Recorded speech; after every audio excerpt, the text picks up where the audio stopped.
بسم الله الرحمن الرحيم. السلام عليكم جميعًا. خلال 5 دقائق راح نبدأ معكم جلساتنا النقاشية لمنتدى الدوحة للبيانات. شكرًا.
بسم الله الرحمن الرحيم. الحضور الكريم، السلام عليكم ورحمة الله تعالى وبركاته.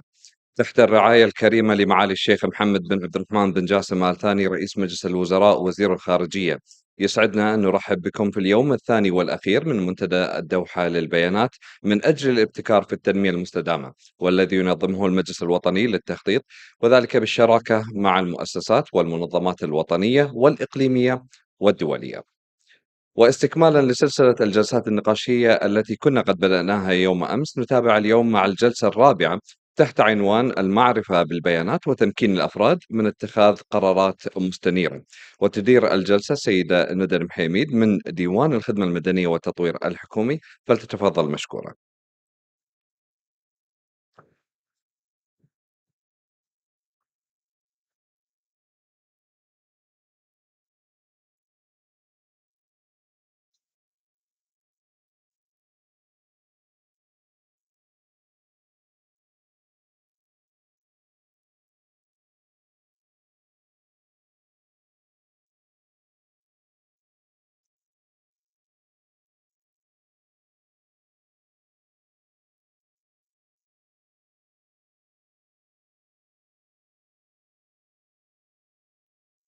السلام عليكم.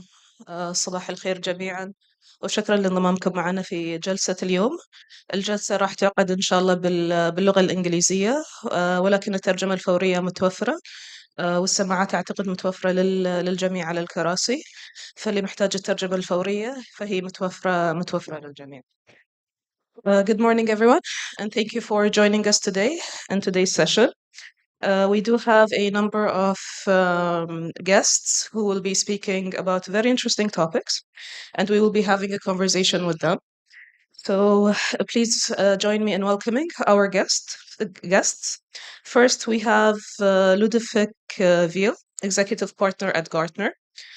Ludovic has over 20 years or 25 years experience in delivering and advising on advanced data and analytics solution for multiple clients. His focus has been on building and leading new analytics teams and initiatives from inception and strategy through to delivery and maintenance. His experience covers end-to-end delivery from data management through to reporting, predictive analytics, and machine learning with a focus on delivering business insight. Ludovic, please join me on stage. The second guest or panel member that we have with us today is Marie Iulayarko. Marie is the Deputy Director General of Information and Statistical Services at Statistics Finland. She is also a member of the steering group of the UN Pariah Group on government statistics and member of several national steering groups on data policy. Marie, please join us on stage. I'm sure she will in a few minutes. And the third and last guest that we have is Mr. Andrea Petrelli. He is a labor and social protection economist with over 8 years of experience in the GCC and MENA region. He currently serves as a labor market technical officer at the International Labour Organization, ILO, in Doha, Qatar, where he leads and engages with the Ministry of Labour on employment policies, workforce upskilling initiatives, and labour market statistics. Andrea, please join us on stage.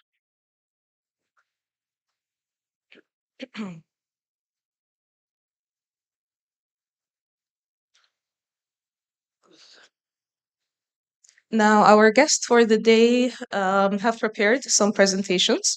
So first, we will be hearing from Ludovic, who will be presenting to us about the top trends in data and analytics within the year that we have, and how data and analytics can help leaders face challenges. We do have limited time, Ludovic, if you don't mind. So please 10 to 12 minutes maximum. So we do have the presentation. The floor is yours. Is that working okay? Yeah. So, have I got my slides up here? Okay. So today I'm going to talk to you about the top trends that we're seeing in data analytics. These are the things that will keep you on the tracks. things like this data forum, they didn't exist 20 years ago. There's no doubt that data is a big part of all organizations, both governmental and commercial. So what are the things that you can take? I want you to take away today some of the trends, and not only the trends, some of the issues that are facing us, some of the symptoms of the trends, and also then some of the actions that we can take. So apologies if I do go quite quickly. This normally would kind of take about 45 minutes, but I'm going to condense it down to kind of in a shortened version. But please bear with me, and hopefully you can take away some good points here. So what are the problems that you're typically facing? Hopefully you will recognize some of these. We have strategic issues. There's often, a lack of innovation out there at the moment. We are, overwhelmed with things to do. Also, we need to be, there's sometimes a lack of agility. As things get more complicated, things can get more difficult. So these and some of the issues. We also have a lot of financial issues. These have always been there. Always pressure with budgets, pressure with allocation.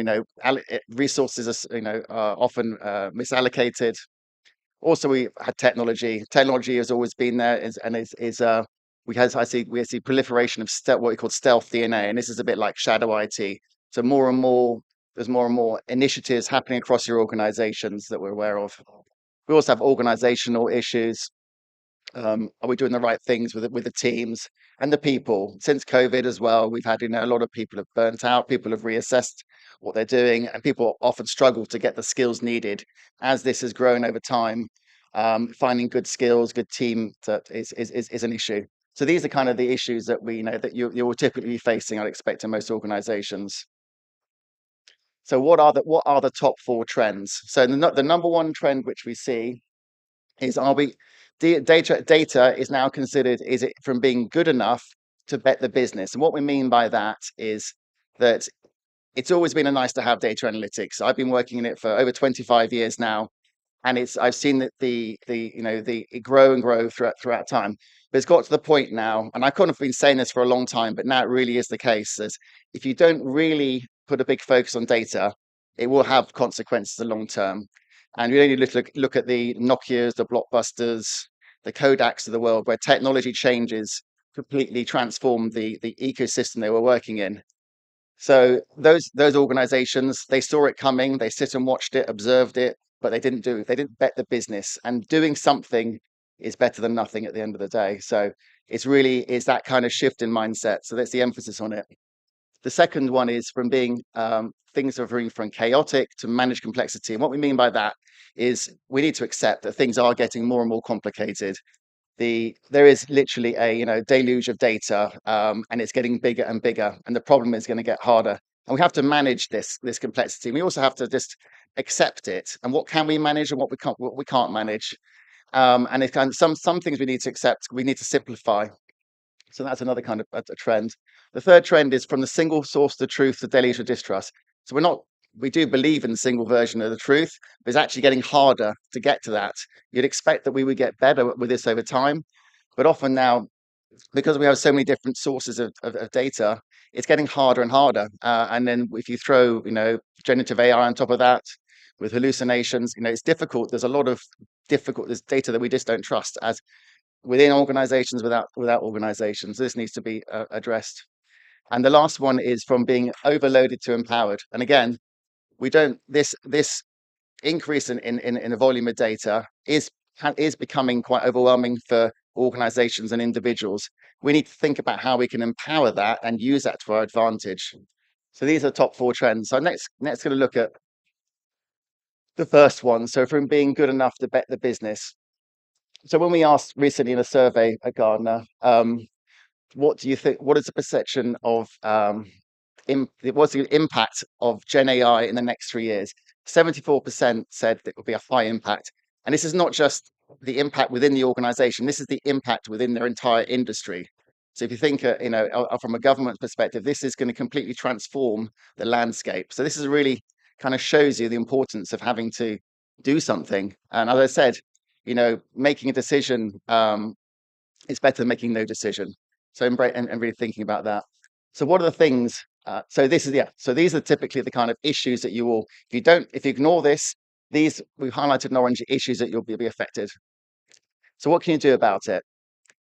So the first one is bet the business is prove the value of organization. As a data leader, as a data organization, you need to show the value. You need to build trust in what you're doing. This is really important. Otherwise, you will not be able to get the momentum you need. Secondly, take a financial perspective. FinOps has come out of the inflated cost of moving to the cloud. So originally, moving to cloud was sold as a cost benefit, as a cost saver. Turns out it wasn't really the case.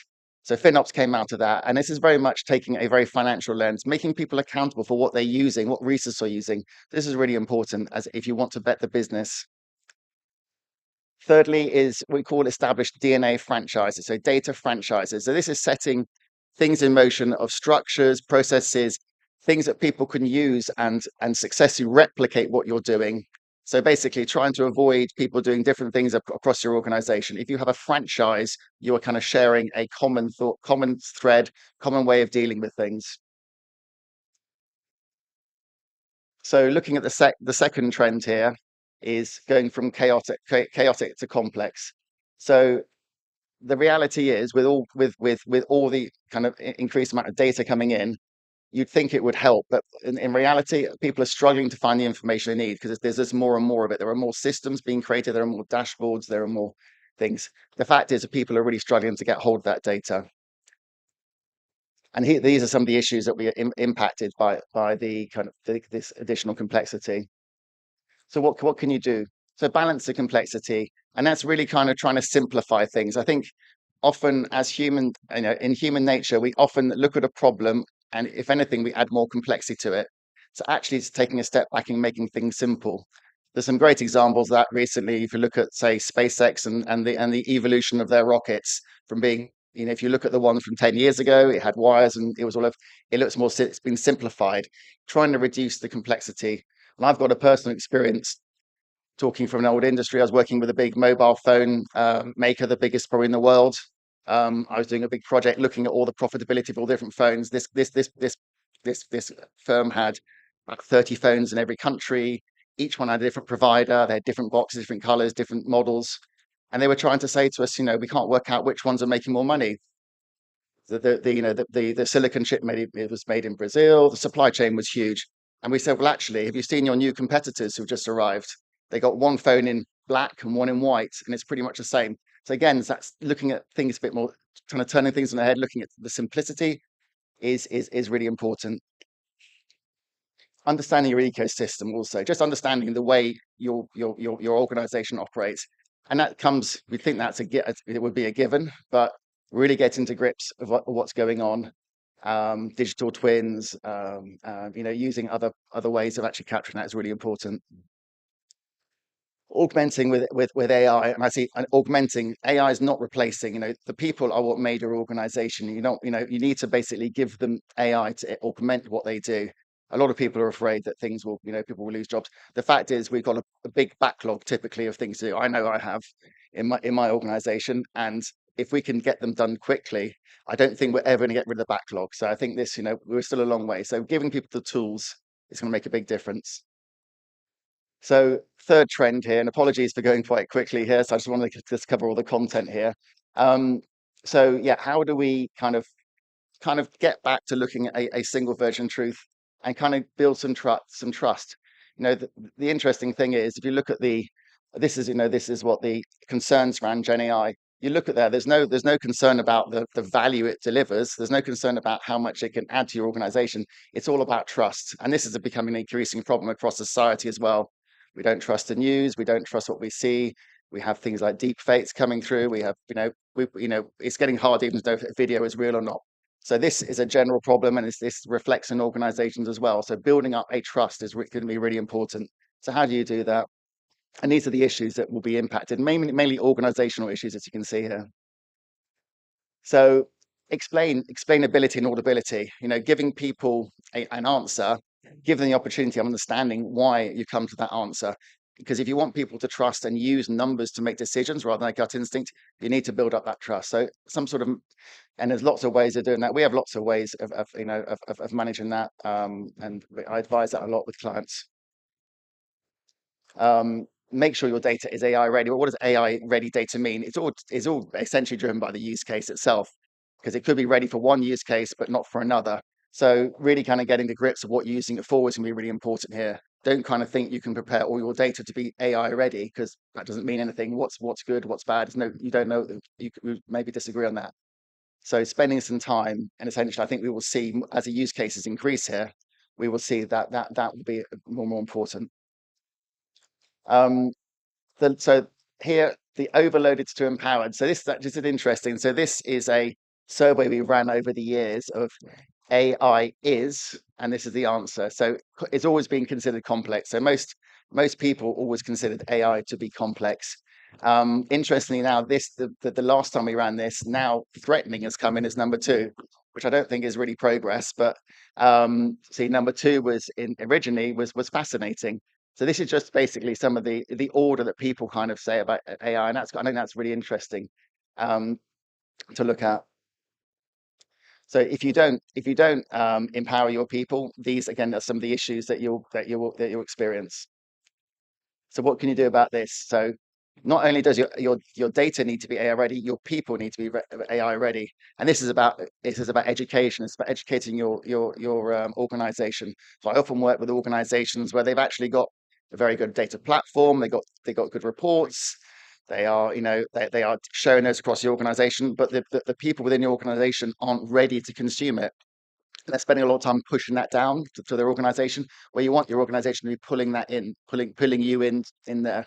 So really, that's what we're talking about here. Next is govern for user empowerment. So make sure people have what they need. Bear in mind, educate users, how to make decisions, self-service, these kind of things.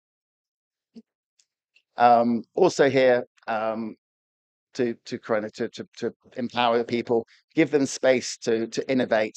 Google are obviously very famous for giving a day a week on this. But this is where you get your innovation. And if you say you haven't got time to innovate, I would be seriously worried.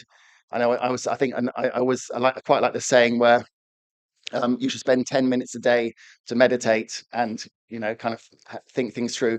If you can't do that, you should spend 20 minutes to meditate. I think that's kind of just shows kind of you just need to stop sometimes, and that is the only time you get your creative thinking, really.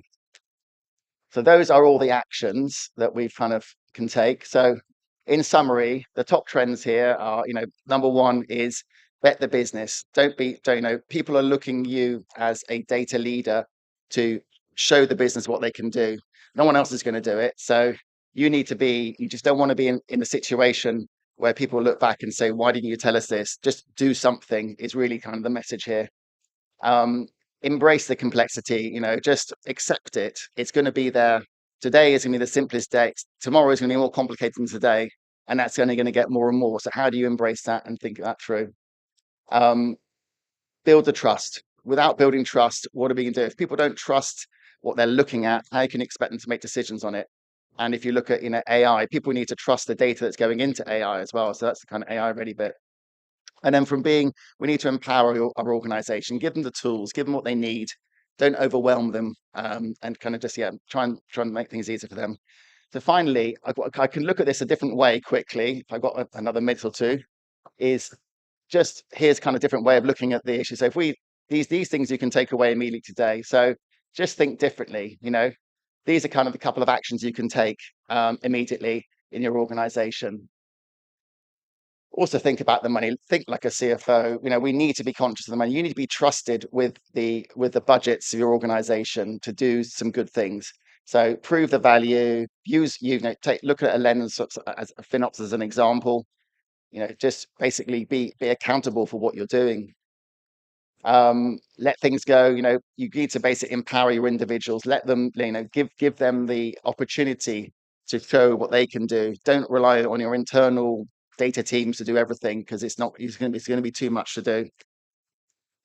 And finally, just get a grip of what you have available. Understand your ecosystem. Make sure that things are data ready. Make sure you have the tools in place. So that's pretty much it. So thank you very much. Hopefully you can take away a few actions there, and Thank you very much.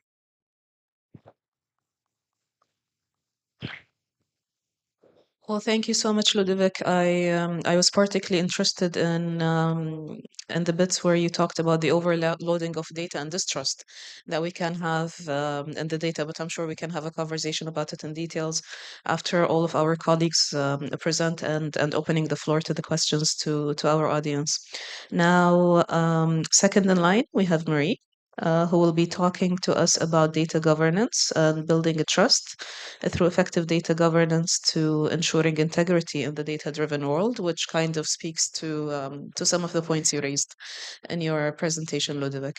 So, Marie, the floor is all yours. And just a gentle reminder, we do have per speaker about 10 to 12 minutes, and I'll be counting and timekeeping. Okay, Please, thank the you floor so is much. yours. I hope I will stick to the time. And thank you to everybody for inviting me here. It's a great pleasure to be here in Doha Data Forum to talk to you about. I have to see which one works there. That's clear. To talk to you about the data governance, ensuring integrity in data-driven world, and what the role of statistical institutes could have in that world. We do still need to have statistics, so I'm not saying that. But as they provide long comparable time series for users and for decision making. But in this data-driven world, I think we need more than that, and we can do a lot more in statistical institutes. In my presentation, I will illustrate some cases from these new roles using the case of Statistics Finland that we've been doing in past few years. And these are all actual actions that we are doing, not just PowerPoint promises, but something we really do at the office. I will talk to you about data quality, why does it matter and what can be done there. And then about data, how we can use joint register hubs at the society. And in the end, what new things can be done beyond traditional statistics and statistical production in the society with the data collected for statistical purposes. So let's start with data quality and why it is important and what can be done to ensure the good quality data, not just statistical data, but all data. So I'm focusing to data quality framework developed in Finnish society. And there are similar thoughts in other countries that I know, but I have to say that I don't know anyone doing this in the countries. Maybe I've missed something in the past two years, but when we started this, no one else was doing data quality framework at the country. And as said already, we live in data-driven world, and the data is used when making decisions. At least that's what we hope in statistical offices, and also when we try convincing someone on our side. The data is available everywhere, and if the data is not suitable for our purposes, we can find normally more suitable data. But when we are doing that, we don't actually check the quality of the data. So that's why we have all this talk about fake news and fake facts and misuse of the data. Do we know where the data comes from that we are using for when we making our decisions? What is its quality? So we have lots of data available. For example, in the repositories of different governmental institutions, I would say there's a lot and lots of data. But do we reuse those data? That's the question also. So let's go forward. Yeah, why data quality? When we analyze data like statistics, they are as good as the raw data is. So when we're talking about statistical data, we need to know how good the data that we have gathered for it or used from the registers. The data quality is not just about how correct one individual observation is, but it's a much wider question, at least from our perspective. And there are so many other aspects to quality, so like how up to date it is and what is coverage and so on. So in Finland, we came to realize this in Statistics Finland very well, as we are, I would dare to say, the only organization in Finnish society gathering all possible data there is from our repositories. from the public sector and from the open data, and also collecting data, and then we combine them. And when we combined the data from different sources on the same subject, we noticed that the data in our good registers were not always as good as it could be. But we had no idea how to find out where the problem was. We had really good opportunity to do this when in December 2018, our Prime Minister Juha Sipilä's government of 2015-2019 submitted to Parliament the government report on information policy and artificial intelligence. In the report, information policy is studied not only from the viewpoint of information management, but also from the perspectives of the conditions for the use of information, value bases, ethical principles, and financial impacts. After this report, the Ministry of Finance arranged a roundtable discussion on information policy with different organizations presented.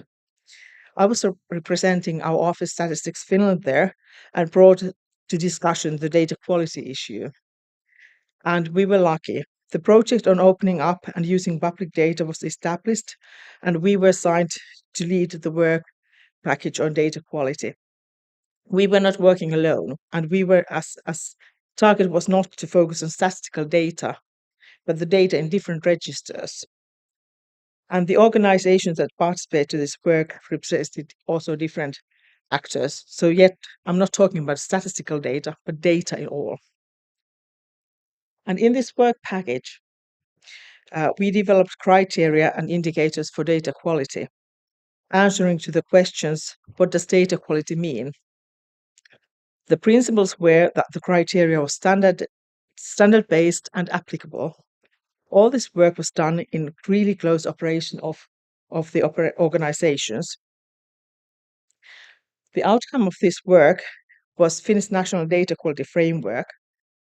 The framework has been tested, and several organizations have used it to describe the quality of their data. And not only set up with the criteria, but also the indicators to it, so which is good, which is bad, the management models and application guidelines. They are all publicly available, so any organization can benefit the work that we've done in Finland already.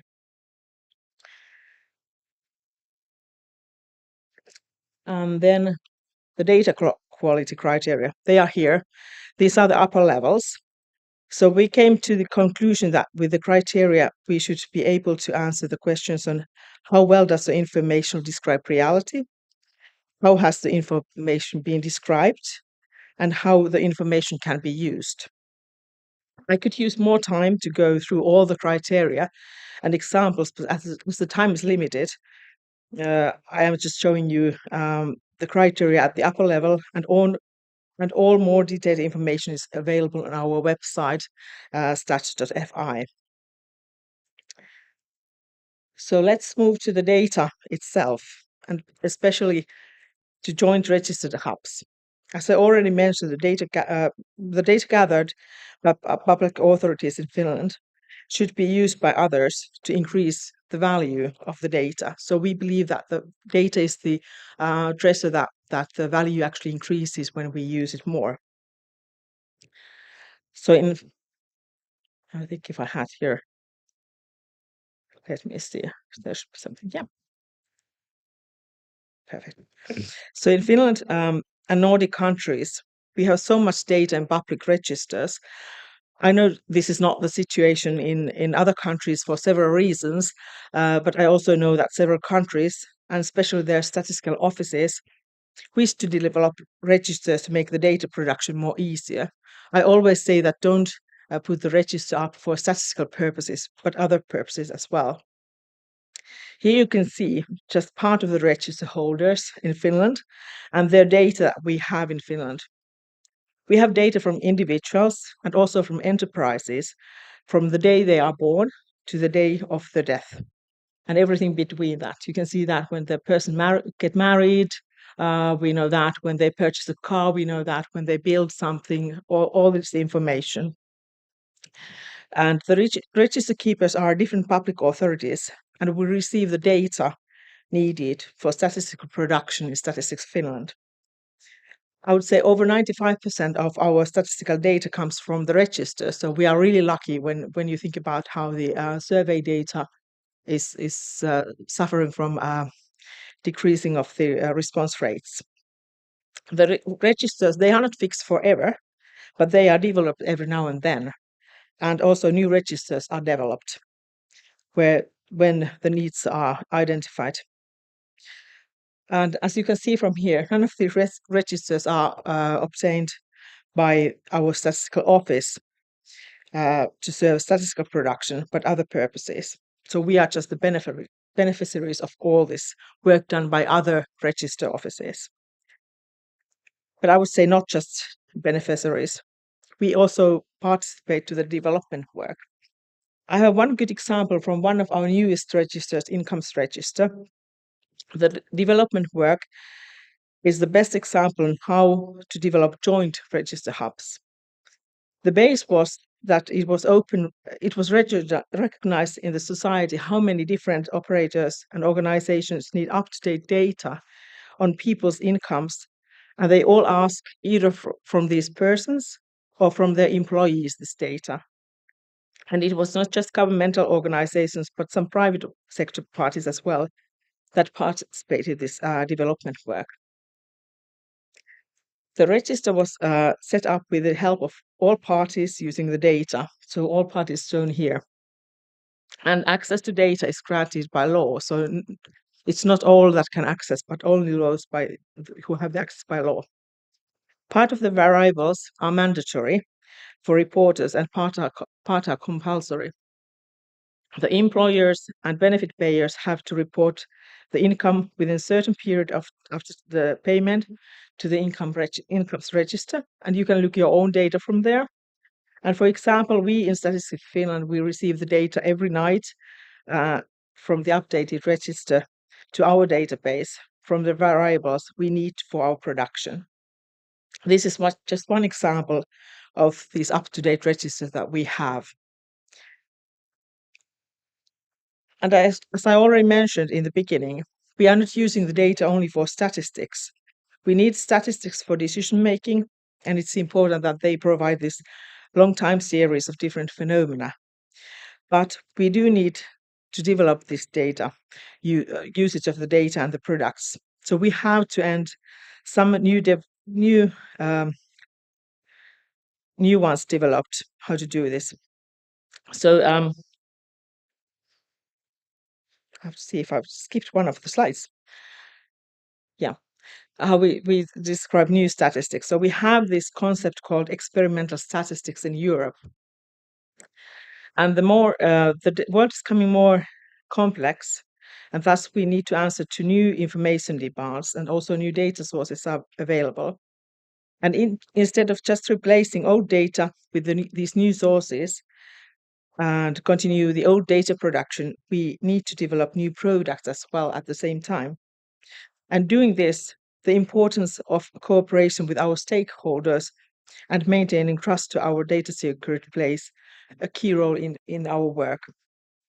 This assures that we are relevant players on the data ecosystem, not just some historic dusty relic that often the statistical institutions are seen.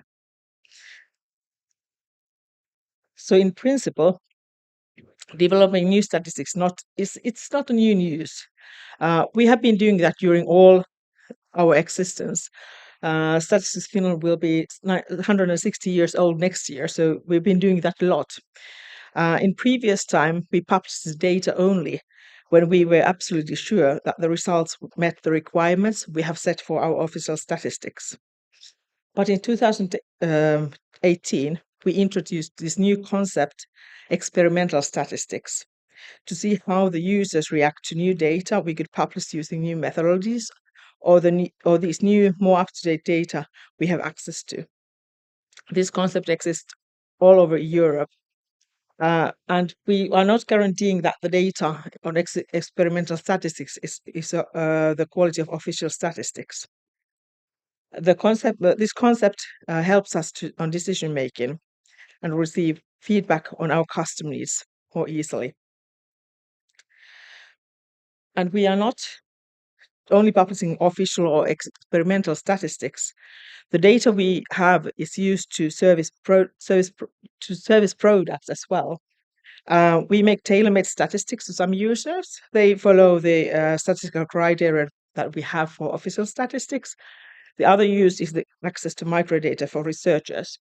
Here you can see what we call Y model, where we have data repositories for that we use for both purposes, both for statistical production and for service products.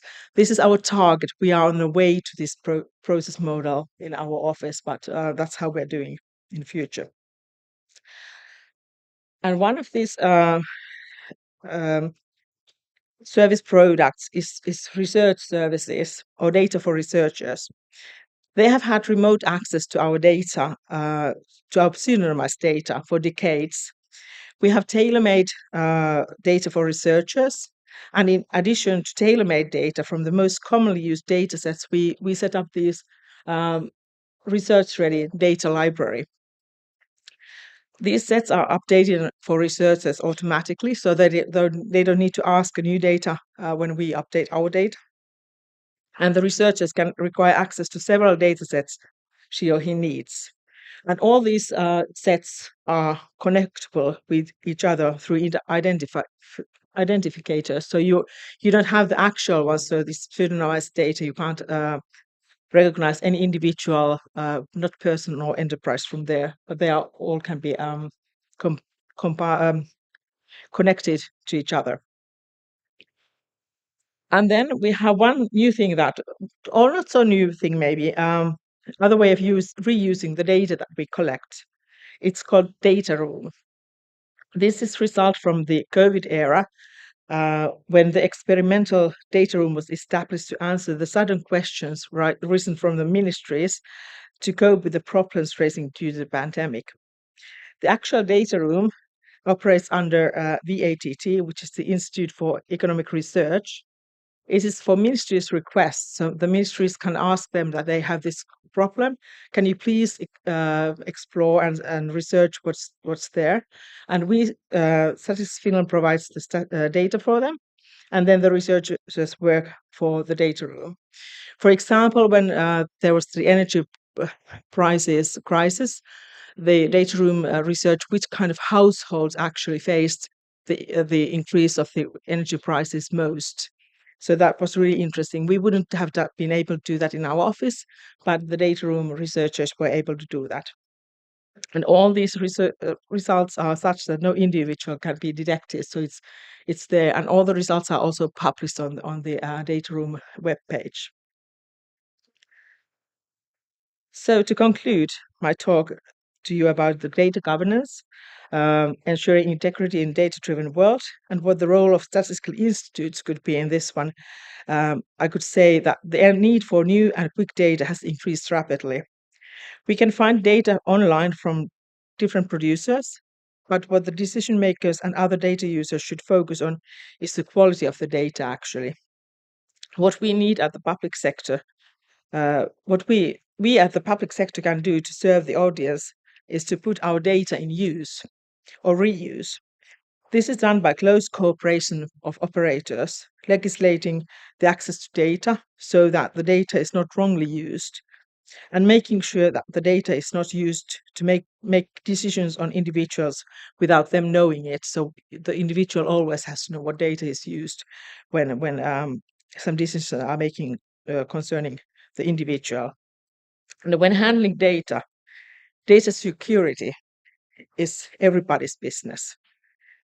Once we lose the trust in it, it takes extremely long time to rebuild it. So we are really careful about the data quality, the data security in our office. The access to data is not for everybody, and it's really limited to what access you have.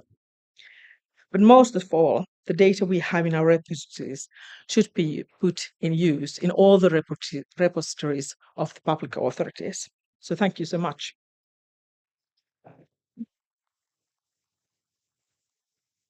Thank you very much, Marie, for an insightful presentation. I thought it was very interesting how we were reminded that as humans, we do have a data and information-driven footprint and fingerprint in the life that we live. Now, last but not least, I would love to invite Andrea, please, who will be presenting to us an exploration of the Qatari National Classification of Occupation, QNOC, to the European Skills, Competencies, Qualifications, and Occupations ESCO. Andrea, the floor is all yours. Thank you. I know that in these events, brevity is usually an asset. So I hope you'll be grateful that my presentation is way shorter, and that hopefully by the end of this presentation, you'll understand why we're doing this exercise with the Ministry of Labor. I'm also grateful that my fellow colleagues from the panel, Ludwig and Marie, mentioned both skills and what to do with data on top of just producing merely statistics. Because this engagement that we're gonna have with the Ministry of Labor aims exactly at these two things, at tackling these two things. So, just to introduce myself quickly, I'm Andrea Petrelli. I'm a labor market technical specialist at the ILO here in Doha. And again, I'm going to be coordinating together with the Ministry of Labor this mapping exercise of the Qatari National Classification of Occupations with the European standard. And again, hopefully by the end of this presentation, we'll be able to determine why we're doing this. So I'm pretty sure most of you are familiar with what is the International Standards of Occupations, what we in Jergo we refer to as ISCO 08. 08 simply because it was lastly updated in 2008. So this is basically a hierarchical structure of the classification of occupations. And you have, as you can see there, you have 10 major groups, 43 sub-major groups, 130 minor groups, and 436 unique groups. These are what constitute ISCO 08, which is usually referred to as the 4-digit code when it comes to classification of occupation. So the way that this is organized, it's basically on the skills level and skill specialization. So the skill level is the one that refers to the major groups, so the 10 major groups, and then skill specialization has to do with the other 3 groups, based on basically, as you see listed over there, the field of knowledge that is required, the tools and machinery used, the output that is produced. What countries usually do in creating their own classification of occupation is that after the 4 digits, they add a 5th and most likely a 6th digit to determine occupations that are specific to their composition of their labor market, of their own unique labor market. When it comes to Qatar, we have more than 4,000, as you see listed there, occupations that are listed as unique occupations. This is actually fairly large number of occupations, but this is for a different discussion. What I presented here, I wanted to show you exactly how it looks. So as you see, and I forgot to mention that QNOC doesn't add 2 digits, but adds 3 digits. And this was decided because some occupations, some 4-digit occupations were more than 99, and therefore they decided to add 3 digits.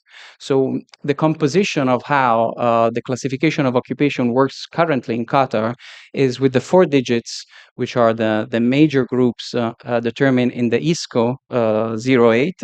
So for air traffic controllers, which is an example that we can see showcased here, is the 3154. And then there are the 3 additional digits who determine unique occupations. So you see that 001, 002, 003, and so forward. They identify different unique occupations within the Qatari labor market. So bear with me, I'm getting to the point. What is ESCO? So now we're switching to what is ESCO. ESCO, it's first of all a European product, a European Commission product, and it's still also based on ISCO, which is the International Labour Organization product. So the way that ESCO works, it's basically like a multilingual because it's produced in all the languages that are part of the European Union, so in 28 languages. And it's a classification of skills, competences, qualifications, and occupations. So it links all of those things together. While ISCO, the International Labor Standards, only focuses mostly on occupation definition and none of the linkages, even though obviously skills and competences, as we saw, are considered when in making this classification.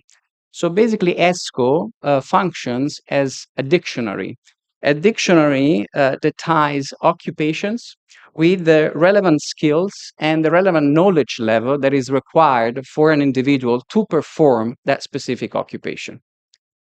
But again, it's a European product. The way that ESCO functions is that they take the 4 digits from ISCO, exactly as any other occupation classification system, and they add 2 additional digits. So taking again the example of the air controller, the 3154, we see that on top of the 3154, we're going to have a 11, which corresponds to air traffic controller. Sorry, 11 is going to be Aeronautical Information Service Officer, which is the one highlighted in blue. The 12, the Aeronautical Information Specialist, and 13, the Airport Operations Officer. And then what is the value added of ESCO is that to these specific occupations, there is a list, there is a set of skills that are associated with each occupation. So obviously, we can definitely assume that for these 3 subgroups, the skills level are going to be very similar, and the mix is going to be generally similar. But there's going to be specific knowledge levels and competences and skills as well that are uniquely tied to each of these 3 subgroups. Now, why is that useful for us? Because what we are trying to do is to reconcile what you see on the left, which is the QNOC, so we said the 7 digits, to the 6 digits of ESCO. So as you can probably imagine, this is not a simple one-to-one exercise, right? Because as you see, for just 3154, we're going to have, in this case, 1, 2, 3, 4, 5, 6, 6 QNOC single occupations and 3 single occupation of ESCO. So this requires obviously the cooperation of the ministry and the ILO and ESCO as well. And the way that usually this is done, it's through a simple matching algorithm and then through human vetting. So there will be specialists from the ministry side, knowledgeable on the labor market of Qatar, specialists on the other side, knowledgeable on the European labor market, and then it will produce a one-to-one matching. Now, why this is important? Why are we doing this? This is obviously we're not doing this just for the fun of doing it, because I don't think it's also not that much fun. But we are doing this because the matching of occupations through ESCO will equate a matching of the skills associated with each occupations. And when that happens, then we arrive to the conclusion we're going to be able to track within the labor market information system that is currently being developed within the Ministry of Labor, how is the skills ecosystem within the Qatari labor market? Because if we are able to track what occupations are needed in the labor market and what are the skills level that the Qatari workforce is equipped with, we will be able to determine if there are skill shortages. So if there are recruitment needs that cannot be fulfilled currently in the labor market, if there are skills gap, so if the current workforce in the Qatari labor market is lacking some of the skills that the employers require, And as a consequence of that, we will be able to implement programs and initiatives, whether it's training or upskilling programs and so forth, in order to improve job matching and to make sure that the workforce is equipped with the actual skills that the labor market needs for performing these occupations that are requested in the labor market. So I'm a labor economist, so I'm not like a data specialist. And obviously, this brings to the point of reaching what we define and what we call sustainable employment. Because employment, it's in a lot of cases seen just as a metric, just as a statistic, right? So we want to reduce unemployment, we want to increase employment. But we are bringing this forward because we talk about sustainable employment. And sustainable employment is something that can be maintained through time. So it's employment that can be maintained through time, but it's also employment where the individual performing that specific occupation is actually equipped with the right skills and knowledge level to perform it. So we don't want people over-educated in occupations. We don't want people under-educated, underqualified, but we want the right person for the right job. So this is an initiative, again, that we are pursuing with the Ministry of Labor, the ILO, and the colleagues from the European Commission. And hopefully, in the next few months, inshallah, it will be performed so that the labor market information system will be able to do exactly that, to foster better job matching, propose training programs, and reach sustainable employment. So this brings my presentation to a conclusion. Thank you very much.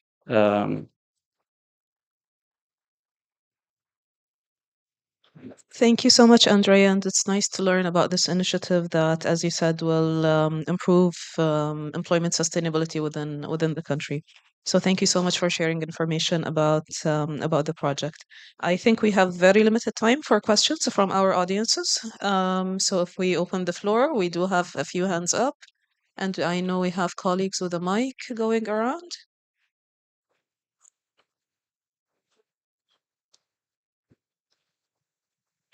Assalamu alaikum wa rahmatullah. Ubada Diab, Ministry of Labor. Thank you, Nada, for wonderful moderation, and to our panelists, Ludovic, and I hope I'm saying that right. Thank you for insightful discussion on empowering, equipping people to be AI ready. Building on your point, I'd like to take a step back to focus on the foundational aspect of understanding data itself. As highlighted in a first panel yesterday on localizing data and a discussion that took place afterwards, it's crucial to have individuals not only have access to data, but also to understand its relevance and usefulness in their specific contexts. In many regions where data infrastructures are still being developed, particularly in the Arab world, how do you see the need for localizing and contextualizing data literacy, especially in terms of how people are introduced to the idea and concept of data? I've always believed that once people truly understand something, they are more likely to embrace it, rather than view it as a threat. So, in brief, how can we shift perception so that data and AI are seen as empowering tools rather than risks in these emerging contexts? Thank you.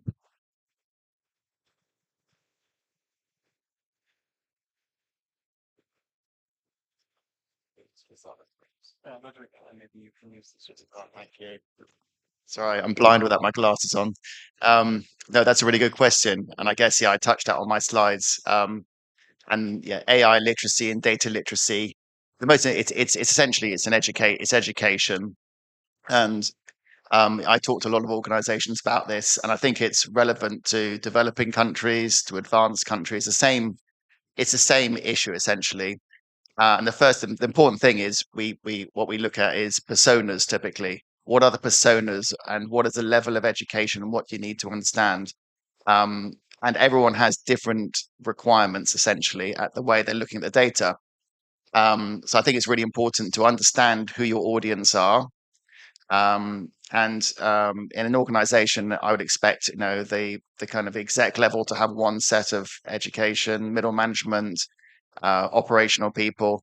So it's essentially understanding what their needs are. But and as you say, the most important thing is to how do you build up that trust? The thing it takes time, and that's the thing that people underestimate. I always say to into an organization, if you want to, if you're on your data journey and you're in the process of building the capability, all the assets you need in an organization, you need to be thinking about educating that organization like yesterday. That journey takes a long time. It can take many years. And I think that's the biggest thing for me is time.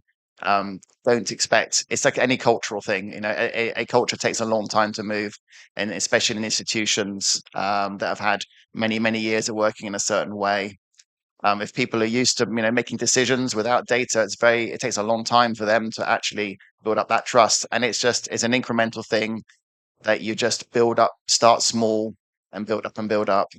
And ask for feedback as well, and I think it's that kind of that repeat loop of asking for feedback, see how it's working. And yeah, just listening to people as well. If people don't feel they're being listened to, then you'll lose them as well. So it's basically empathy, all these good things really. So yeah, hope that answers your question. Organizers, we have a question up here in front.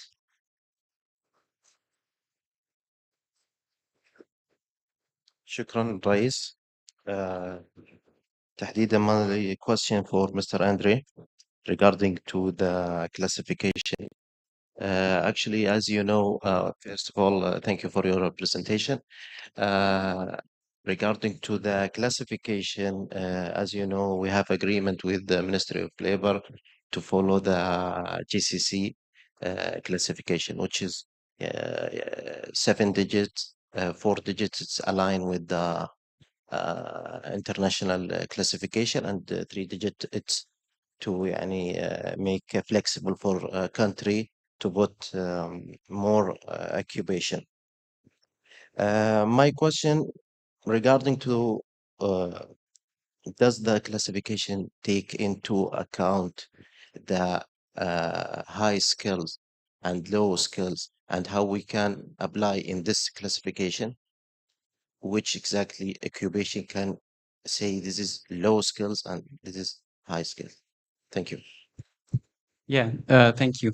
So yeah, actually, I mean, I forgot to mention that this exercise will not affect the way QNOC is structured. QNOC will stay the way it is and will remain this way. The 7 digits, we are aware it's the Gulf standard, and it's something that has been promoted all around the Gulf. So we know that for sure. We are doing this exercise because for the labor market information system is being developed as we speak, and for the purpose of basically assessing and bridging the skills gap within the labor market of Qatar, we needed like a quicker way to determine the skill level of each occupations, and this is one of the creative ways that we thought we could tackle this issue. So QNOC will stay the way it is, and the skills associated will be for each occupation listed uniquely in QNOC. So QNOC will remain a 7-digit ones. When it comes to skills level, yes, absolutely. ESCO itself, when determining the skills required for each occupation, determines what's the level of knowledge. But already at the major group, which is basically the first digit, you already have the skill level, and that is usually determines already which level of education and which level of skill specialization you need for that specific unique occupation that is listed. So this will be reflected, and obviously will be very informative from a labor market information system perspective, because it will be able to determine, again, what are the skills shortages and skills gaps within the labor market. Whether it's low or high skill, it doesn't matter, because it will be reflected in the system. Yeah. Right. Well, thank you so much, everyone. Unfortunately, due to the limited time we have, we do not have room to take any more questions, but I'm sure our panelists will be around after the session, and we've had a lovely conversation ahead of the session. So I'm sure they are approachable, and they would be happy to engage in conversations with everyone. Again, I would just like to end by taking the time to thank you all for making the time and being part of the panel. Thank you so much, everyone.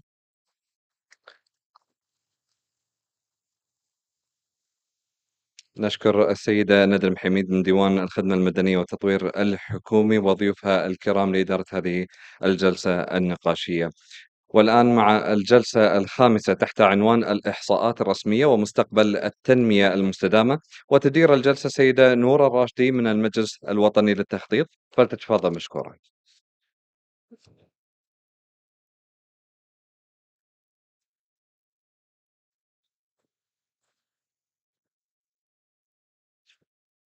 السلام عليكم جميعا. سعد الله صباحكم بكل خير.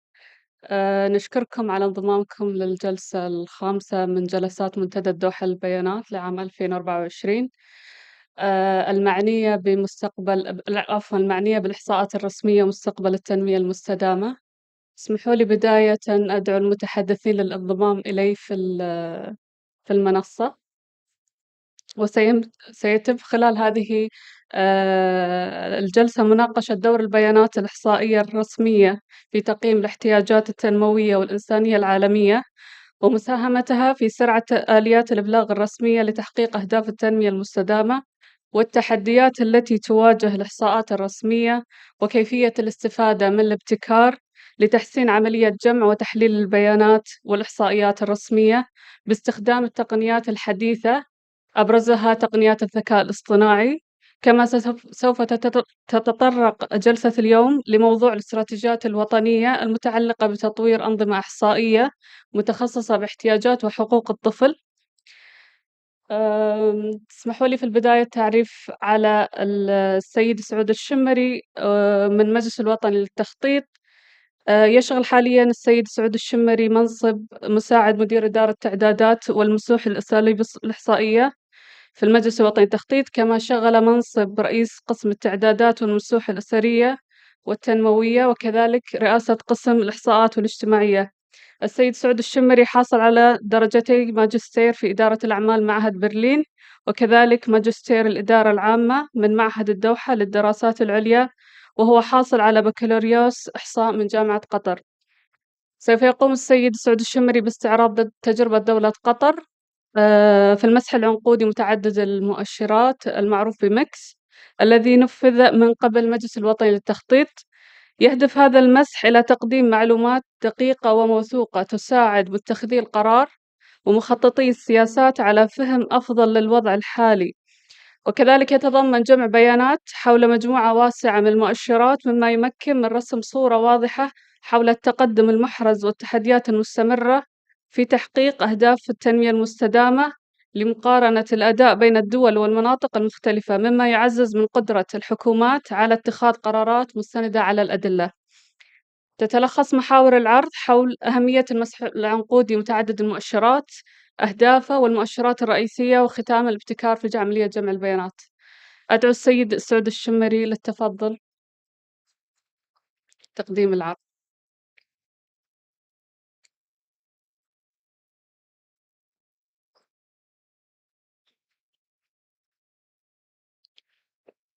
بسم الله الرحمن الرحيم. أرحب فيكم مرة أخرى، وإن شاء الله نكون خفيفين عليكم في هذا العرض الخاص بمسح متعدد المؤشرات ميكس.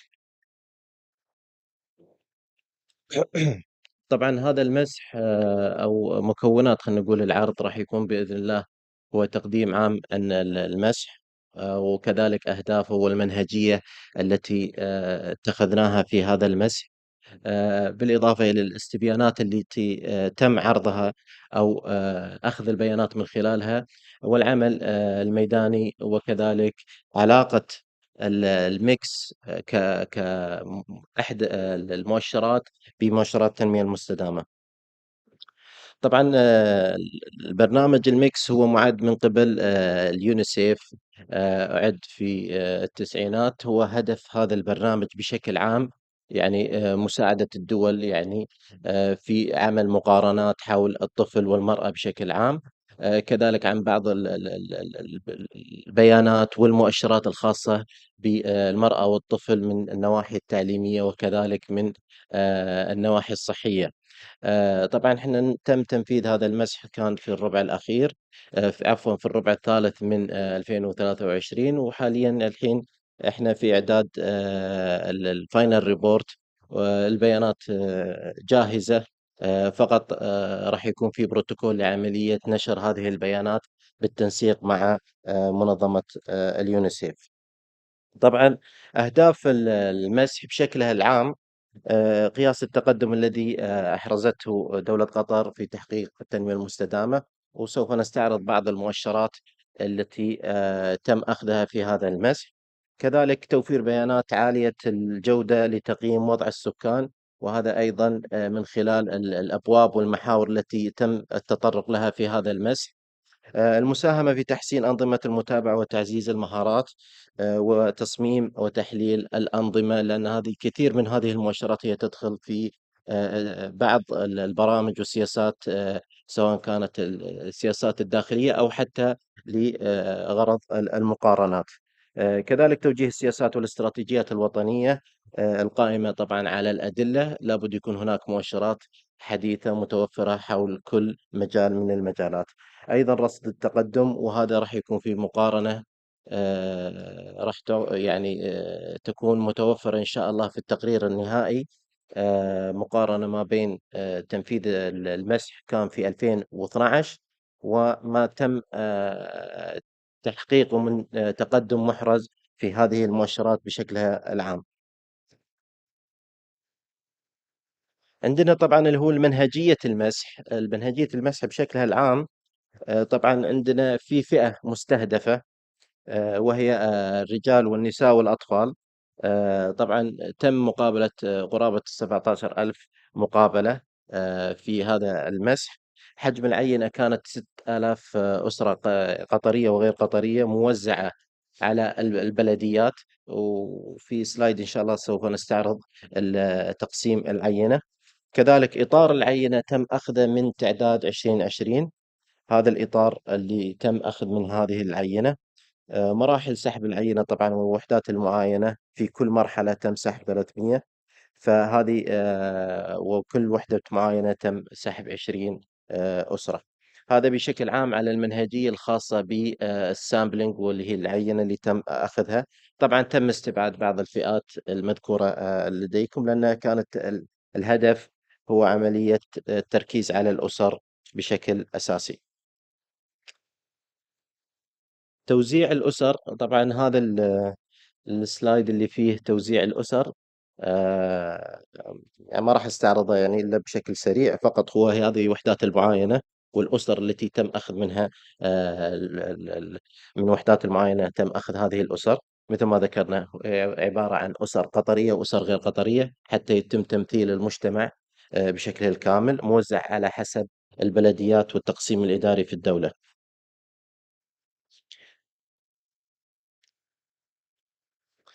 هذه هي الاستبيانات اللي تم أخذها في هذا المسح. المسح هو عبارة عن 5 استبيانات: استبيان للأسرة، واستبيان للرجل، واستبيان للمرأة، وهناك استبيانين كانوا للأطفال. الأطفال من 5 إلى 17، والأطفال لأقل من 5 سنوات. لكل استمارة حزمة من الأسئلة تركز في طبيعة كل شريحة مستهدفة في هذا المسح.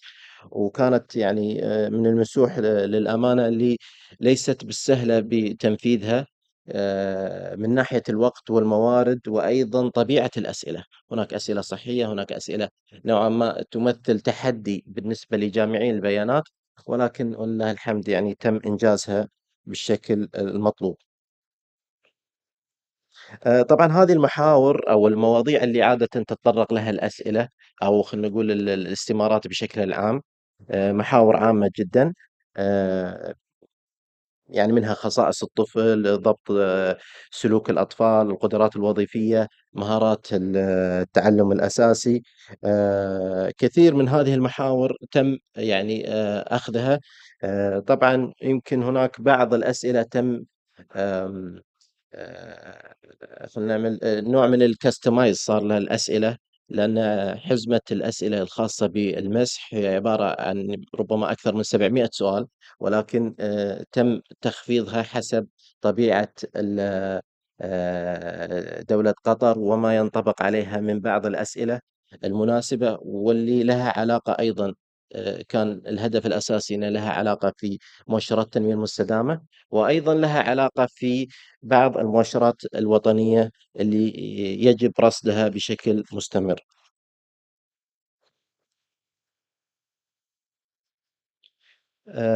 طبعا هذا هو التدريب الميداني أو لمحة عن ما تم في عمل التدريب الميداني، وطبعا الاستمارات عن طريق اللي هو الكابي اللي هو التابلت. تم إجراء هذا المسح، وهذا ما هو متعارف في البروتوكول الخاص بالميكس أن يتم جمع البيانات فيس تو فيس. وطبعا راح نتطرق على الآليات اللي احنا اتخذناها في هذا المسح لأول مرة، لكن الإجراء المتبع في جميع الدول اللي يقام فيها مشروع الميكس هو عبارة عن كابي، إجراء فيس تو فيس مع المبحوثين. وتم تدريب الفرق الميدانية لكيفية الأسئلة وفن المقابلة، ويعني تقليل خلينا نقول نسب عدم الاستجابة من الأسر. طبعا هذه العمل الميداني ونسب الاستجابة اللي تمت في المشروع اللي ذكرناه، أن يعني حسب كل شريحة من الشرائح اللي ذكرت، ولله الحمد كانت نسب الاستجابة جدا عالية. آه، هذه اللي هو طبعا عندنا نتائج المسح وأهداف التنمية المستدامة.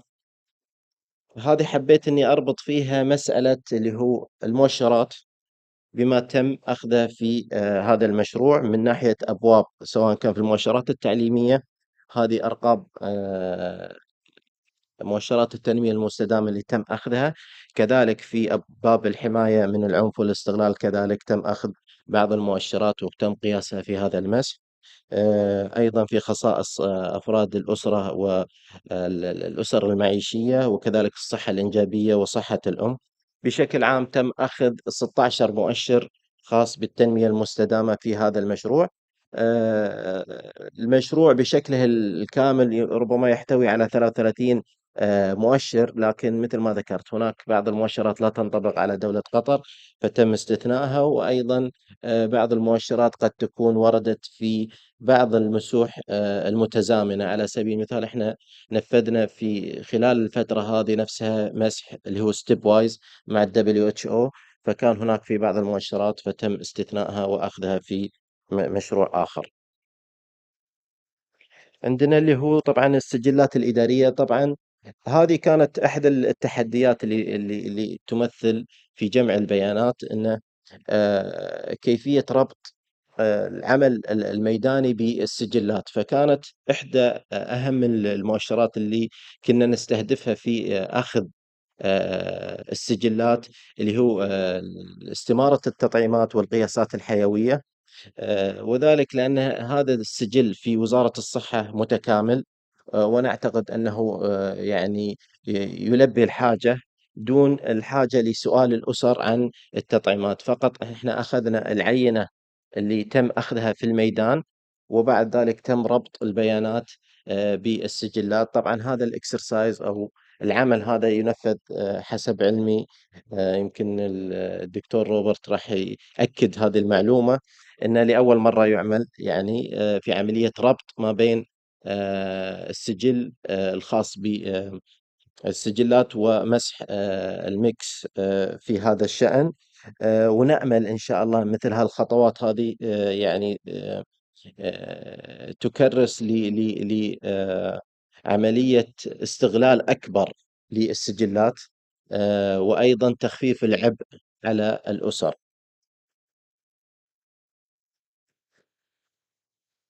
فتم عمل خلينا نقول مرحلتين أو خلينا نقول طريقتين لعملية استغلال بعض السجلات وطرق جمع البيانات. في أن يكون عندنا مرحلة اللي هو أخذ السجلات مثل ما ذكرنا، وتم أخذ العينة اللي تم أخذها من الميدان بأرقام الآي دي للأطفال، وربطها بما هو موجود من سجلات من ناحية اللي هو التطعيمات، وكذلك من ناحية اللي هو القياسات الحيوية.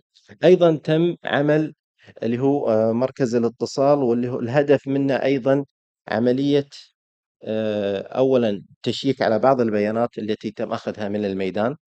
ثانيا أخذ الموافقة من بعض الأسر في لأخذ بياناتها من وزارة الصحة. فأيضا هذه أيضا تم في هذه الخطوة، واللي نعمل إن شاء الله يعني مع تطور الميكس، سواء في الميكس 7 إحنا اللي أجريناه في دولة قطر هو الميكس 6 الآن. الجولة الجديدة آه، في اليونيسيف هي الميكس 7. ونأمل إن شاء الله في تطور المسح أن نصل بجزء كبير من البيانات تؤخذ من السجلات أو عن طريق الكول سنتر، لأن هذا يسهل على الأسر وأيضا على جامعي البيانات من أخذ البيانات. إحنا نعلم أن أحيانا بعض المؤشرات تتطلب تفاعل ما بين الباحث والمبحوث، تتطلب عملية يعني أخذ البيان مباشرة من الباحث وبالتوقيت الزمني أو الإسناد الزمني اللي معقود في هذا المسح. لكن نأمل إن شاء الله يعني في تطور هذا الأمر، ويعني أخذ كثير من المؤشرات عن طريق إما الاستفادة من السجلات أو الاستفادة من طرق أخرى لجمع البيانات. طبعا بشكل عام هذه مراحل المسح اللي تم فيها مثل ما ذكرنا استغلال بعض البرمجيات كالاس بي اس اس في استخراج النتائج وعكس الكروس تشيك لبعض البيانات لمعرفة الأخطاء في البيانات. كذلك تم عمل ورشة للجهات ذات العلاقة، نذكر على سبيل المثال وزارة الصحة والتعليم والعمل الاجتماعي، في أنه أطلعناهم على هذه المؤشرات بشكل عام. أيضا راح يكون في المرحلة النهائية اللي هي في نشر البيانات إن شاء الله، والمتوقع راح يكون في نوفمبر. مثل ما ذكرت هي البيانات جاهزة، فقط راح يتم دعوة الجهات المعنية بالمؤشرات وعرض عليها المؤشرات النهائية. كذلك كيفية استفادة هذه الجهات من هذه المؤشرات، سواء في برامجها وفي استراتيجيتها الخاصة، أو حتى في عمل أو إجراء مزيد من الدراسات والبحث حول هذا الموضوع. هذا كل ما هنالك، ويعطيكم العافية وشكرا على حسن الاستماع.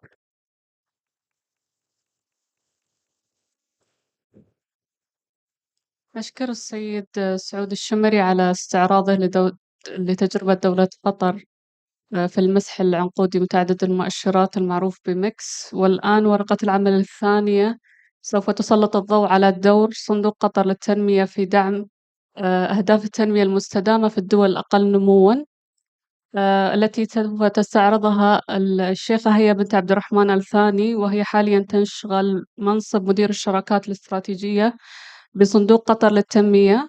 لديها خبرة عملية أكثر من 11 عاماً بالمكاتب الحكومية رفيعة المستوى، حيث ساهمت في إدارة وتنفيذ العديد من المشاريع على المستوى الوطني والدولي.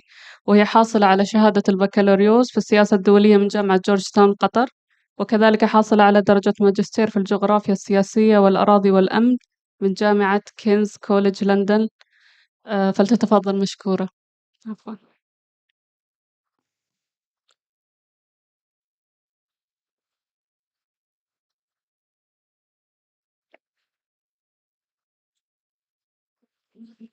بسم الله الرحمن الرحيم، والصلاة والسلام على أشرف الأنبياء سيدنا ورسولنا محمد صلى الله عليه وسلم. اسمحوا لي ألقي مداخلتي باللغة الإنجليزية، أكيد مراعاة لزملائنا الحضور هنا وحول العالم، وبهدف تسليط الضوء على مساعي وأعمال صندوق قطر للتنمية السامية عالميا، وذلك طبعا امتدادا من الدور القيادي لدولة قطر في دعم التنمية المستدامة حول العالم وخصوصا في البلدان الأقل نموا. Good morning, everyone. Thank you for having me here, and it's a pleasure to be with everyone. I believe that I was invited here as a consumer of data rather than a producer of data, and so I'll spare you a presentation, and if you allow me just to share a few words about Qatar Fund for Development, our role in supporting SDGs, and also in fulfilling Qatar's National Vision 2030. The NPC, of course, is leading the discourse on the role of data and official statistic in the promotion of innovation and inclusivity, the effectiveness of accurate data on influencing policy, and the importance of maximizing the value of data and creating a robust ecosystem of knowledge for the fulfillment of national and international development goals, specifically those that feed into the Sustainable Development Goals by nation states under the banner of the United Nations, has never been more vital. The value of data has skyrocketed in recent years. We speak today of data as we do on bonds. Their value has a stable return on investments. They compound over time and are a safe and secure investment for our futures. We pride ourselves here in Qatar on the focus the government has instilled on the knowledge economy. Data and official statistics assuming the driver's seat of the mandated objective. Without accurate data and information, policies would have no port to depart from or arrive at. We at Qatar Fund for Development rely heavily on data and official reporting mechanisms in all aspects of our business. There is no single process or procedure that has been undertaken or constructed that hasn't had at its core an element of data or statistics attached to it. Data, in essence, has been meticulously weaved into the fabric of the fund, resulting in an ineffable status of being. I'm certain that all of you here today, both participants and attendees alike, are far better versed in the importance of the inner workings of data information and its ecosystem. So allow me here to shed some light on what I know best. That is of the workings of Qatar Fund for Development. A fund that is, by government mandate, tasked with the whole international development portfolio of the country. Qatar, being a leader in development and humanitarian responsiveness globally, has sought to consolidate its efforts when creating the law and the subsequent body of the fund. Guided by the national vision of the country and the 2030 Agenda for Sustainable Development Goals, Qatar Fund for Development stands ready to contribute its part in realizing the pillars and objectives of universal freedoms, rights to the access of quality education and healthcare, the inalienable right to self-determination, and a life lived with dignity, and of course, above all else, the security and stability of communities around the world. The fund has been described in the past as a linchpin or an interlocutor connecting various entities within Qatar, from state institutions to humanitarian organizations and international agencies and partners. Driven to fulfill our unified objective of sustainable development goals, the fund, alongside its international and local partners, work tirelessly in response to the evolving global needs, anchored by the fundamental framework and ideals of Qatar National Vision and the SDGs 2030. Through providing a series of financial packages, from fulfilling government pledges and grants to issuing concessional loans and long-term investments in pool funds, in support of initiatives and programs aimed at improving the lives and livelihoods of people and communities around the world. Numbers to us translate as people. We do not interact with data and information abstractly. Images of people and communities often accompany those inputs when evaluating the developmental and humanitarian needs of the world. The listing of countries, statuses, and progression on developmental and humanitarian assistance platforms such as the OECD, DAC, and others reflect a larger story of the success of its people and communities. Graduating from these lists is a cause for global celebration, for a concerted effort well done. Prolonged residency on those lists equally is cause for global concern and reevaluation. Data drives these lists. It informs decisions and policies, directly influencing the quality of people's lives, and more often their lifelines. With Qatar Fund for Development, every layer of our meticulous system of evaluation, from partnership onboarding to project evaluation and follow-up, centers on the alignment of mission and objectives with the SDGs. It is the ethos of our operations, truly.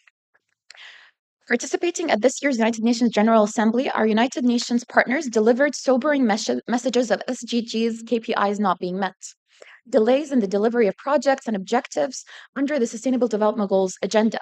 These alarming numbers reflect a slowing down of global efforts to respond to the world's developmental needs as a result of the aftermath of the outbreak of COVID-19 coronavirus.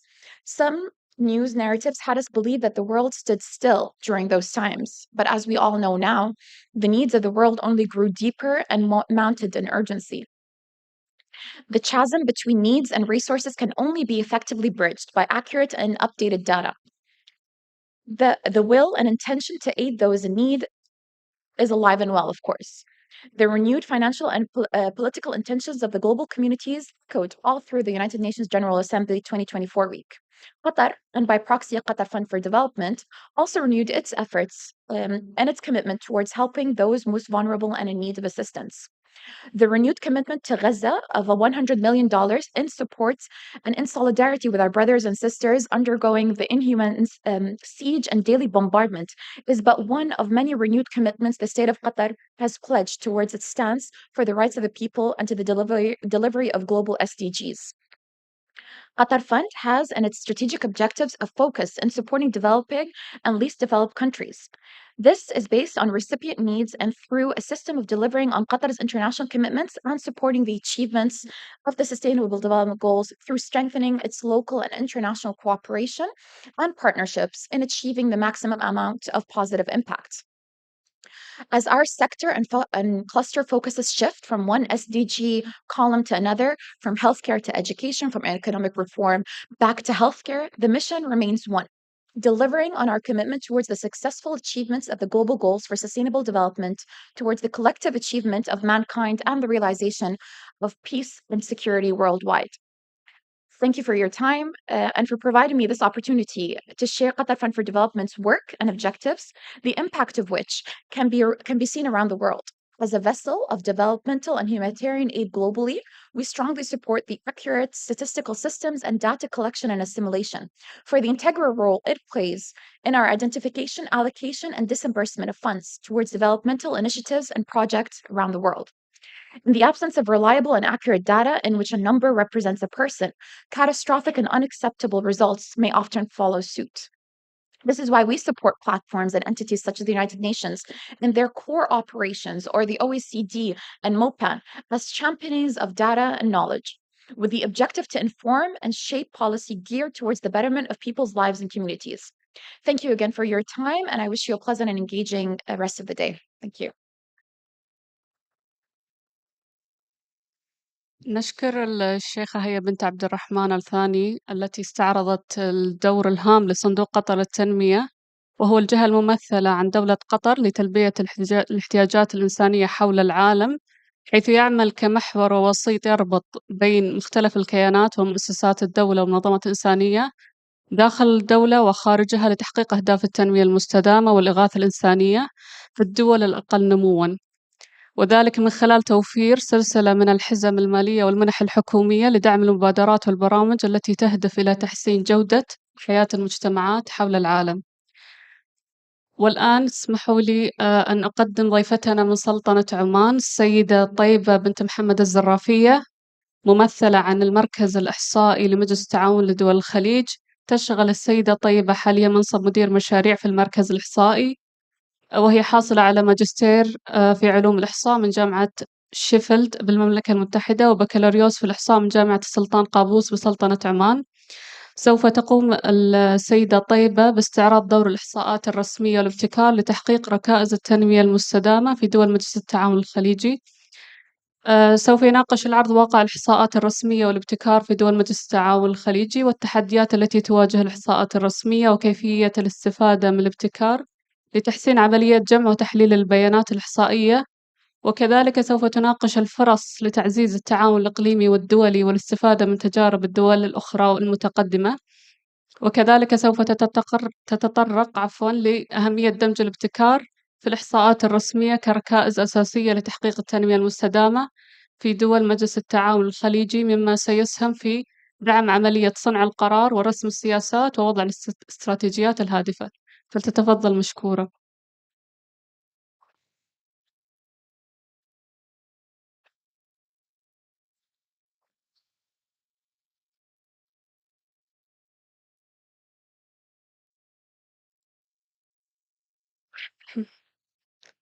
السلام عليكم ورحمة الله وبركاته.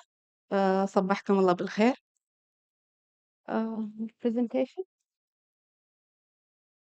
This is for wine and this is the brown. No. Yeah. Okay. Thank you. Okay. بسم الله الرحمن الرحيم.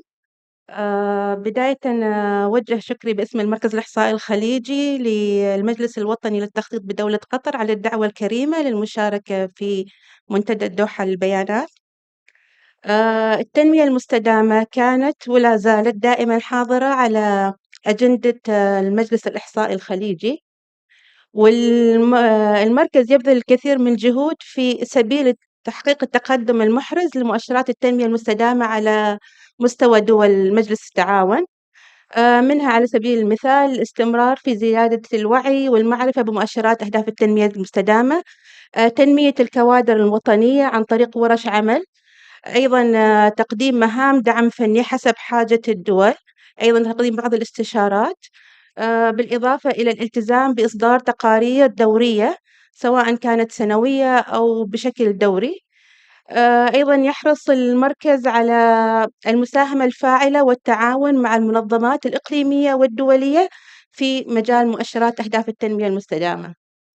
وبناء على كل هذه الجهود هنا عدد من أهم مخرجات مؤشرات أهداف التنمية المستدامة اللي توصل لها المركز حتى اليوم. تم تدشين بوابة بيانات إحصائية تشمل العديد من قطاعات الإحصاء، منها مؤشرات أهداف التنمية المستدامة على مستوى دول المجلس. تم أيضا تدشين منصة مؤشرات التنمية المستدامة وربطها بمستودع بيانات خاص بني في المركز الإحصائي الخليجي، وسأتطرق له لاحقا بتفاصيل أكثر. فهو نظام أطلقنا عليه نظام مرسى. أيضا من أهم المخرجات إصدار أكثر من 50 دليل أو تقرير إحصائي كان آخرها سيتم تدشينه خلال هذا الأسبوع، تزامنا مع انعقاد اجتماعات البنك الدولي وصندوق النقد الدولي. الإصدار الأخير كان في نوع من التغيير، عرض مؤشرات دول مجلس التعاون ومقارنتها عالميا، بالإضافة إلى أنه وضح على مستوى كل دولة كيف حرصت كل دولة من دول الخليج على ربط مؤشرات التنمية المستدامة مع الرؤى الوطنية للدول كل على حدة، وإيش كانت أبرز المبادرات وأبرز الإنجازات على مستوى كل دولة. أيضا يحرص المركز مثل ما قلت سابقا على تطوير الكوادر الوطنية من خلال ورش أعمال، من خلال أيضا اجتماعات للفرق الإقليمية والدولية، وأيضا من خلال مهام الدعم الفني حسب طلب الدول كل عام. الإشكالية اللي قد تواجه المركز بشكل رئيسي هي أنه التباين في توافر البيانات على مستوى دول المجلس. يعني بعض المؤشرات قد تكون متوفرة على مستوى بعض الدول وغير متوفرة على مستوى بعض الدول الأخرى، فيكون صعب على المجلس على المركز الإحصائي الخليجي إنه يخرج بمؤشر واحد يقيس، يعني يظهر المؤشر على مستوى التكتل الخليجي. أيضا واحدة من الإشكاليات هو اختلاف المفاهيم والمصطلحات والمنهجيات في الأجهزة الإحصائية. إذا قلنا الاعتماد الرئيسي الآن في قياس مؤشرات أهداف التنمية المستدامة هو الإحصاءات الرسمية، فأحيانا هذه الإحصاءات الرسمية قد تتعطل بسبب حدوث أي أزمات أو كوارث لا سمح الله. في واحد من التحديات هو مواكبة أهداف التنمية المستدامة مع الخطط الإنمائية لدول المجلس اللوكاليزيشن، وهذه كثير من دول مجلس التعاون already بدأت على العمل على هذا التحدي. أيضا عدم اكتمال بيانات وصفية لجميع فئات المؤشر تايرز من قبل مجموعة الخبراء الدولية، وهذا التحدي يتم مناقشته أيضا حاليا خلال هذا الأسبوع في اجتماع مجموعة الخبراء الدولية، تحضر معظم دول مجلس التعاون بالإضافة إلى ممثل من مركز الإحصاء الخليجي، وغالبا سيتم إغلاق هذا التحدي خلال اجتماعهم الحالي.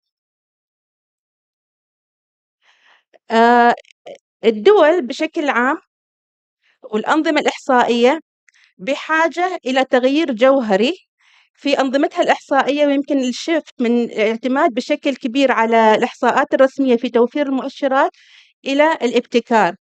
وإيمانا من مركز الإحصاء الخليجي بالإضافة لإيمان المراكز الوطنية الإحصائية بأهمية الابتكار، تم إدراج محور خاص بالابتكار في العمل الإحصائي في الخطة الاستراتيجية الإحصائية الخليجية للعام 2021-2025.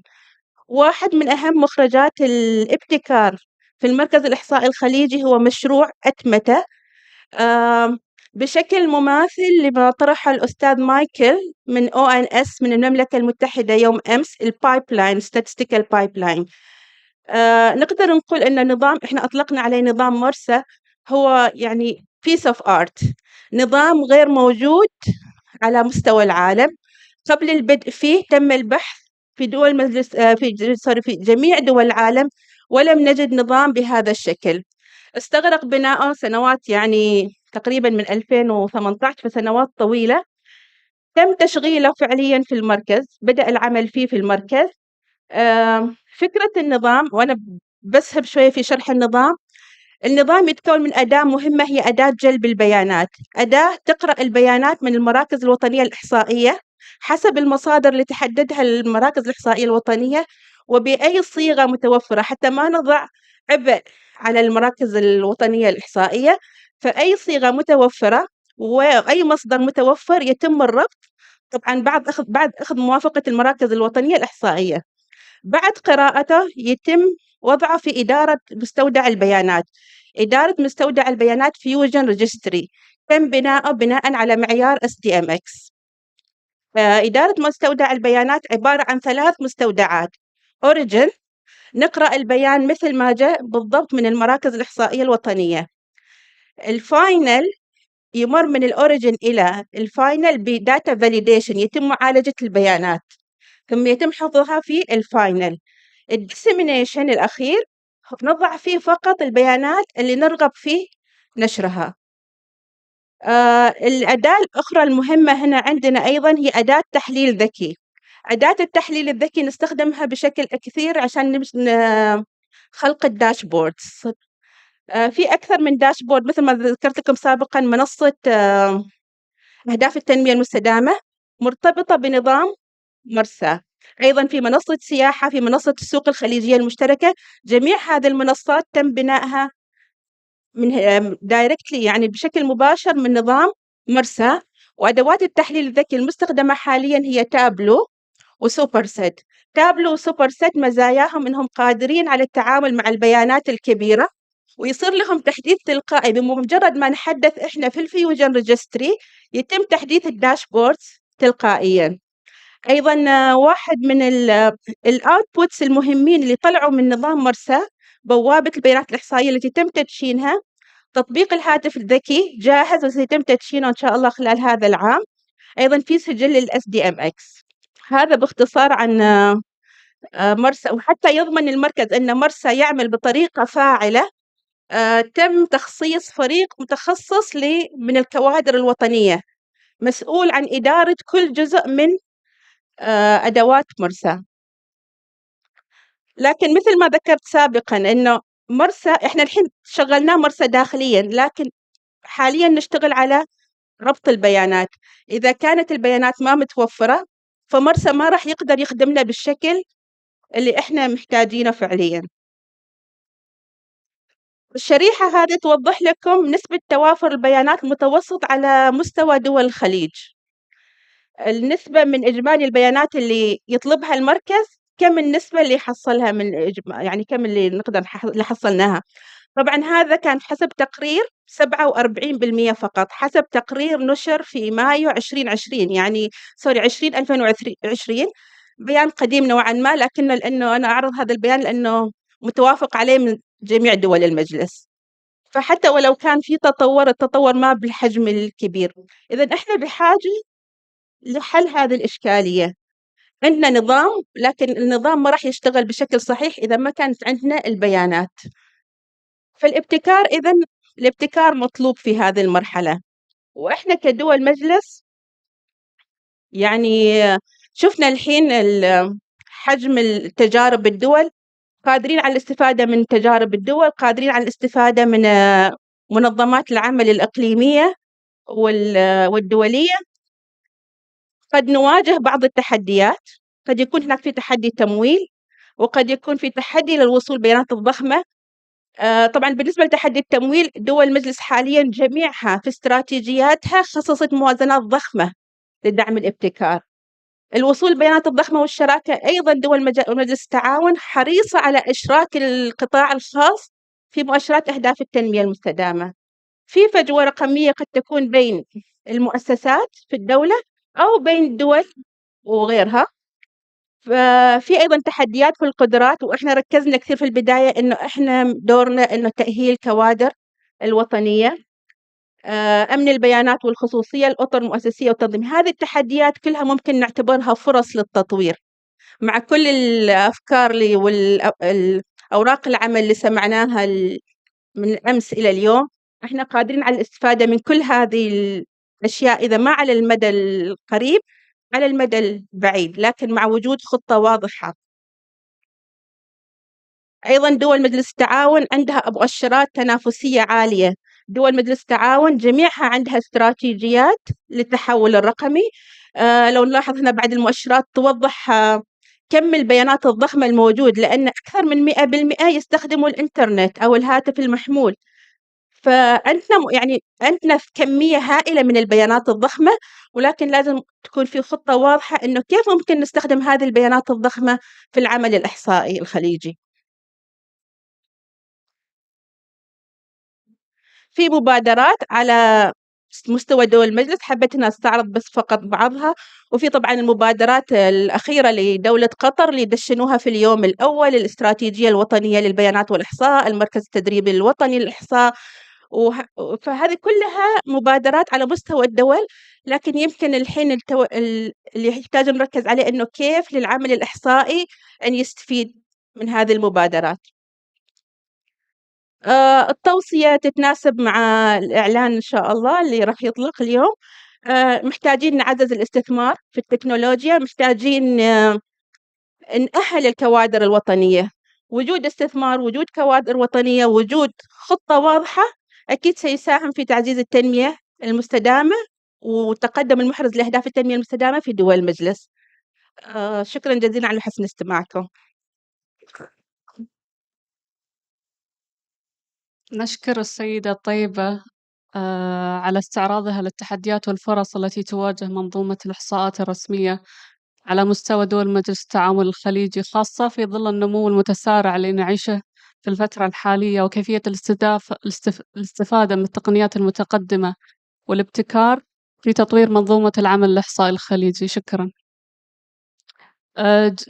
العرض الأخير بيكون عن إدراج حقوق الطفل في التخطيط الاستراتيجي للإحصاءات الرسمية.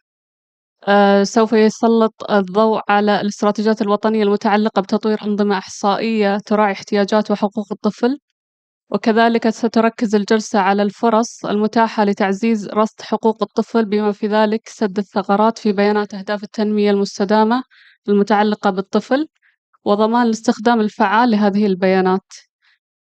سوف يستعرض الجلسة الدكتور روبرت باين ممثلا عن منظمة الأمم المتحدة للطفولة يونيسف. يشغل السيد روبرت بين منصب أخصائي بيانات وأبحاث في المكتب الإقليمي لليونيسف لمنطقة الشرق الأوسط وشمال أفريقيا، إلى جانب كونه المنسق الإقليمي لبرنامج المسح الأسري الرائد اليونيسف. كما شغل السيد روبرت بين عضوية في الفريق المشترك بين منظمة الصحة العالمية واليونيسف ضمن برنامج الرصد المشترك لمراقبة أهداف التنمية المستدامة، وهو يحمل درجة الدكتوراه في الهندسة من جامعة كامبريدج. Please دكتور بين floor is yours. نود التنويه أن العرض سيكون باللغة الإنجليزية في حال رغبتكم بالاستعانة بأجهزة الترجمة الفورية.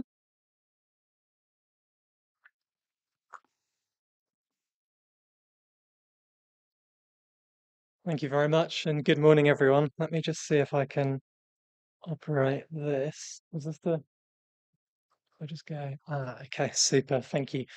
So firstly, let me start by thanking the National Planning Council. It's really a pleasure to be here, and it's been great working with Saud and the team over the last few years on the mix. And I know we have a few other things planned for the coming years. So in this presentation, I'm going to talk more generally about mainstreaming child rights in planning for official statistics. And why it's important to consider children as an integral part of that process, rather than something that is kind of bolted on. We heard that the National Planning Council will be launching very soon a new strategy. So hopefully this is timely and not too late for that. But it will be, I think, of interest for some of the other colleagues here today. And I think it's also to summarize, why this is important, but particularly focusing on Gulf Cooperation Council countries, as well as countries in the Middle East and North Africa. So I'll be sharing a few tools and approaches that we have been taking in this region.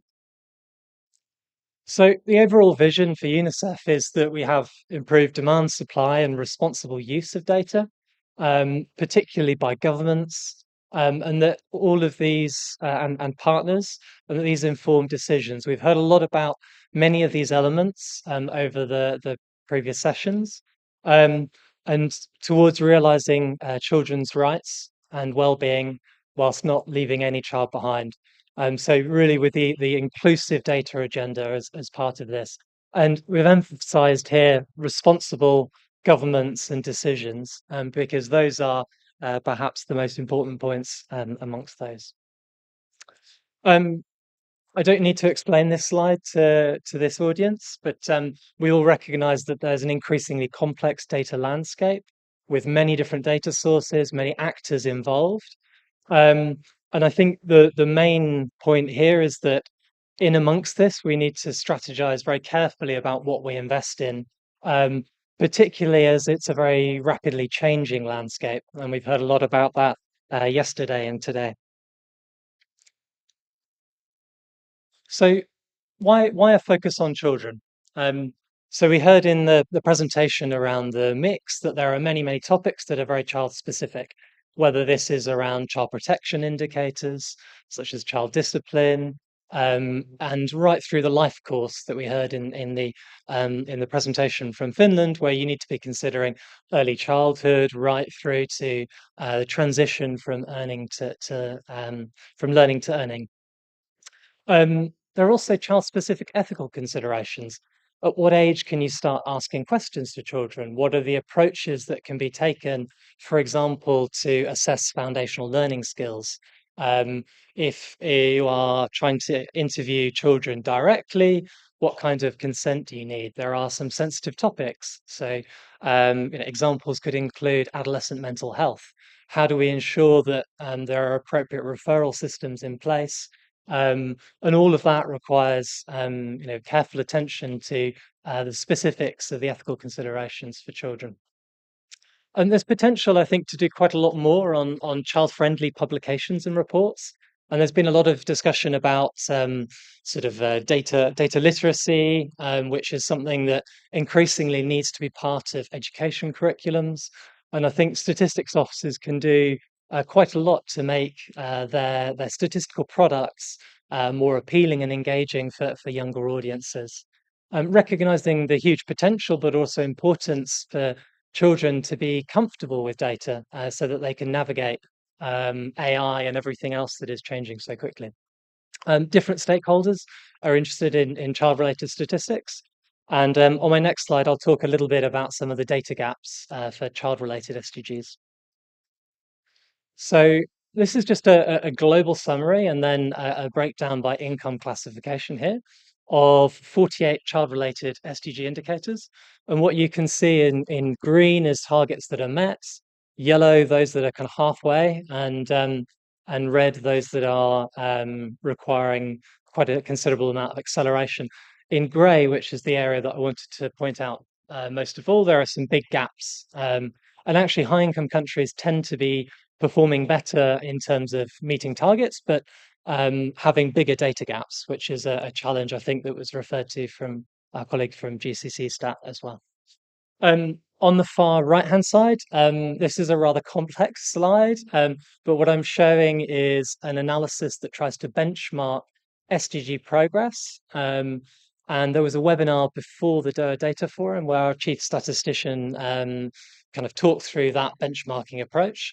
I'd encourage you to watch that if you haven't seen it. And what we can see here is that Qatar had sort of less to do than some of the other high-income countries in North Africa and Western Asia, but has advanced furthest. So is in the top right quadrant, or is on the right-hand side of the average. And there are lots of different approaches that different organizations are taking for SDG benchmarking. And this is something that is obviously of interest. And we saw presentations from the Islamic Development Bank where some goal areas are really lagging behind in the region, such as gender. Okay, so some common challenges. we've talked about community. So there's the sort of statistics community, and then there's a child rights community, and they don't often talk the same language. Sometimes the concepts are not well understood within those two groups. What we find in quite a few countries is that it's relatively easy to define a work plan, but to develop a longer term strategy for data for children is a more challenging aspect. The point that I made at the beginning, that we really want to make sure that this is mainstream, that it's an integral part of the thinking, rather than something that is handled maybe by a child data unit, or through specific activities that just focused on children. And we have these persistent data gaps on child-related indicators, so we can't tell how much acceleration is needed for many areas. So one of the tools that we can share, and that is maybe of relevance, is this toolkit that has been developed with Paris 21, which focuses on mainstreaming child rights in planning for official statistics. And this is really about aligning national statistical systems, and so that they can deliver on the national and international commitments, some of which are listed there. It's always a holistic lens, so it recognizes the central role of the statistical agencies, but also the importance of all of the data coming from respective line ministries. And it encourages children's meaningful participation. So I think this is an area where we could be doing more collectively, globally, on that. There's a few points there around the contents of that toolkit, and I won't go into too much detail on that.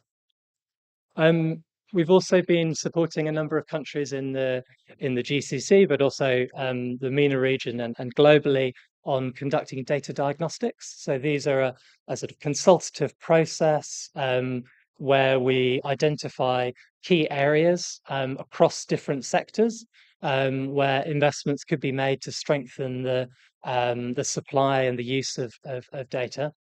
The most recent one was in Saudi Arabia in 2022, and we'd be happy to share further details on that. And I think this is an area that we may be working with Qatar on in the coming years. If I move to the administrative maturity model, so this is something that has been developed and used in, again, a number of countries, particularly in this region in Oman, where there's been a focus on initially the ability of administrative data to deliver SDG indicators, and then with a specific focus on nutrition data more recently. It complements existing sort of sectoral guidance on admin data, and tries to take a more comprehensive lens to understand, what are the strengths in the education admin data, what are the strengths in the health system, how interoperable are they, and there's some levels of maturity that are defined through that.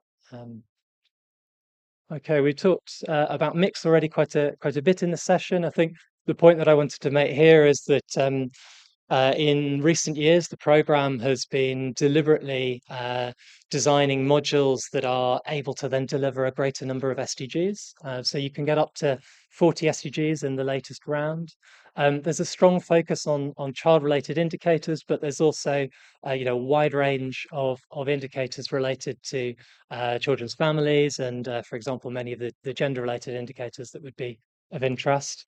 Innovations, so Qatar has been innovating in mixed link. So this is linking your household survey to admin data, so that you can, for example, understand how mother's education might be influencing immunization rates, or many other factors that linking those two together can really help. Qatar has also been doing a lot of verification of data through the use of call centers, which is something that we're learning from the experience. So I really appreciate the team's work on that. And then the other area that we've been working on a lot is on geospatial data, so anonymizing cluster locations so that it can be linked to the wealth of information on geospatial data. There's quite a lot of interest from the Middle East and North Africa, from a whole range of countries, from Algeria through to Yemen. We also have Qatar really as a sort of front runner in this in the GCC countries. Oman, Saudi Arabia, Bahrain, UAE are all exploring the possibility of doing a mix in the coming years, and it would be really good to to count on the MPC to share your experiences, maybe through GCC Stat, if that's something that could be convened. And we're also looking to establish regional partnerships, so with the League of Arab States and others, to support household surveys in the region. And I think one of the benefits of joining a program like this is that you learn from the best experiences across many countries, and I think that's kind of one of the key selling points. Okay, so responsible data for children, it's an emerging area where UNICEF has been working with the government lab in New York to develop a set of principles for responsible use of data for children. There's been some work in the UAE, in Abu Dhabi, with the Early Childhood Development Agency there, where they were trying to understand how can we maximize the benefits and minimize the harms. This area of work is getting increased attention with AI. I think a lot of people have talked about the potential for harm. And I think children are probably the most vulnerable in some senses with the advent of generative AI and other options. Okay, so on participation, I think in principle this is well understood, and the question is how best to approach it. There are some areas, such as in climate change, where I think things have really advanced quite strongly. On the use of data and statistical literacy, I think there are some there's some room for improving and sharing experiences on how that's been approached. And we should really look to engage children in defining what the strategies are and as agents of change. Because at the end of the day, in 10 years' time, it will be children who will be trying to navigate all of the changes in the data landscape. Just a plug for there's a session in the World Data Forum which is specifically focused on responsible use of data and data governance for children, and the links to AI, where there'll be substantial component of youth engagement in that, and I think a coalition being formed to advance the thinking around that. Frontier data, I should probably go through this relatively quickly. In some other regions, UNICEF has established frontier data nodes, and there's an increasing number of use cases. I've listed a couple here, but I think the kind of primary approach that we've taken is recognizing that we have a certain amount of talent internally, but it's really through partnerships with research institutions, establishing the infrastructure and bridging the technological possibilities with the actual need. And we heard that many AI initiatives are failing to kind of do that. So I think the kind of brokering and defining of what's required, I think is really key there. As is recognizing the balance of maximizing benefits and minimizing some of the risks. Okay, so on governance and reporting mechanisms, I don't need to explain to this audience the importance of independent national statistical offices in strengthening child-related statistics, but also the broader national statistical system, including line ministries, and the key role of independent human rights institutions.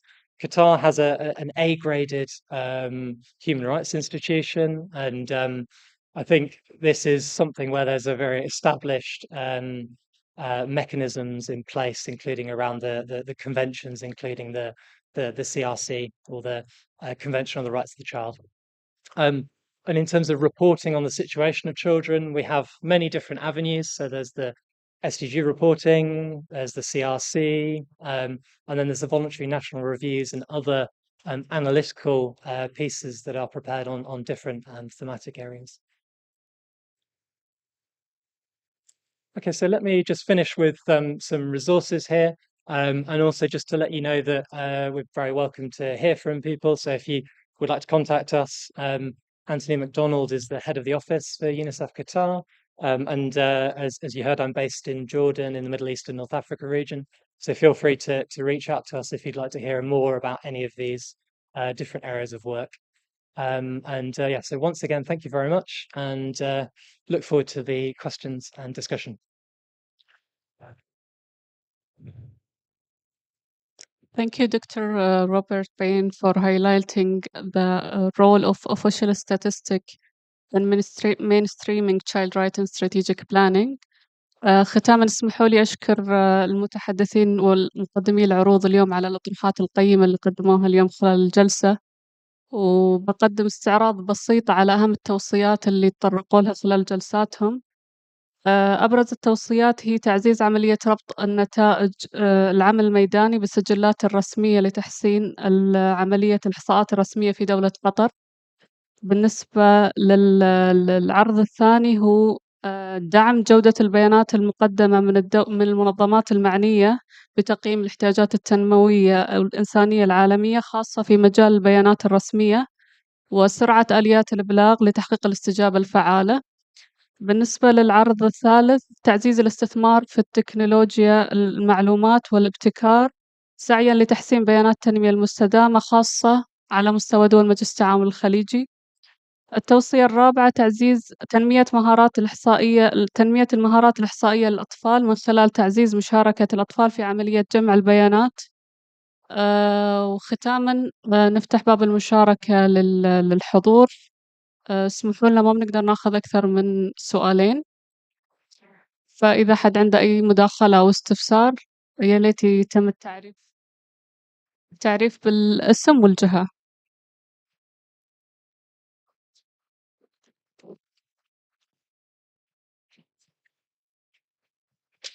السلام عليكم. الدكتور خالد بن منسي الجبوري من وزارة الأوقاف والشؤون الإسلامية ودولة قطر. طبعا سؤالي للأخت الأستاذة طيبة ضيفتنا من سلطنة عمان.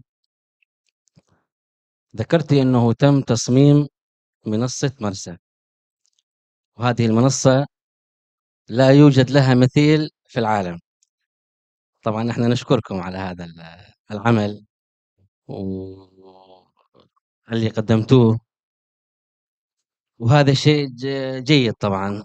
ونحن السؤال ما هو الجديد في مرسى؟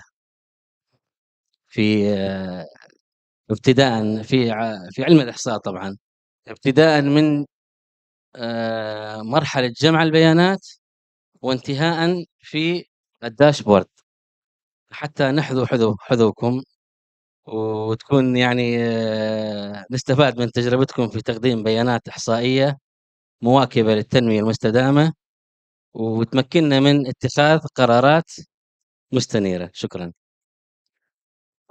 شغال. هو أولا بس للتوضيح، هو نظام مرسى يستخدم لبناء منصات عديدة.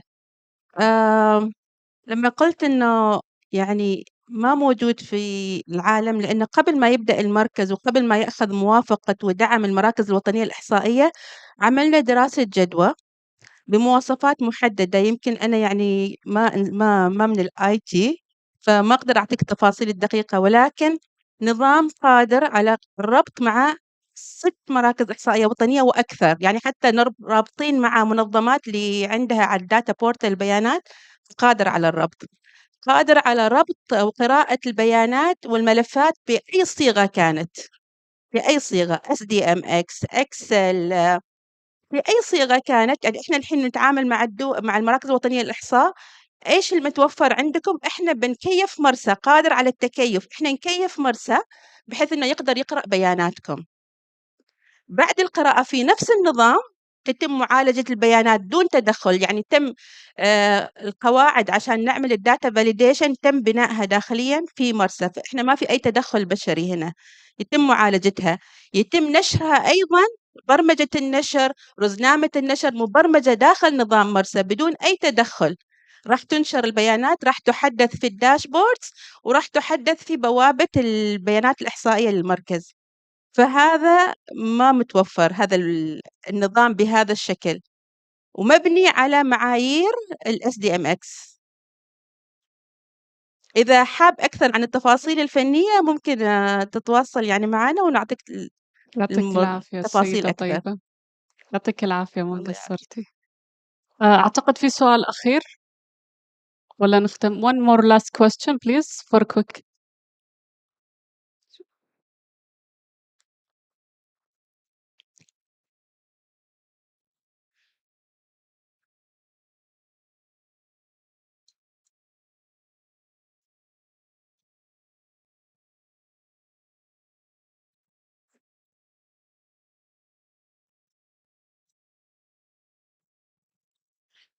Hi, good morning, everyone.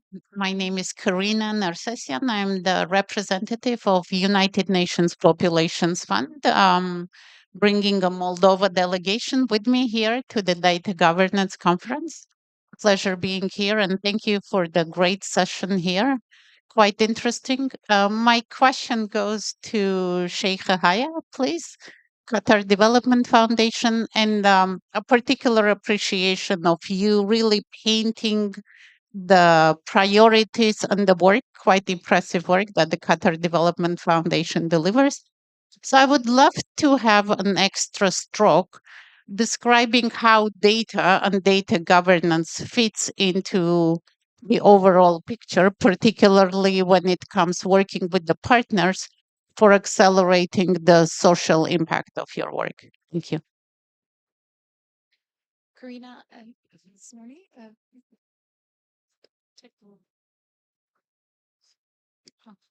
Thank you so much. Karina, first of all, it's nice to see you this morning. Thank you for that question. I believe, as you said, I touched upon sort of the broad strokes of how we work or we weave data into our daily operations. However, on your question, when working with partners, regardless of the Oh, thank you for that. So when working with partners, regardless of the scope of the project itself, so we're talking about projects that could be in the tens of thousands. We can talk about projects that can be in the tens of millions. And we can also talk about duration being months to deliver or years and years to deliver. We can, we go as far as decades to deliver on certain projects. At the core of the alignment with the partnerships is the SDGs. So the first box that we as partnerships or the partnership department has to tick for it to go through the process is, does this align with the SDGs? Because the SDGs forms the ethos of our operations at the Qatar Fund for Development. So it's sort of a precursor to any partnership or operation. Does this in fact align with our SDGs or not? I hope that was sufficient. Thank you. شكرا جميعا على الحضور وحسن الاستماع. نختم جلستنا اليوم. يعطيكم العافية.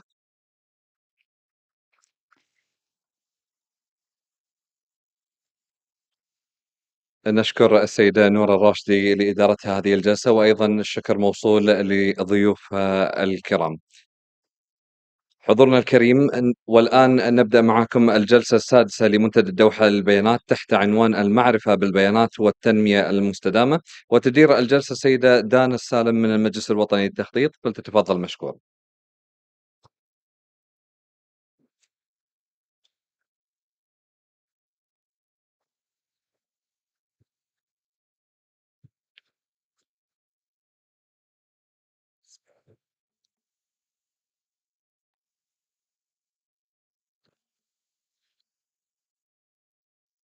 بسم الله الرحمن الرحيم. السلام عليكم ورحمة الله وبركاته. أهلا وسهلا بالحضور الكريم في الجلسة السادسة من منتدى الدوحة للبيانات، والتي تحمل عنوان المعرفة بالبيانات والتنمية المستدامة. ويشرفني أن أكون مديرا لهذه الجلسة، والتي تجمع بين أهمية البيانات ودورها الحاسم في تحقيق التنمية المستدامة. سنسلط الضوء اليوم في هذه الجلسة على كيفية استخدام البيانات لتعزيز الاستدامة، وسنستمع إلى مجموعة من الخبراء الذين سيشاركوننا خبراتهم في هذا المجال، ونتطلع إلى مناقشات بناءة وملهمة تحقق الفائدة للجميع. أدعو المتحدثين في هذه الجلسة للحضور إلى المنصة، حيث سيكون معنا في هذه الجلسة الدكتور عمار محمد حمادين من برنامج الأمم المتحدة الإنمائي UNDP، والدكتور أنس بوحلال من منظمة الأمم المتحدة للتربية والعلم والثقافة اليونسكو، والدكتور إيدي بورخيسري من جامعة نورث ويسترن في قطر. Just a gentle reminder to all our speakers in this session, we have a limited time and let's ensure we make most of it without exceeding our allocated time. And thank you for your cooperation. دعونا نبدأ هذه الجلسة بعرض من الدكتور عمار محمد حمادين من برنامج الأمم المتحدة الإنمائي UNDP بعنوان الاستفادة من التحول القائم على البيانات من أجل مدن ذكية ومرنة. دكتور عمار هو متخصص دولي ذو خبرة في مجال تكنولوجيا المعلومات والاتصالات، لديه 28 عاما من الخبرة في الأدوار القيادية عبر الحكومات والمنظمات المتعددة الأطراف والشركات العالمية. يتمتع بخبرة واسعة تجمع بين التكنولوجيا والسياسات والمشاركة الاستراتيجية. حاليا يشغل منصب المستشار الرئيسي للتنمية الرقمية المستدامة في المكتب الإقليمي لبرنامج الأمم المتحدة الإنمائي للدول العربية، حيث يقدم إرشادات استراتيجية لفريق التحول الرقمي، ويركز على صياغة الاستراتيجيات وتطوير السياسات وتطوير الشراكات الاستراتيجية. يحمل دكتور عمار دكتوراه في إدارة الأعمال من جامعة برادفورد، وماجستير في قانون التكنولوجيا والإعلام والاتصالات من جامعة كوين ماري في لندن، وماجستير في إدارة الاتصالات من كلية إمبريال في لندن، بالإضافة إلى بكالوريوس في نظم المعلومات الإدارية من جامعة ولاية كاليفورنيا. سيسلط العرض التقديم الضوء على كيف يمكن للإدارة الحضرية القائمة على البيانات تسهيل عملية صنع القرار في الوقت الفعلي، وتمكين الحكومات المحلية وزيادة مشاركة المواطنين. تفضل دكتور للبدء بالعرض.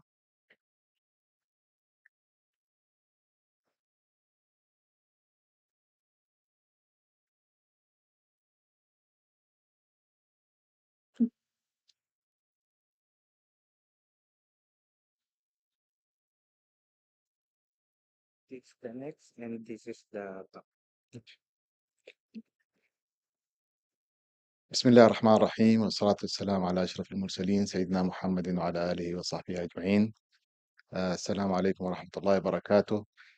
في البدء أود أن أتقدم بالشكر الجزيل لسعادة السيد عبد العزيز بن ناصر بن مبارك الخليفة الأمين العام للمجلس الوطني للتخطيط، والسيد أحمد حسين على هذه الدعوة الكريمة للمشاركة في هذا المنتدى الهام في دوحة العرب في دولة قطر. اسمحوا لي بمواصلة العرض باللغة الإنجليزية. So I'll present my slides in English.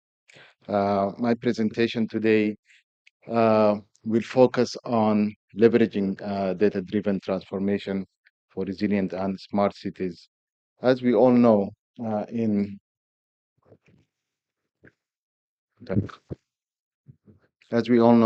the rapidly urbanizing world today, our cities face real challenges when it comes to sustainability, quality of life, and we need to take a deeper look at how these cities will be in the future. So in my presentation, we're going to look at how advanced technologies, primarily Internet of Things, artificial intelligence, and data analytics will help us plan and govern our cities going forward in the future. Of course, in this presentation also we'll look at how we anticipate the economic shifts that we face, the climate change threats that we face, and look at also the health, public health crisis that were manifested in COVID-19 a couple of years ago. So a smart city basically is a collective of resources, infrastructure, processes, and of course, people. So all these components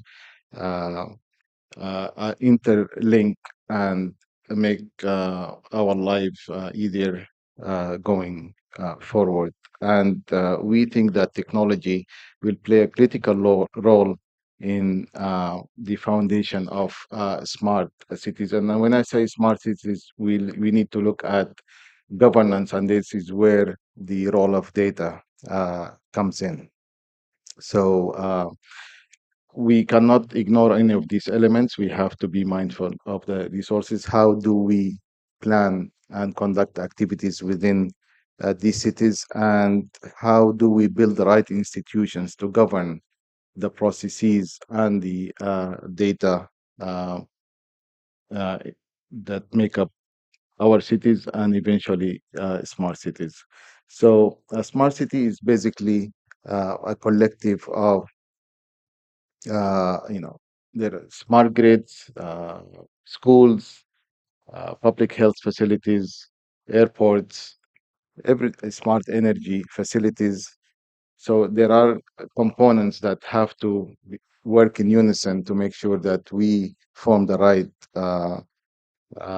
structure for a smart cities, from traffic management to air pollution monitoring to smart buildings to smart homes. And now we see the growth in EVs, the electrical vehicles, in many cities around the world. So it's basically an interlocked kind of structure that we need to build, and we cannot ignore any of these elements to make sure that we have a smart environment that makes for a smart city that operates on clean energy solutions and promotes, at the end of the day, our sustainable development goals. So every sector is counted, every sector is important in a smart city, whether it's education, whether it's health, and all of that. We've seen very enlightening and important presentations in this forum in the past couple of days about how we collect and manage and analyze data. So, what is the future of our urban living, and where are trends taking us? Today, we see more than 50% of the world population lives in urban areas, and this is bound to grow as we go forward. So I've put a map where we highlight the percentages of urbanization around the world, but we see a trend in the growth of megacities in the region, in the GCC, and in the Arab world, and in the world at large. So the megacities structure is growing, becoming a fact of life, and this calls for urgent and immediate action when it comes to sustainability and resilience for these cities. As I said, by 2050, mostly more than half of the world population will be in urban cities. So the balance will clearly tilt towards urbanization rather than rural living around the world. So this even makes the challenge more pressing, and our collective action that I will come to is really needed to make sure that we manage a better future for the coming generations. So the data-driven approaches to smart cities, of course, the UNDP really places emphasis on being, the UN agency that really focuses and looks at SDGs as a North Star in everything that we do. And based on that, we have recommendations that I will come to in how to enhance our urban planning using artificial intelligence, big data analytics, and uh, information technology at large, but Internet of Things in particular. And this is basically to make sure that how we use our energy efficiently, and we make sure that our climate change action is always being counted, and making sure that we have the sustainability that we're looking for. So I know these slides are text heavy, so please let me know if you would like me to send you the slide sets. I'll be happy to do that. So, how do we actually achieve enhanced urban living? How do we make sure that these urban structures and urban cities are inclusive? And how do we make sure that these resources are managed properly and we have the right accountability matrices for managing the resources of these smart cities? And as I said that before, the SDGs are at the heart of the the future of smart cities, because our recommendation is to make sure that we map our activities to each of the SDGs. That's why I placed them at the center of this. But I would like to emphasize on one more point is on the data analytics or data driven accountability and monitoring for smart cities. Uh, because we believe that the right planning, the right economic planning, the right resource planning is critical for resilience, for sustainability of the smart cities. And we don't think that there is a better resource than data to make sure that we do not waste any of these resources, because resources are becoming scarce in many parts of the world, and data is the way to make sure that we collectively manage these resources properly. Also, data enables us to make the right decisions, allocate resources effectively, plan the next phases of our smart cities, and make sure that we leave no one behind when it comes to urbanization. Because, as I said earlier, urbanization includes education, health, uh, better quality of life. So we need to make sure that we include everybody in our data analytics. That's why we emphasize on big data, making sure that everybody is included, everybody is accounted for, and equal chances and opportunities are given to populations of every country to enjoy the facilities that the smart cities promise with the development of technology. So we will see a more ubiquitous use of electrical vehicles. We don't want to have that small targeted segment grow, rather than widen the prosperity of what is promised by smart cities to a wider set of populations. In the UNDP, we are proud to have an integrated approach to resilient cities, data-driven and sustainable future. And this basically starts with the infrastructure and the accessibility, inclusivity, smart facilities, and equity. So if you read the literature that and the thought leadership that comes out of the UNDP, you will see all of these elements included. I would like to add also the concept that we're heavily engaged in, which we call the digital public infrastructure, that actually gives an umbrella to how digital facilities and digital concepts can be ubiquitous in all what we do, from digital ID to telecom infrastructure to digital infrastructure to financial inclusion to digital inclusion. So I invite you to read our reports about digital public infrastructure.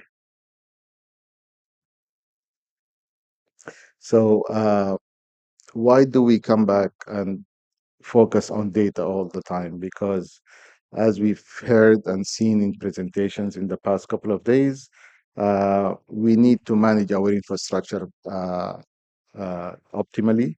We need to make sure that we have the right data with the highest levels of integrity, and I would like to emphasize the high levels of integrity, and the right systems to analyze and produce dashboards, reports, and so forth, to make sure that we keep continuously improving the quality of life for our citizens, and to make sure that our developments and future plans are sustainable and make sure that our economic equity is spread the right way.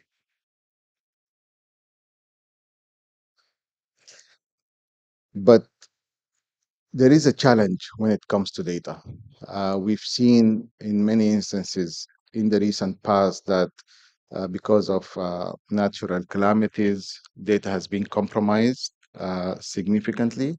There were no adequate plans to make sure that data is kept properly. But thankfully, with the advent of cloud computing, we have new ways of making sure that our data is kept safely, securely, and uncompromised. In this framework, I detailed four main ways of making sure that our data is resilient, our data is safe and secure. It starts with our recovery plans. It starts with how we make sure that across the public sector and the private sector, we have disaster mitigation and disaster recovery plans. And as we all know, cybersecurity is becoming an integral part of our ICT strategies and operations worldwide. I was happy to pass by yesterday and see a big cybersecurity center here in Qatar that gave me the impression that the state of Qatar really has the emphasis on cybersecurity, which is an integral part of data management and data security. Also, the laws and policies and regulations managing data and data exchange, whether it's within country or cross-border, is a critical element of managing our data. And last but not least, we need to work together. We need to collaborate and harmonize our policies in the region and within sectors within one country to make sure that data flows are seamless, data flows are secure, and data flows are beneficial to all stakeholders. We often face an issue with the lack of data sharing, and that manifests when there is a situation of a disaster or a situation of calamity where there is a severe lack of data because it's being held at one agency or another or one country or another without the right mechanisms of data sharing and data exchange. So that issue and that standoff can really be mitigated by strategic partnerships and collaborations between parties, states, and agencies. In this slide, I would like to also focus on the potential of data processes and link that to, as I said, SDG 17 partnerships for achieving the Sustainable Development Goals and SDG 11. You'll see the potential, you will see the sustainability and enhanced quality of life, and common thread between the three of these pillars is data, and that is linked to these fundamental SDGs, the topic of this presentation. And as I said earlier, this can only be achieved by the right partnership models, the right collaboration.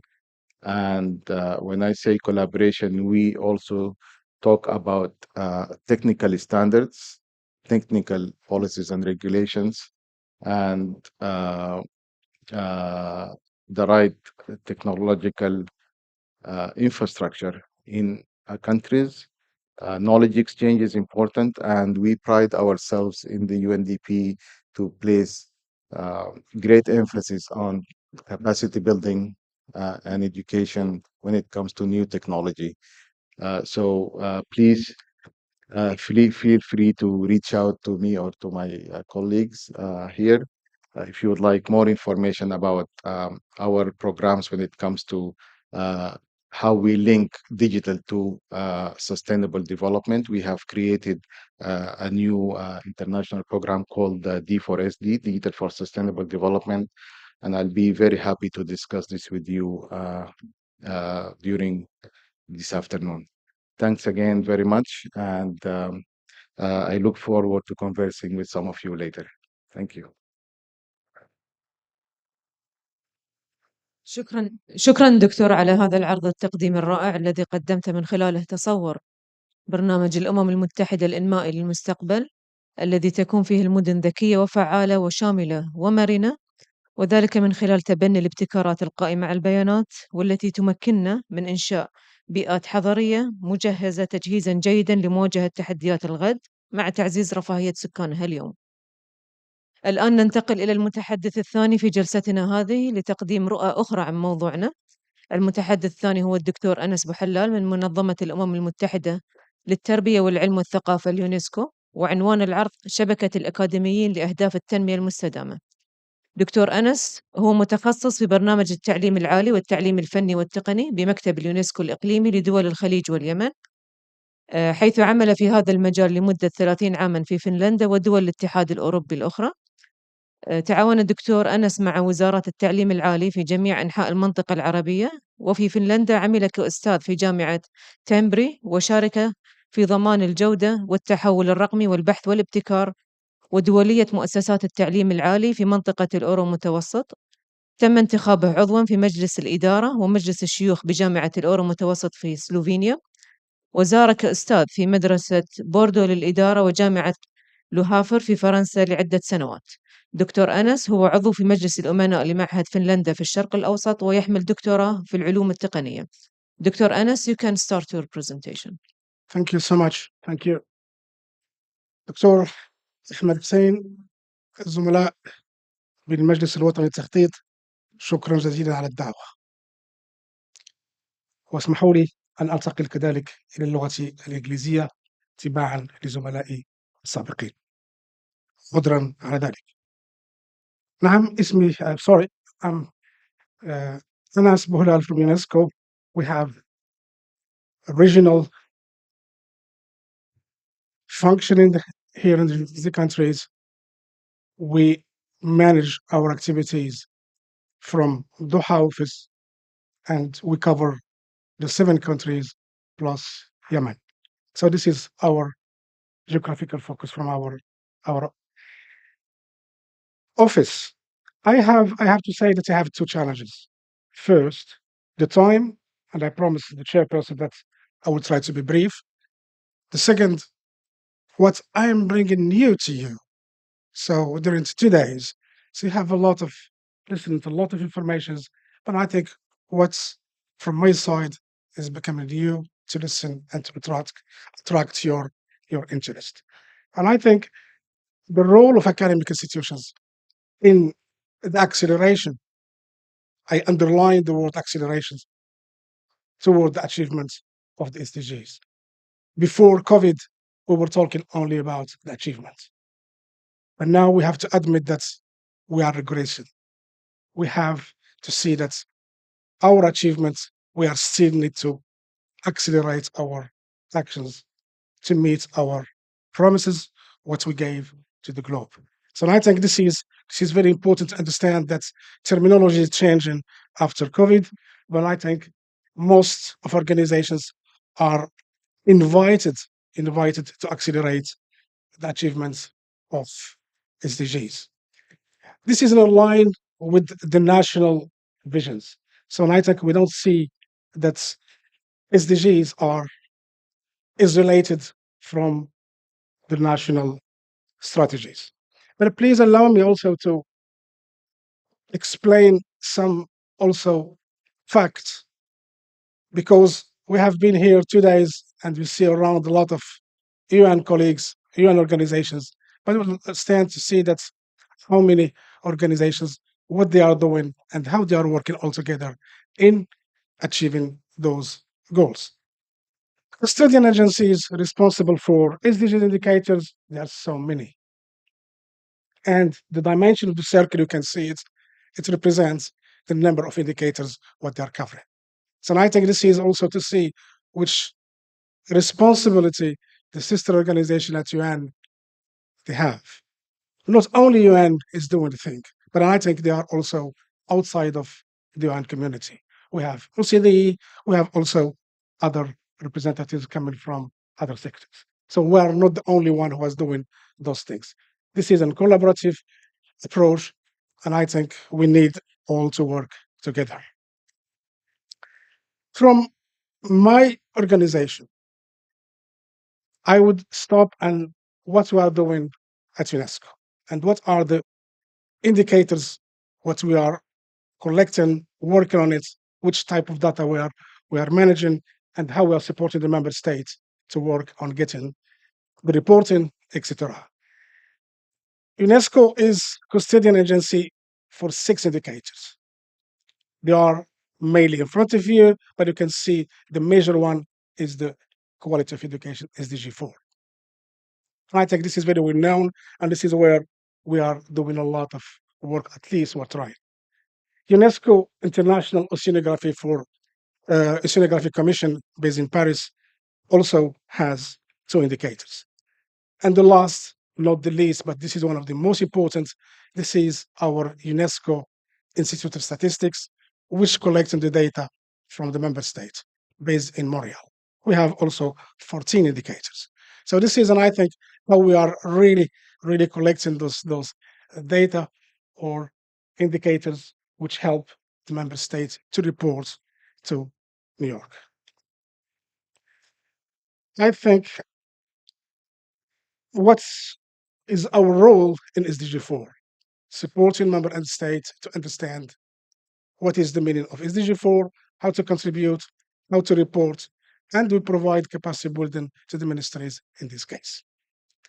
Also, last year it was the Education Transformation Summit, and I think a lot of commitment has been made also in the summit in New York, and now also the member states are invited to implement those commitments which have been made in New York. The next is why higher education is involved in sustainable development goals or is taking this role of achieving SDGs. And I think it's very simple. If we can see the 17 SDGs, there are 9 goals dealing with the university mandate. Mainly education, second, research, third, innovations. And this is the main mandate of the universities and higher education institutions globally. Therefore, and I think the mandate of, or why higher education is involving, because it's really determined during those 17 goals. Then why UNESCO? UNESCO is the only United Nations organization mandated to higher education. Therefore, we have the privilege to contribute and support in providing a technical support in this side.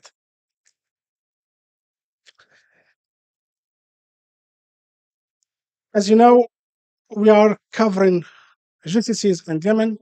This is our office mandate.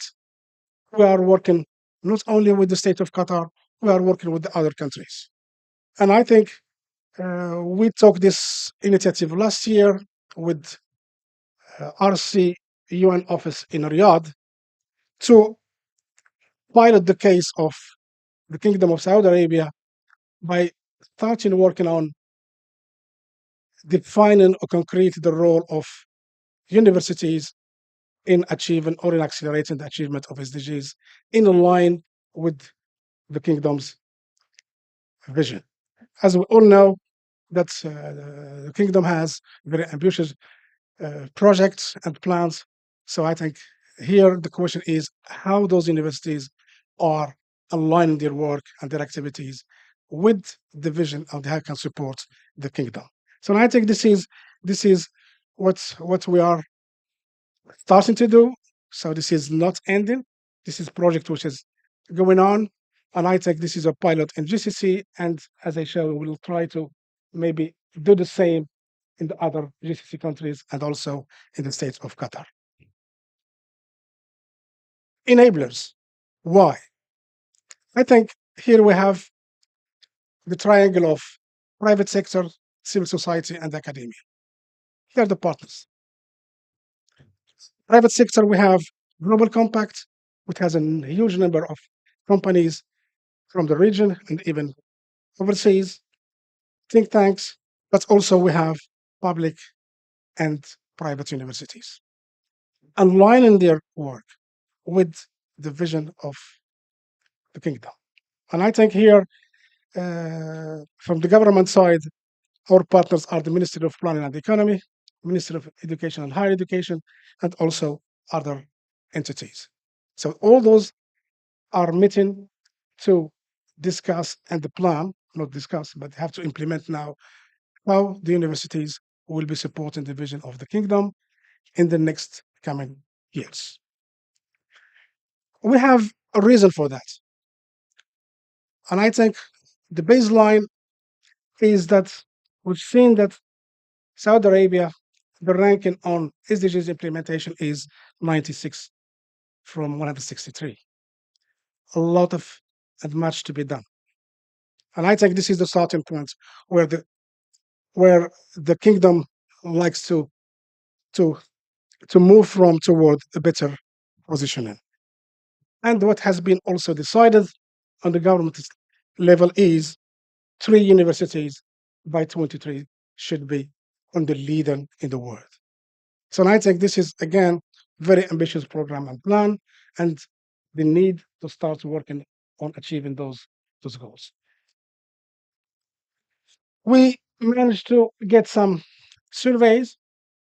It was, and I think, if I remember, there were not so many, 60 responses only. Geographically, it was not so very inclusive. We can see only the big cities, but we haven't yet reached out to the other universities who are in the south, in the east, and the west of the kingdom. But we are launching the second questionnaire and survey, and we hope to complete it by the end of this year. Sectors who have been getting a response to, and I think, sorry, maybe I missed this.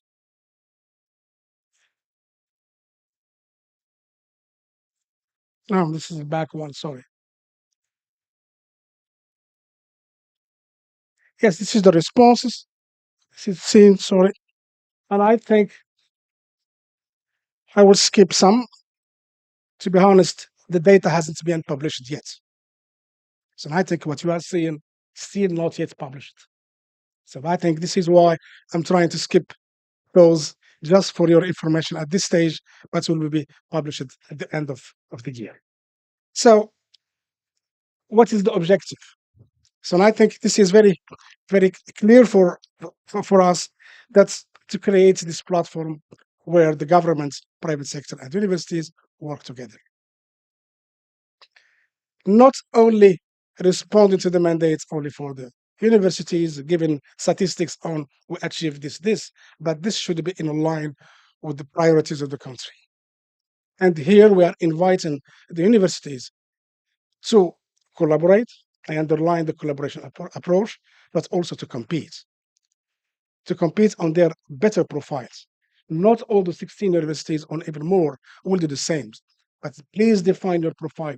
Healthcare, energy, transport, whatever, agriculture, which are the sectors, the keys for the kingdom, and please compete on providing the solutions towards the Vision 23. We are acting as UNESCO secretariats of this network. So I think they are asking me to finish. I will finish here, but what I'm expecting from today's talk, 2 things. First, to work with our colleagues from the National Planning Centers on Council on duplicating the same for the state of Qatar. The second, working with the universities to support them on the SDG 9.5. SDG 9.5, it has been said yesterday, it's a headache for the member state.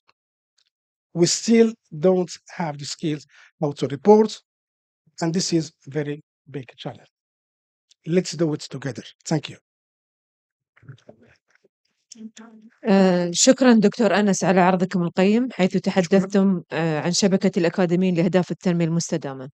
والآن ننتقل إلى المتحدث الأخير في هذه الجلسة، والذي سيقدم لنا منظورا جديدا حول موضوع الجلسة من خلال عرض بعنوان إعادة بناء مقاييس التنمية، تبني حقائق ثقافية متنوعة تتجاوز الشمال العالمي، والذي يقدمه لنا الدكتور إيدي بورخيسري، وهو أستاذ مشارك في جامعة نورث ويسترن في قطر. تتركز خبرته الأكاديمية في الصحافة الرقمية ووسائل الإعلام الناشئة، وتركز أبحاثه على استكشاف التفاعل بين وسائل الإعلام والتكنولوجيا والطاقة، مع تركيز خاص على قضايا صحافة البيانات ودراسة البيانات النقدية ودراسة الشفرات والخوارزميات والذكاء الاصطناعي والأتمتة وصحافة الهاتف الجوال والتصوير الصحفي والتثقيف الإعلامي. علاوة على ذلك فهو محرر مشارك لسلسلة كتب دراسات بلغرف في الصحافة والجنوب العالمي، والباحث الرئيسي للمشروع الفرعي رقم 6 المعروف باسم برنامج سفراء المواطنة الرقمية، وهو جزء من سلسلة برامج الأولويات الوطنية للبحث العلمي بتمويل من الصندوق القطري لرعاية البحث العلمي. قبل حصوله على درجة الماجستير والدكتوراه في الإعلام والاتصال، عمل دكتور بورخيسري كصحفي إذاعي ومنتج إعلامي وممارس للعلاقات العامة لمدة تقارب 15 عام. يتناول هذا العرض نظرة نقدية لكيفية بناء وقياس التصنيفات والمؤشرات الاجتماعية والاقتصادية التنافسية كمؤشر التنمية البشرية أو أهداف التنمية المستدامة أو مؤشر التنافسية العالمية من منظور غربي. غالبا ما يتجاهل هذا المنظور القيم الثقافية المتنوعة والتجارب الحياتية للمناطق خارج شمال الكرة الأرضية. تفضل دكتور. The floor is yours. Thank you very much. So first, I would like to start by thanking the National Planning Council for inviting me again to come to present my research in the forum. This is the second time that I present, and I'm delighted to see how this group is becoming stronger. So today, I would like to present some part of the research that I'm currently undertaking in the spirit of further and advancing the conversations around localization and more particular contextualization.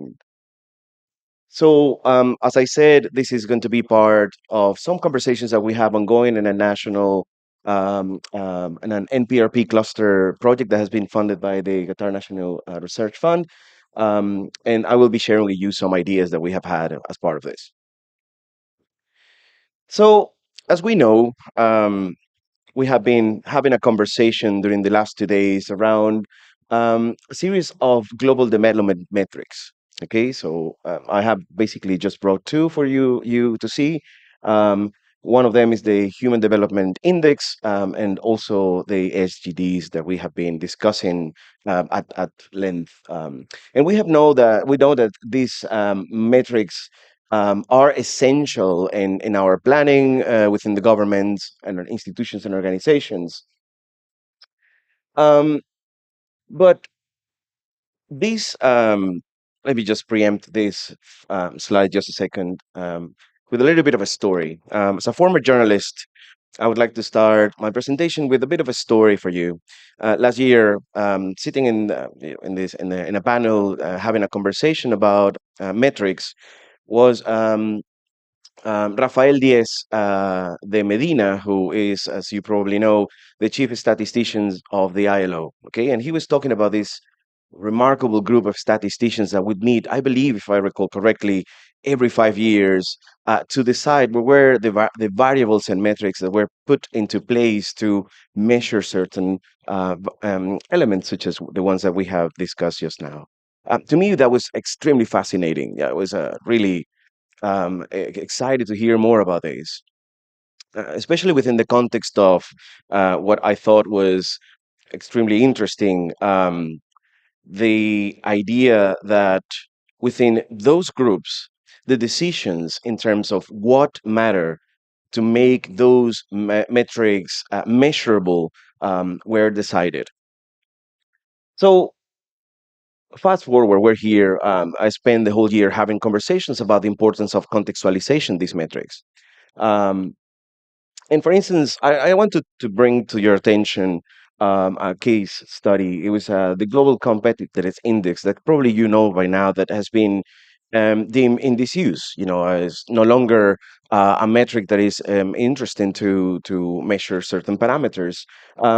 The reason for that, it actually run from 2004 to 2020, and the reason for its disuse is that the Global Competitiveness Report used ecological footprint as a context-only metric. Okay, it was not part of the measurement; it was not part of the variables that were accounted for, and it was perceived as potentially not representing the values of specific countries accordingly. So I went and checked more about how these metrics were used and measured, and they said that two types of data were used. One was survey data that they weren't really explicit about how these surveys were conducted and based on what parameters, and also they said and they use a range of hard data. These data came from indicators. I couldn't read. Sorry. That they never were very clear about the sources from where this data was coming. So I don't know if you are this kind of person that, when you're going to use any metrics, any data, will go to the methodology section, click on that little button over there, and you will actually go and scan through pages and pages of formulas and algorithms to see whether those are measured in an appropriate manner. Well, I have to say, I'm not a statistician. I'm a former journalist, now academic. And I actually did it just for the sake of this presentation. So to me, it was interesting, together with the conversations that we had in our sub-project, is the main interest of what I would like to convey today is not the output. So far, we have heard about phenomenal ways of creating, as you might call it, data or statistics products, outputs. But to me, the interest lies on those conceptual stages where we all come together to define what are those parameters, what are those variables. Sorry. And within the conversations that we have had as part of our project, we found that many of those metrics have at its core a series of ideological factors that actually come from the West and mostly from the global North. And as such, I started just to do a little bit of more digging up and a little bit more research. And I decided to start with a case study based on unemployment, or at least labor, which to me was fascinating. And for instance, when I went to check how the HDI measures, for instance, the labor, I found that there was an emphasis on individualism, that it was pretty much measured in terms of parameters like market growth, and also focus on formalized labor. So these metrics normally are centered around industrial economies, as we all know. And so I started to look at the report where basically they are more explicitly explaining the ways in which these are measured. And I found that they measure, for instance, when it comes to the Human Development Index, there are three parameters, which, if I don't recall correctly, sorry, is really difficult to read from here.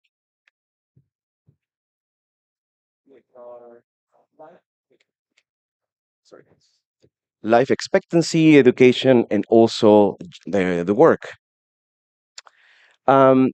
Interestingly, when you think about these parameters and how they might represent certain ways of measure life expectancy, education attainment or access, and also job, it is not surprised that the index always represents as the most advanced in terms of development. As you can see, the usual suspects: North America, Western Europe, and Australia.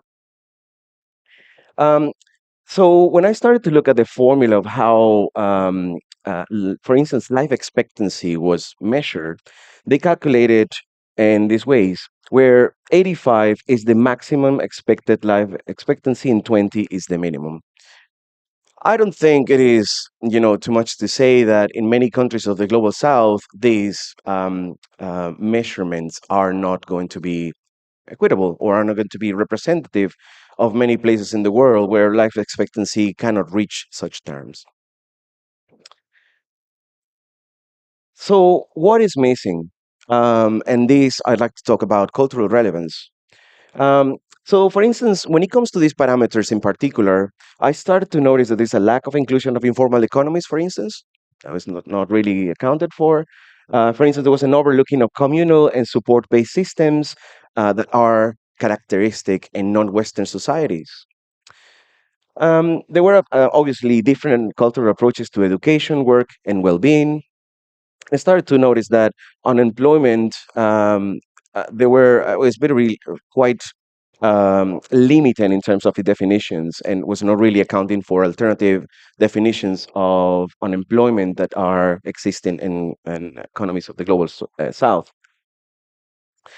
So I decided to go and have a look at a few case studies, and I wanted to actually bring the reason why we're here, some statistics to you. So, for instance, in the MENA regions, informal sectors are quite heavily important within those the economic development of those countries, but surprisingly, they are not accounted for within the parameters that are measure development. For instance, unemployment in many Western economies is typically defined as the percentage of the labor force that is actively seeking employment but unable to find work. Um, and of course, if we try to extrapolate those ideas to many economies in the global south, that doesn't really account for because, in many cases, we don't have employment centers and things like that. So definitions tend to emphasize formal wage-based labor. And basically completely are oblivious to complexity of employment patterns outside of the formal job market. So, for instance, in Egypt, the informal economy accounts for an estimated 60% of employment, and that is not normally accounted in parameters or measurements of employment in the world. There are other interesting elements here to account for. For instance, Morocco, the informal economy contributes 40% of GDP. For instance, they talked about artisanal vendors, and they are not really accounted for. Women's work, for instance, only 80% in Egyptian women formal employment because they are most that sector is really informal too. Youth employment up to between 50 and 70% employment in MENA countries, and we can continue with that. So, for instance, I started to see that there are certain practices that were obviously difficult to operationalize within the metrics. For instance, family-based work, basically family-center initiatives or companies that where generations after generations they continue being part of the family without having the same definition of you are in a formal job. I found, for instance, an example of farms where family members contribute to family business in Morocco and Yemen. For instance, social solidarity and barter systems that are quite popular in Lebanon were not also accounted for as part of the metrics. So we have seen also how GDP is the dominant metric, but also we started to see in these examples this a very clear formal labor bias. Is the idea that formal employment is a measurement of economic productivity.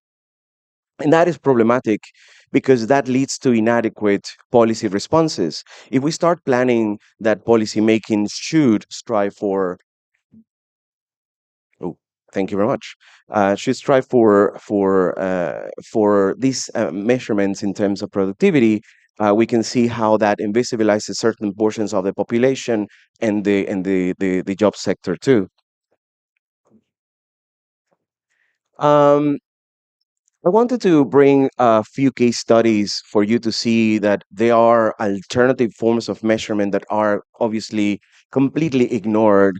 And one of them, I will just probably conclude with this, it has to do with health. For instance, in Ethiopia, there's a community-driven healthcare system called the Health Extension Program. And when you think of GDPs, for instance, we will see an example here. Currently, the definition or the measurement of GDPs was slightly changed to incorporate only systems or sorry, what's it here? We define a number of people covered by health insurance and public health systems by 1,000. So that obviously excludes a quite considerable portion of of um, of health systems that are alternatives to the predominant model. There are other critiques and other examples, for instance, well-being as defined by indigenous populations in Peru and Ecuador, sorry, Bolivia and Ecuador. But I will just basically conclude very briefly with a number of recommendations and ideas. We have now the power. We have now the opportunity to start pushing for more context specific, more localized metrics that better represent our communities, and we have a duty to do so. And in doing so, it is perhaps a good idea to engage with communities of interest and collaborate with local scholars and civil society organizations in shifting towards a more inclusive way of understanding these metrics. Thank you very much. Thank you, Doctor, for your presentation. And despite the importance of the session's topic, I must open the floor to only one question from the audience due to the time constraint. So do anyone have a question, please?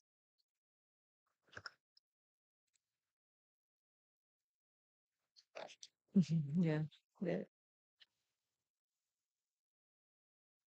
في نهاية هذه الجلسة أود أن أشكر الجميع سواء كانوا متحدثين أو حضور على مشاركتهم القيمة والمعلومات الغنية التي قدموها وشكرا.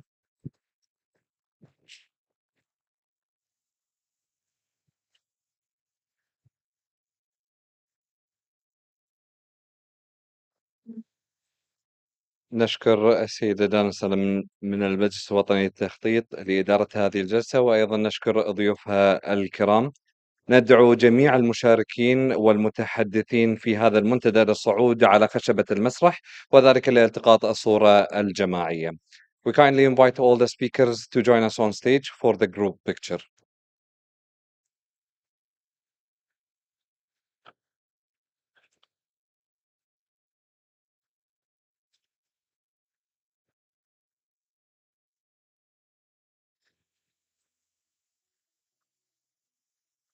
Just to clarify that we'd like to invite all the speakers for the 2 days to join us on stage. لليومين.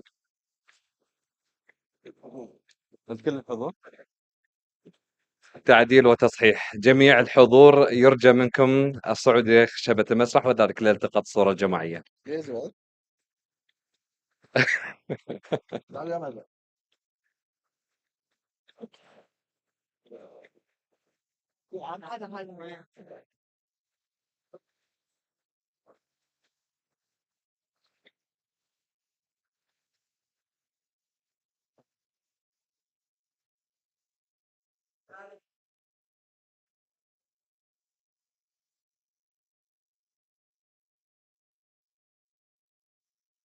You can use the stairs, by the way, to create levels, so it will be better for the group picture.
We thank you all. You can proceed to the break for 30 minutes, and then we'll proceed our panel discussions for this forum. بإمكانكم الآن أخذ استراحة لمدة 30 دقيقة، ومن بعدها سوف نكمل الجلسات النقاشية الخاصة بمنتدى الدوحة للبيانات. وشكرا.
الحضور الكريم، سنبدأ ونستكمل الجلسات النقاشية خلال 5 دقائق. We will continue our panel discussion within the upcoming 5 minutes. We'll start.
السادة الحضور، نرحب بكم من جديد، والآن نبدأ مع الجلسة السابعة لمنتدى الدوحة للبيانات تحت عنوان السكان والتنمية المستدامة، ويدير الجلسة سيد سعود مطر الشمري من المجلس الوطني للتخطيط، فليتفضل مشكورا.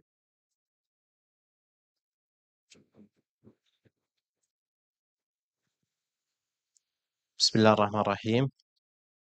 عودة إلى الجلسة السابعة. طبعا راح تدار الجلسة بشكل عام باللغة العربية، ولكن الترجمة متوفرة. ندعو السادة.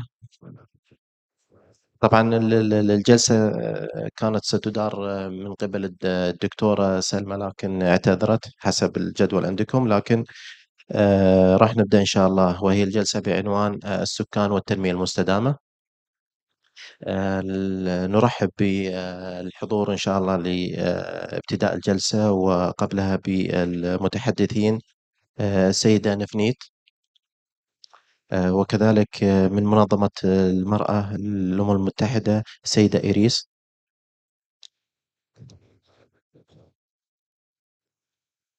وكذلك من منظمة الصحة العالمية السيد هنري.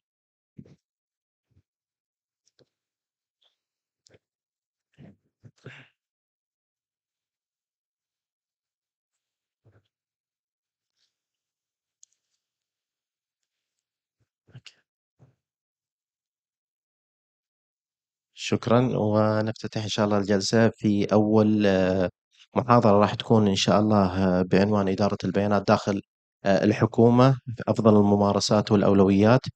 ستقدمها السيدة نفنيت. السيدة نفنيت تمتلك خبرة واسعة في مجال حوكمة البيانات وإدارة وتحليل البيانات، ولديها أكثر من 16 عام في قطاع متنوع، قطاعات متنوعة، سواء كان في القطاع العام أو القطاع الخاص بالرعاية الصحية وتجارة التجزئة، وكذلك الخدمات المالية. وقد عملت في عدة دول، من على سبيل المثال أمريكا والمملكة المتحدة والإمارات والسعودية وقطر والهند. وقامت بقيادة يعني عدة مشاريع وبرامج وبيانات واسعة، وكذلك إنشاء مكاتب حوكمة البيانات على المستوى الوطني. العرض سوف يتطرق على أهمية إدارة البيانات لتحقيق النجاح، وكذلك ترتيب الأولويات وعرض التحديات في إدارة البيانات. سيدة نفنيت.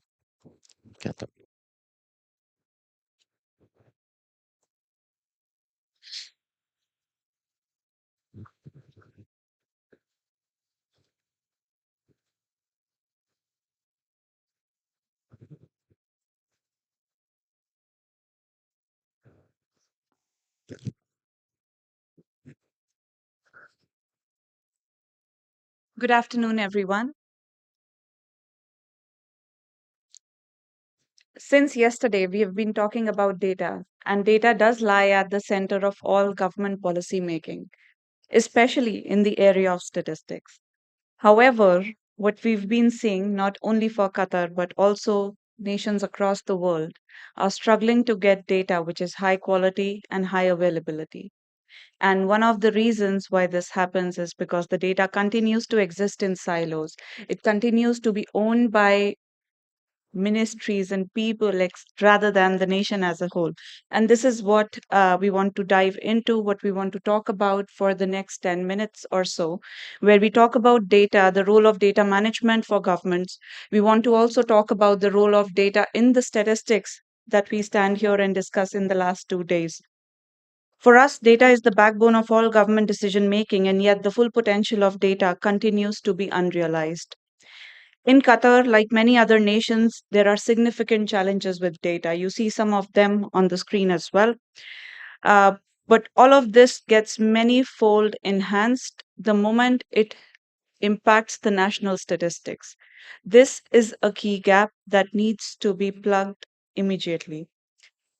Of course, there are a lot of endeavors across different areas within the government where this gap needs to be addressed. However, today we'll discuss this in the context of artificial intelligence, keeping aligned with the theme of the forum itself. To move forward, we must close these gaps, build data as a foundation which is high quality and high availability, which can drive use cases not just for artificial intelligence and make us future proof, but also for all public and government policy making in the future. Now, why artificial intelligence? And for that, we dive into what we see across the world happening. In the last 30 to 40 years, every decade has seen an inflection point. In 1990s, it was the upcoming wave of the computers or the personal devices that could do computing, which was unknown and unreal before that. In 2000s, it was the dot-com bubble.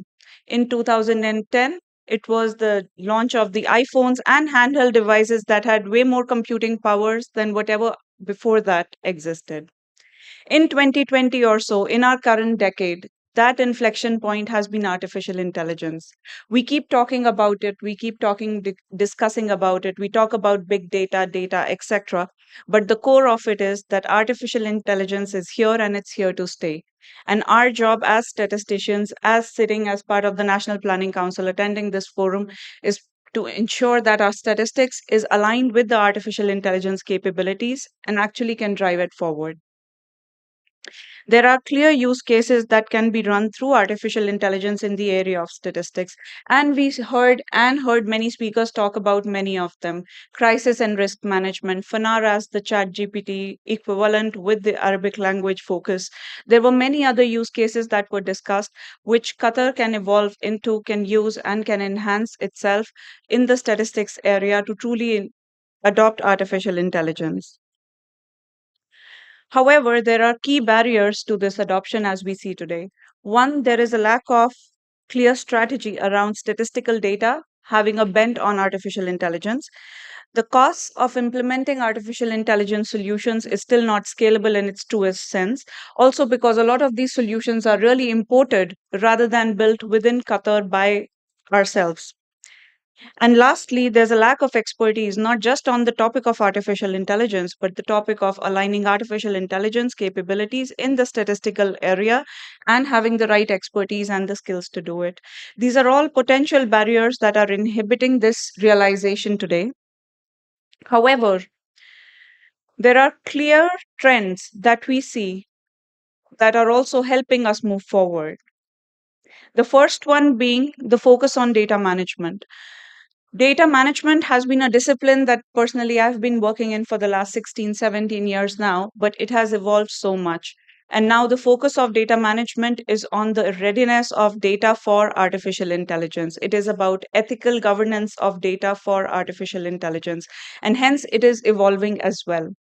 The second key trend or the rise that we see and was also discussed in some of the other speakers' presentation was the rise of open data sets or the open data sources.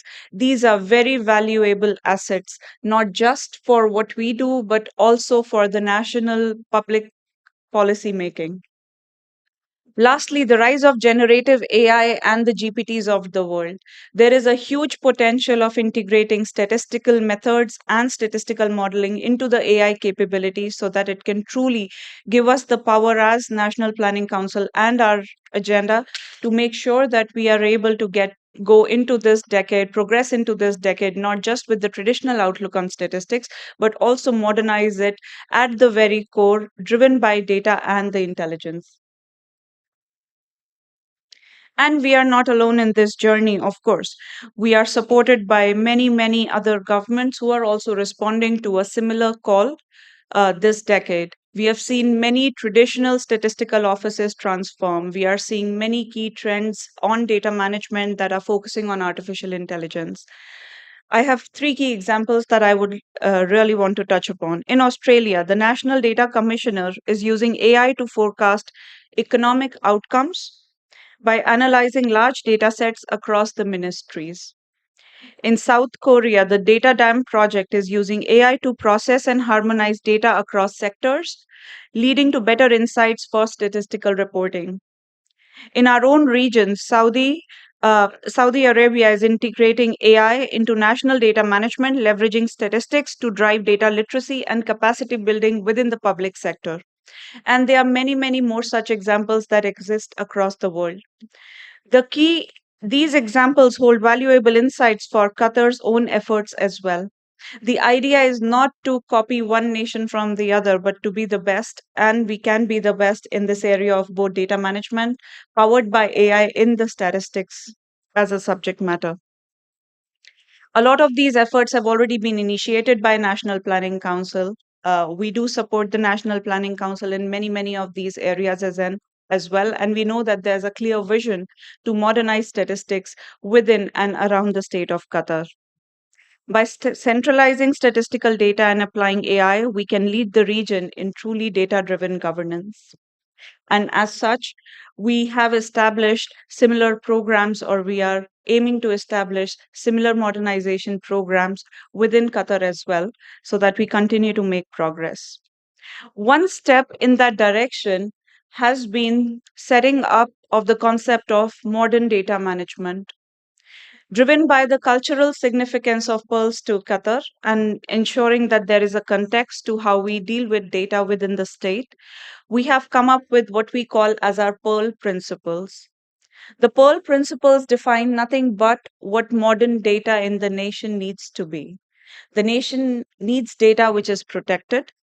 Nation needs data which is enhanced or enriched. The nation needs data which is accessible and truly accessible without boundaries within the nation.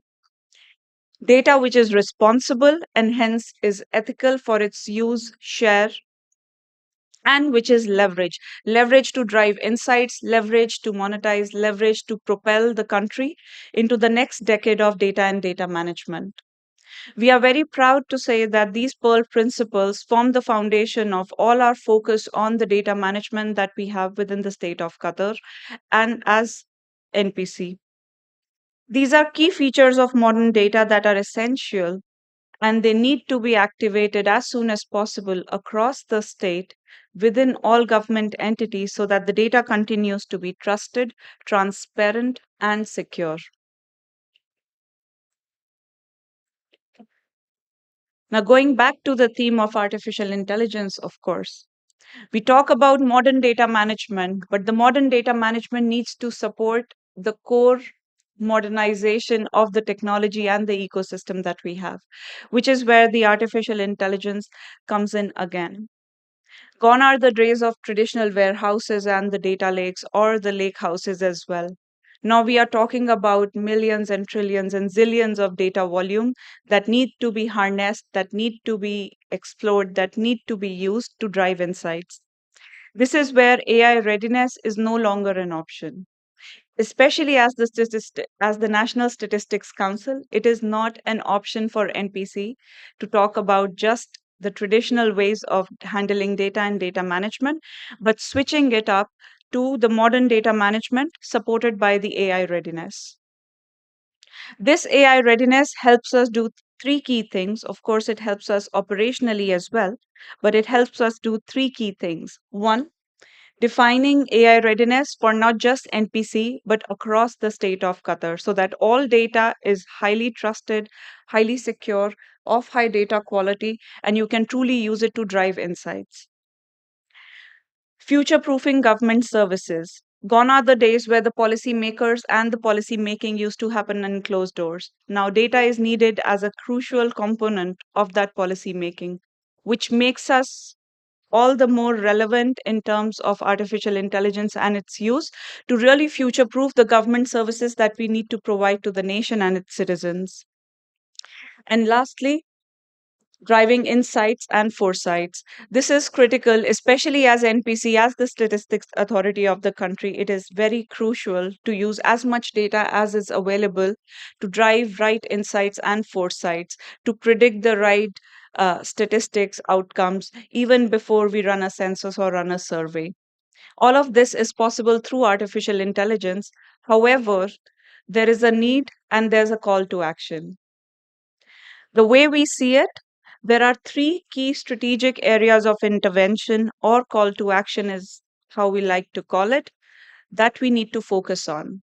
Number one, rather than talking about artificial intelligence in hindsight or as an afterthought, it needs to be truly integrated into every entity's, including ours, strategy and both business and the data strategy. It is critical to pilot AI solutions in areas that we feel can be truly driven by it or can benefit by it, so that we are able to start small and keep building on it. Areas such as economic forecasting and labor market analytics can truly get that help from artificial intelligence, given the right data, given the right technology assets to it. And lastly, collaboration with universities and private sector firms.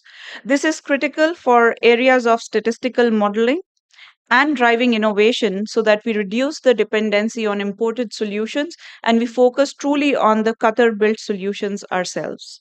One of the best examples of this we heard was Fanar, and I'm very proud and we look forward to integrating with such solutions as well in the future.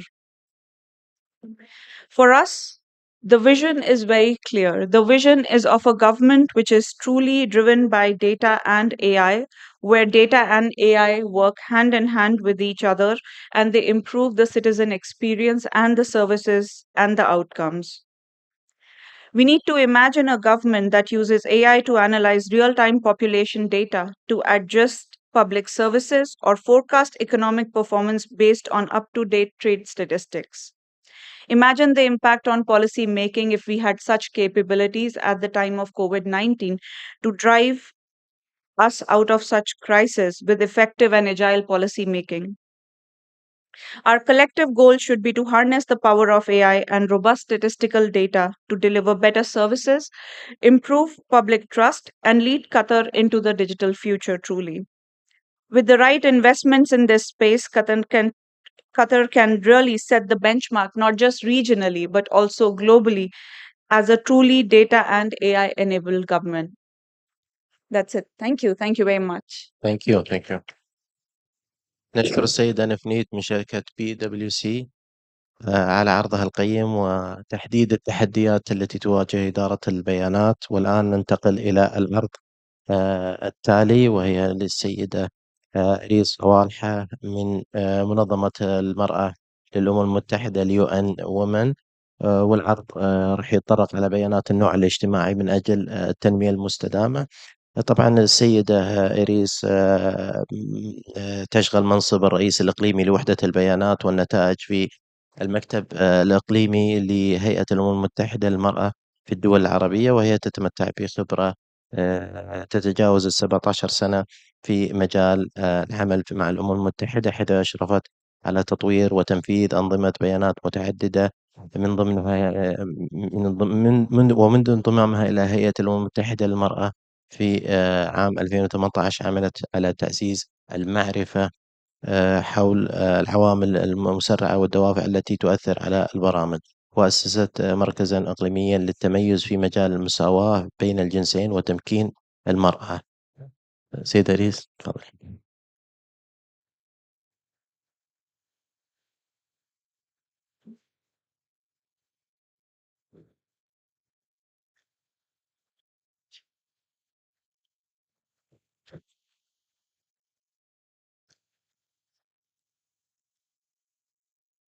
السلام عليكم. أنا حابة أبتدأ بالعرض اليوم.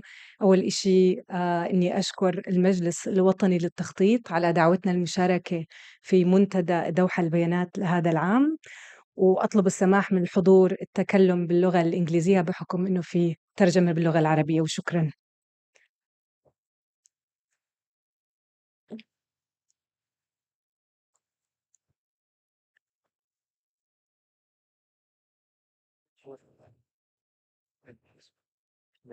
The bigger one. Okay, thank you. And this double. Sleep connect.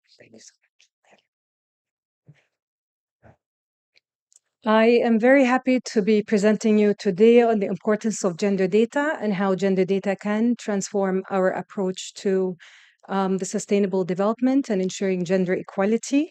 And I would like to initiate the presentation by acknowledging the critical role gender data plays in advancing on sustainable development, on informing policies and ensuring no one is left behind, especially women and girls who are most vulnerable. And when we make sure that we have gender data, when we make gender data available and of quality, we make sure that the distinct needs are all accounted for in the push towards sustainable development. And I would like to start the discussion by diving in on why gender data is so important. Gender data is important for tracking and monitoring the Sustainable Development Goals. Yes, we do have a specific goal on gender equality, which is SDG 5, but gender data impacts many other goals, like reducing poverty, like ensuring quality education, or improving access to health. And without the gender data, to be honest, we would be making blanket decisions. And when we produce gender data, we give policymakers tools that allows them to make informed and evidence-based decisions. For instance, without data on the gender wage gap, how can we push for equal pay policies? When we also produce gender data, we make sure that women and girls are visible in numbers, are visible in policies, are invisible in targeted programs, and we make sure that they are not left behind in national statistics.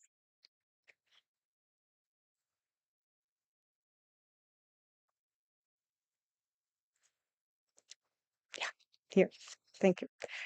And men, women, boys, and girls often face different challenges. So gender data allows us to understand what these challenges are. And based on that, we can ensure that their specific needs are met and ensure effective and targeted interventions. It is essential to understand during crisis and displacement the gendered impact it has on its population. For instance, data on how women and girls are experiencing or have been exposed to violence and during crisis and emergencies allows us to develop aid assistance that meets their specific needs, ensuring that they are not left behind and that their needs are met. Many women and girls, unfortunately, are affected by violence. And when we collect data on violence against women, we make sure that their experiences are seen, are heard, and they are not.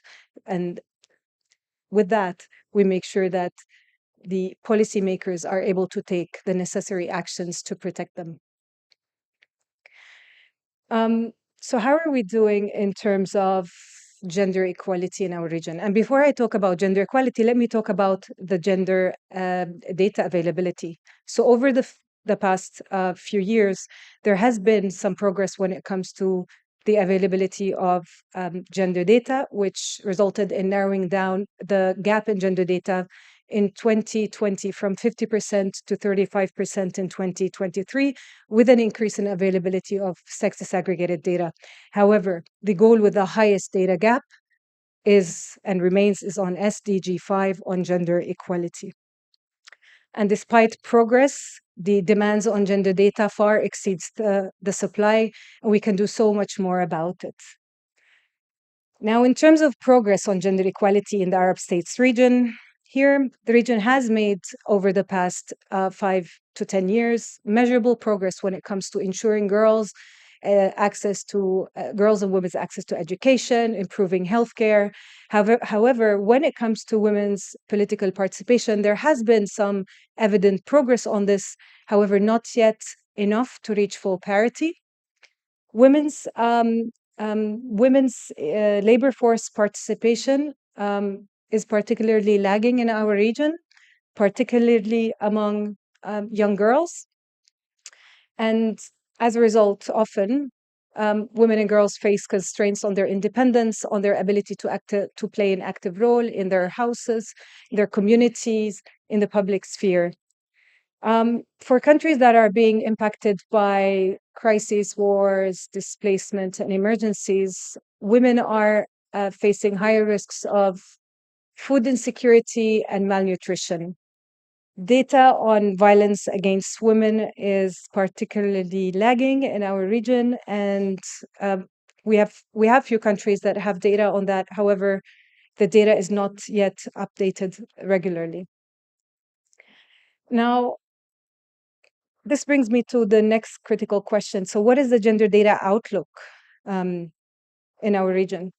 In 2024, in September 2024, the Gender Data Outlook was published, and which provides a global assessment of the overall gender data capacity in our region. And this resource aims to support countries in understanding where the gender data capacities are mostly needed. And using an overall score that is built using 3 dimensions, it looks at the enabling environment, so the extent to which support systems, laws, institutions, and fundings are able to support national statistic offices and national statistic systems to produce gender data. The other pillar is on the production side. So for that one, it focuses on how well countries are producing and using gender data, whether to inform their national priorities or whether they are tracking their monitoring on SDGs or meeting their reporting requirements. And the last pillar of this index is on accessibility. And here it covers how easily people can access that data and how user-friendly format it is. And if we look here at the results of the Gender Data Outlook, this is the overall index, progress by countries. Here we see 3 leading countries in our region, Oman, Palestine, and Jordan. And that's an overall reflection on the strength that these 3 countries bring in terms of gender data capacities. And it also indicates that these countries have robust systems to collect, manage, and use gender data to support gender initiatives. And if we look at the 3 different pillars by country, here we see a bit of a different story.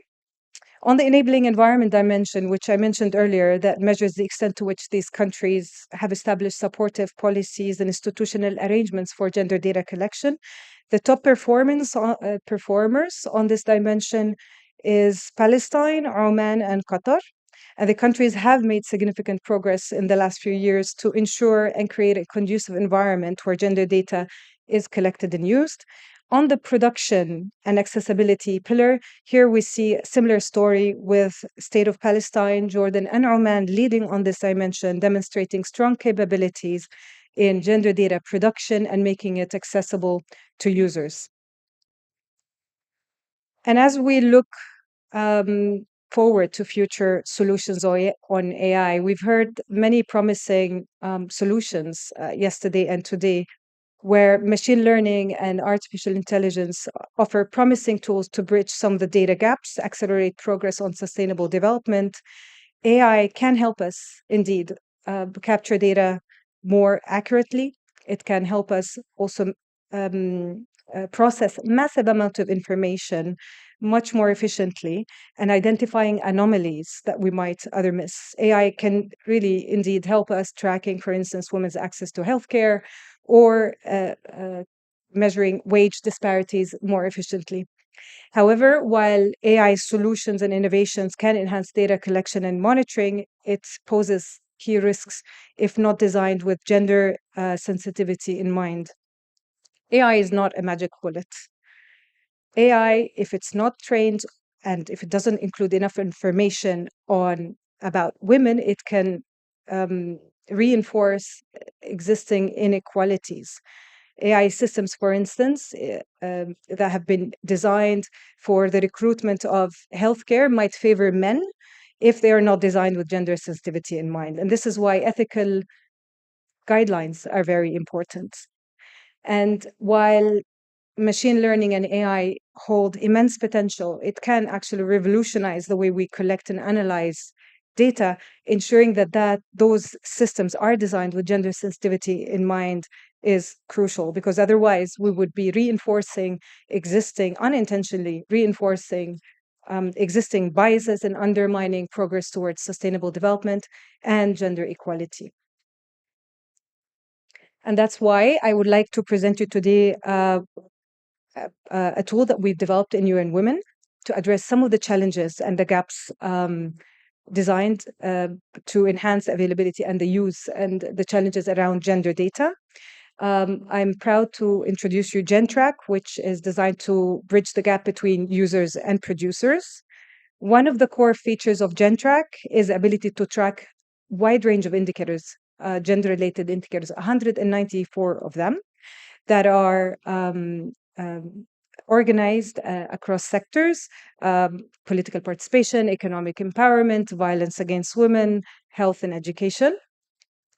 GenTrack also includes some of the SDG indicators and providing insights on how we are progressing towards the journey on gender equality.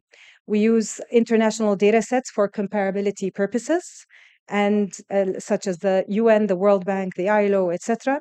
And having all these indicators in one place helps us understand compare progress and understand the intricate connections between gender equality, women empowerment, political participation, etc. GenTrack spans over a period of 20 years, providing trends analysis of how we are progressing in our journey towards gender equality. And here I would like to give an example, one of the indicators that GenTrack covers, and it's on the Gender Inequality Index. Just very briefly, what is the Gender Inequality Index? This is a measure that helps us understand how equally men and women are treated in different aspects of their lives. So it looks at three main areas: reproductive health. Are women receiving proper health care during their pregnancy and childbirth? What are the rates of maternal mortality rates and teenage pregnancies? It also looks at whether men and women are equally represented in positions of power, such as seats in parliament. Are they both enjoying similar opportunities for accessing higher education? We also look at whether women and men are as involved in the labor workforce and whether they both enjoy similar opportunities for career advancements and employment. So the Gender Inequality Index is a score between 0 and 1, 0 perfect equality with 1 extreme inequality. And here I will now give you a bit of contextual information on what happened in the past 10 to 15 years that may have triggered change for some of these countries. This is part of a phase 2 that we're working on GenTrack, trying to just understand what actions have been taken by the government, what may have triggered changes. And here I would like to start with the state of Qatar. You see the change happening between 2015 and 2020. And major steps have been taken by the state of Qatar to close the gap when it comes to ensuring that men and women, girls and boys enjoy similarly the rights to education, to health, to politics and empowerment. We see a big change happening after 2015. And while Qatar's journey started as early as 2008 with the Qatar National Vision 2030, it was developed with clear goals and targets to enhance women's and girls' capacities and empower them to fully participate in political economic spheres, especially in decision-making roles. In 2011, we saw 3 national strategies, namely the National Development Strategy, the National Health Strategy, and the Family Cohesion and Women's Empowerment Strategies. They all included specific targets to advance on gender equality. For instance, from improving the health of women, or to substantially increase the gross tertiary enrollment ratio to women by at least 56%, and increasing the number of women, for instance, in leadership positions by 30%. And Qatar, over the last few years, have taken significant number of initiatives and reforms to advance on those specific targets. We see a lot of initiatives taking place in 2014 relating mainly to women's economic empowerment, such as the establishment of nursery schools for children under the age of 4 to facilitate the participation of women in the labor market. Also in 2014, the Ministry of Administrative Development, Labor and Administrative Affairs was established and was made responsible for studying the rights of children, women, persons with disabilities, and the elderly. We see a lot as well in 2016, a lot of work happening on the rights of migrant workers. Here, the government in 2016 has issued the removal of entry and exit restrictions for migrant workers and the removal of the kafala sponsorship system.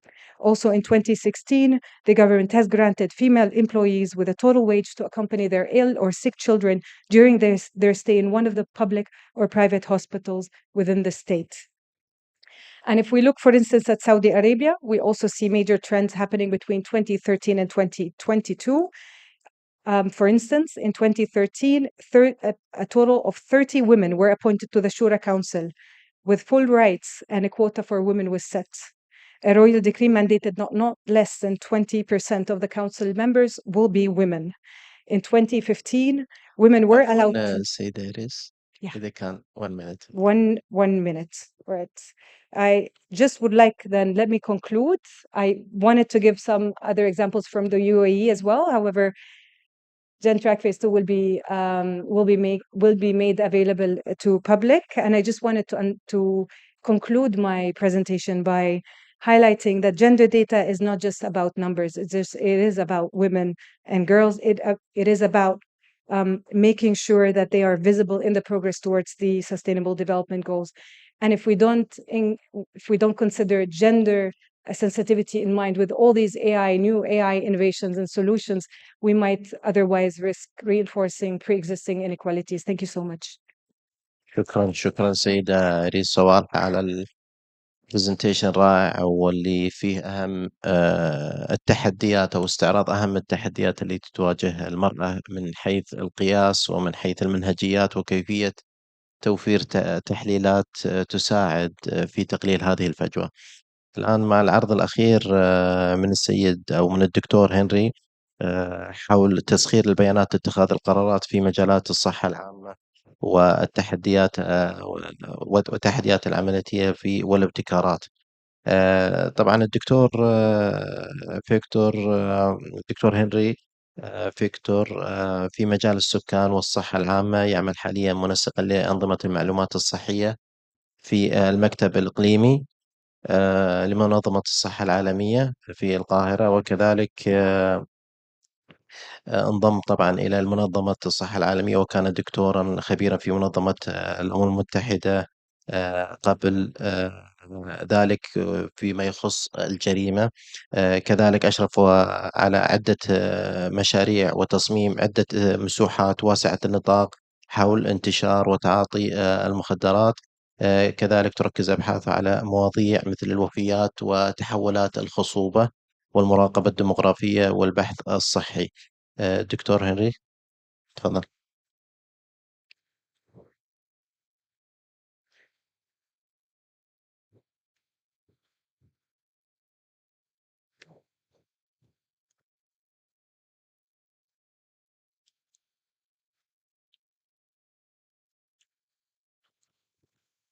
Thank you, moderator, and good afternoon, colleagues. First of all, I would like to thank the National Planning Council for giving me the opportunity to make this presentation on behalf of the World Health Organization in the region. This is the outline of the presentation. I know we do not have a lot of time, and most of these topics are not only important, but we can spend hours and days to discuss the status of each element in the region. But I'm just going to touch on the recent progress on the Sustainable Development Goals in the region. Some of these has already been highlighted by the previous speakers, and also some of the strategies that WHO and other partners are implementing to improve national health information systems, and also other methods that improve not only the collection of data, but also using data for decision making. I think a lot has already been said on the importance of data to support decision making. The previous two speakers have also highlighted this. But what I really want to highlight is the fact that national health information systems are the key foundation to ensure that countries are generating data. And most of us, we may know that national health information systems draw on data not only from hospitals or facilities or clinics, but also from other population-based data sources such as surveys, censuses, or the civil registration and vital statistic systems. But what we see in the region, the challenge is that in many countries of the region, routine health information systems are not very effective. And these are data which are coming from hospitals, data which are coming from clinics, and also other health services data. Last year, WHO produced a second progress report on the health and sustainable development goals, focusing on SDG 3 and other indicators where data were available. The focus was on the period 2015 to 2022 based on the data that were available. We noticed that for 1 out of 3 indicators, there were significant data gaps where progress could not be tracked because we do not have data on those indicators. This slide summarizes the status of data for 2015 to 2022 on SDG3 indicators. You see the green dots, which represents availability of data, at least 2 data points between 2015 and 2022. The red and orange shows some of the gaps that we have. Although we may think that because we have a lot of green circles in the chart, that most of the data available, that's not the case. Some of those data, which are reflected by the green colors, are coming from statistical modeling, or what we call the global health estimation process. So there's still a challenge in that countries are not generating timely data that we could reflect periodically.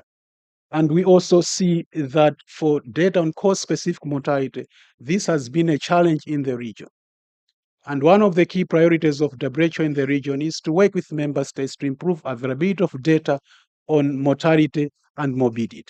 Everything that we do globally is aimed to a large extent to make sure that people are living long and are also living healthier lives. So if we are not able to determine what is making people sick or people die, all the innovations that we may have may not have a meaningful impact. And for your information, WHO supports 22 countries in this region, the Eastern Mediterranean region.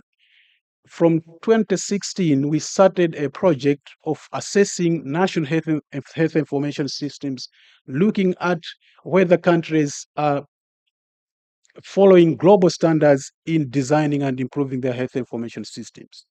This chart shows the results from 11 of these countries, or half of the countries of the region, where we see a number of significant gaps. For example, we see that 2 countries are only using electronic medical records out of the 11 countries. We also see that there were significant challenges with human resource capacity in most of the countries. Human resources in terms of working on the data, collecting the data, processing and analyzing it. We also see that some of the countries are using DHIS2. So DHIS2, for some of you who may not know, is the district health information software. This is an open source platform that a number of countries, especially low and middle income countries, are using to manage their health information systems. There are also challenges in terms of other countries. They have not adequately defined their data architecture and systems. And while we recognize that a number of countries are making progress in improving their systems, WHO and other partners, we look at the system at the national level. So you can go to a country and you find good systems, maybe in 2 or 3 good hospitals, or maybe 2 or 3 provinces. But if those systems are not scaled up at the national level, then the national health information system is not complete. So we have to keep that in mind.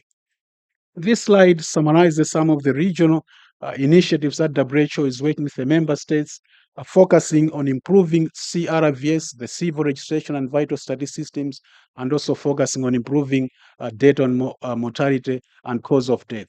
But also member states report annually to WHO on a minimum data set, which we call the regional core health indicators, which enables WHO to understand the health dynamics and trends and identify potential gaps in data to work with the countries to address those challenges. But we also support countries to implement a number of surveys, facility assessments, and also one of the flagship work that WHO is working on is to support countries to implement the international classification of diseases. So we have the 11th version, which was adopted by member states in 2019.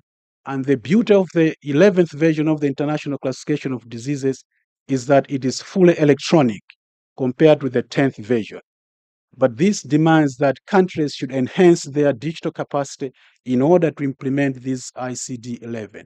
Another good thing with ICD-11 is that it contains more than 17,000 different terminologies and classifications to describe morbidity and mortality patterns.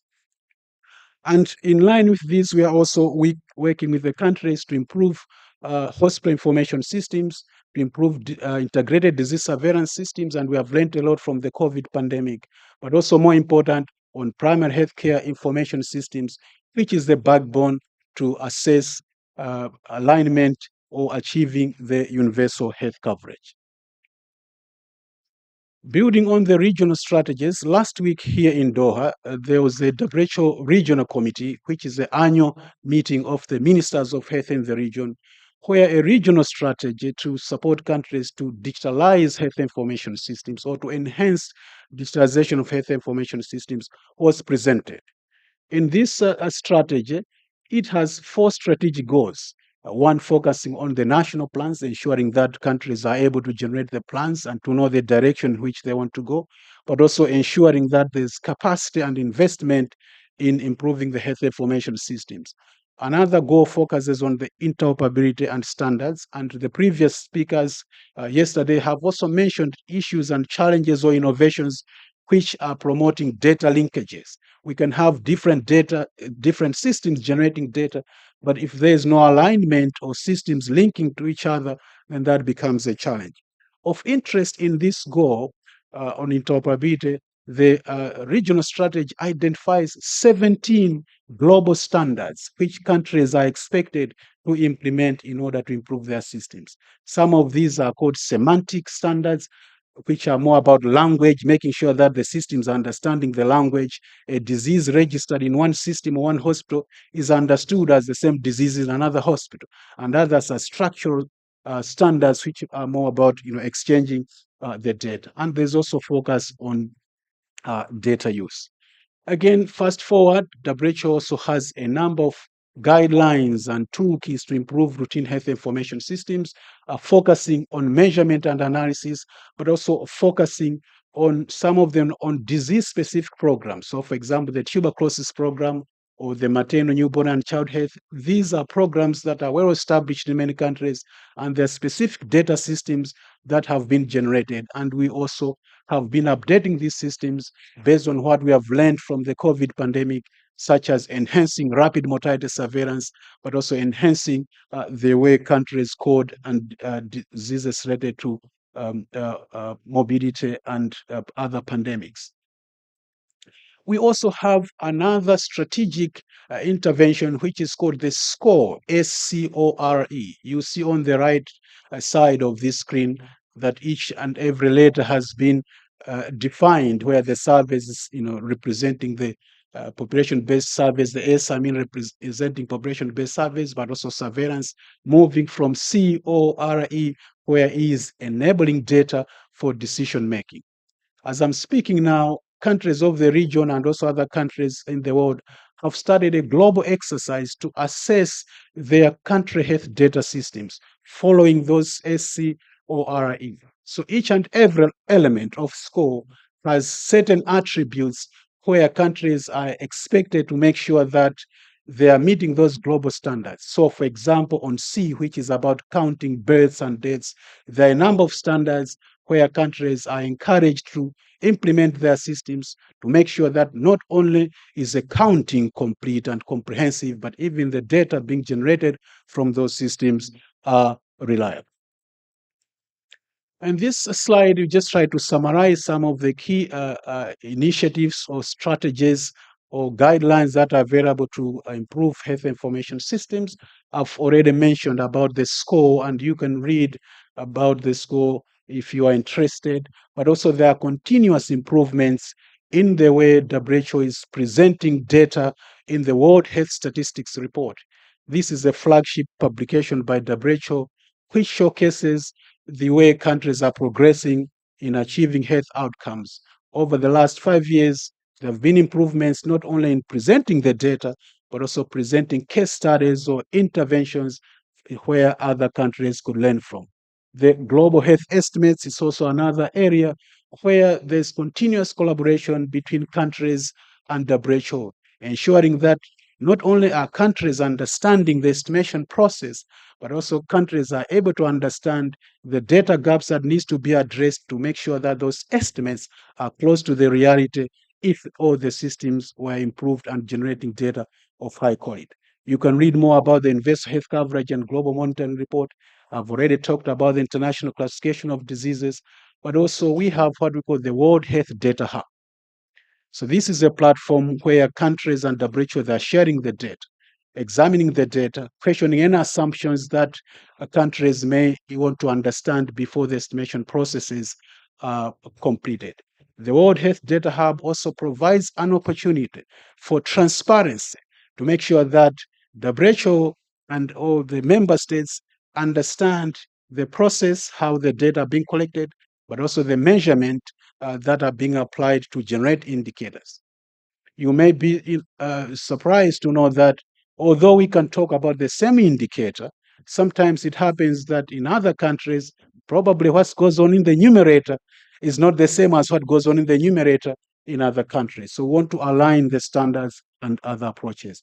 And I've also highlighted other strategic interventions, which you can read in the interest of time. I'll move forward. Evidence policy making, this is an area which WHO is also working with the member states. We can generate data, as other speakers have already highlighted. We can generate volumes and volumes of data. But if those data are not being used for decision making, then we have not completed the whole picture.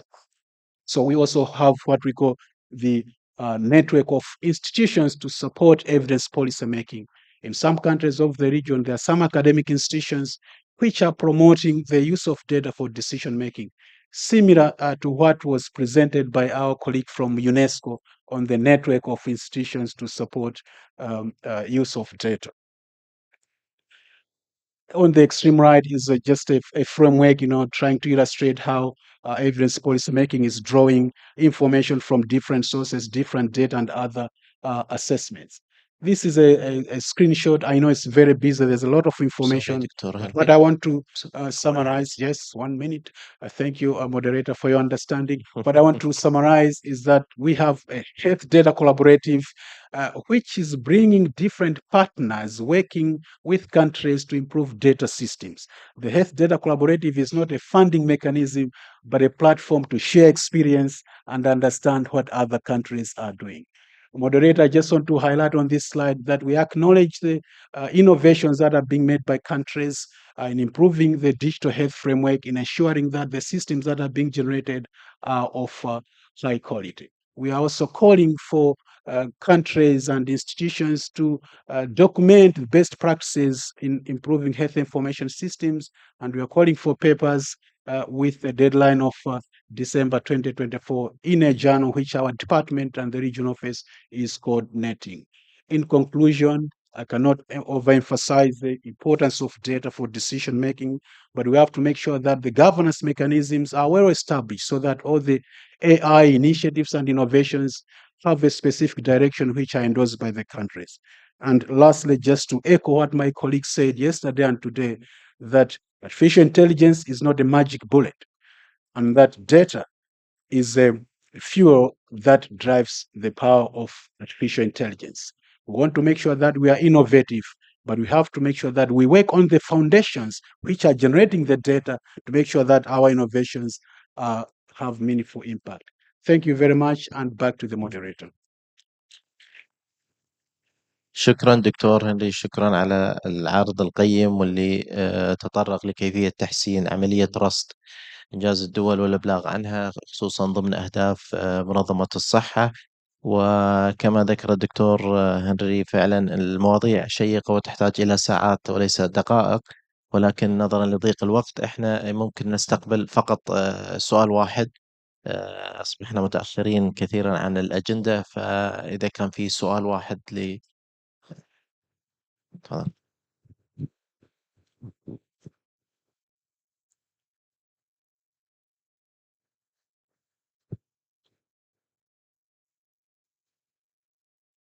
مايك.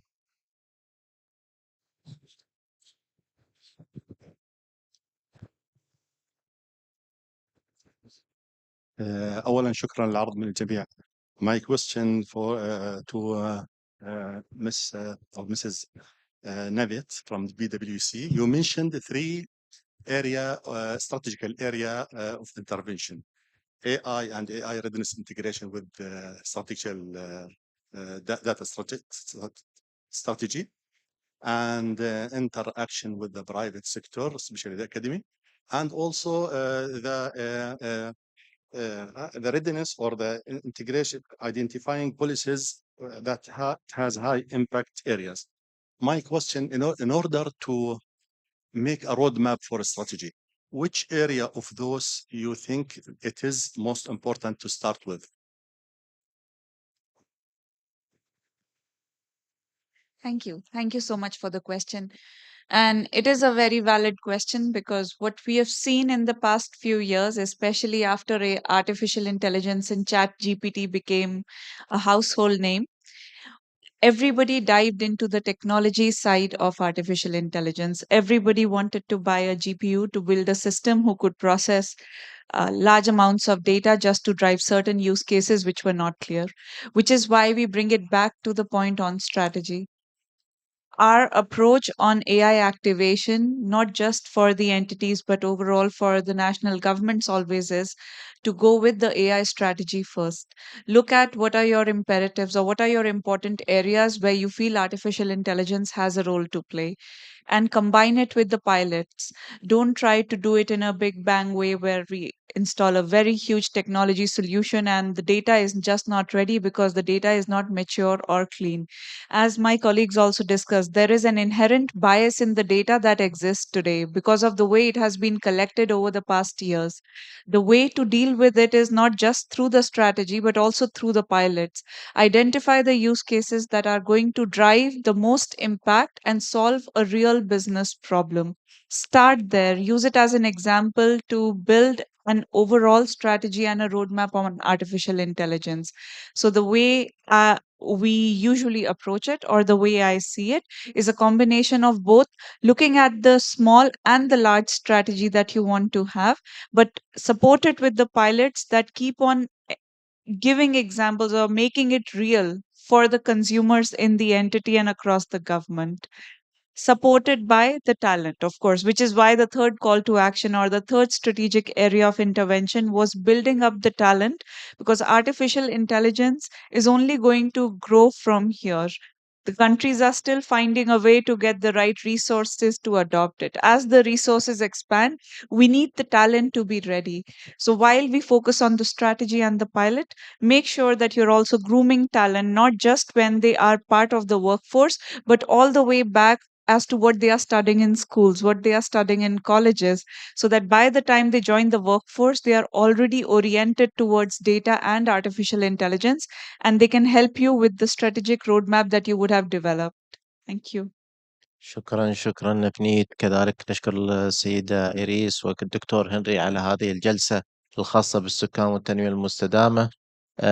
مثل ما ذكرت وذكر الدكتور هنري لأهمية المواضيع التي طرحت وأنها تحتاج وقت أكبر، ولكن نظرا لضيق الوقت ننتقل إن شاء الله إلى الجلسة الثامنة، ونشكر المتحدثين مرة أخرى. شكرا.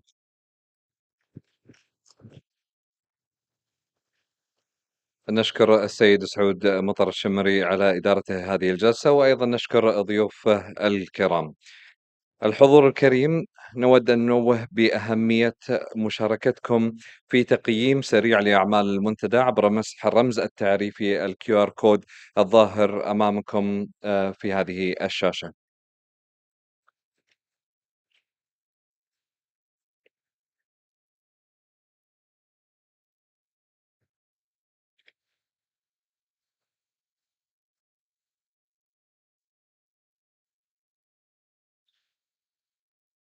شكرا.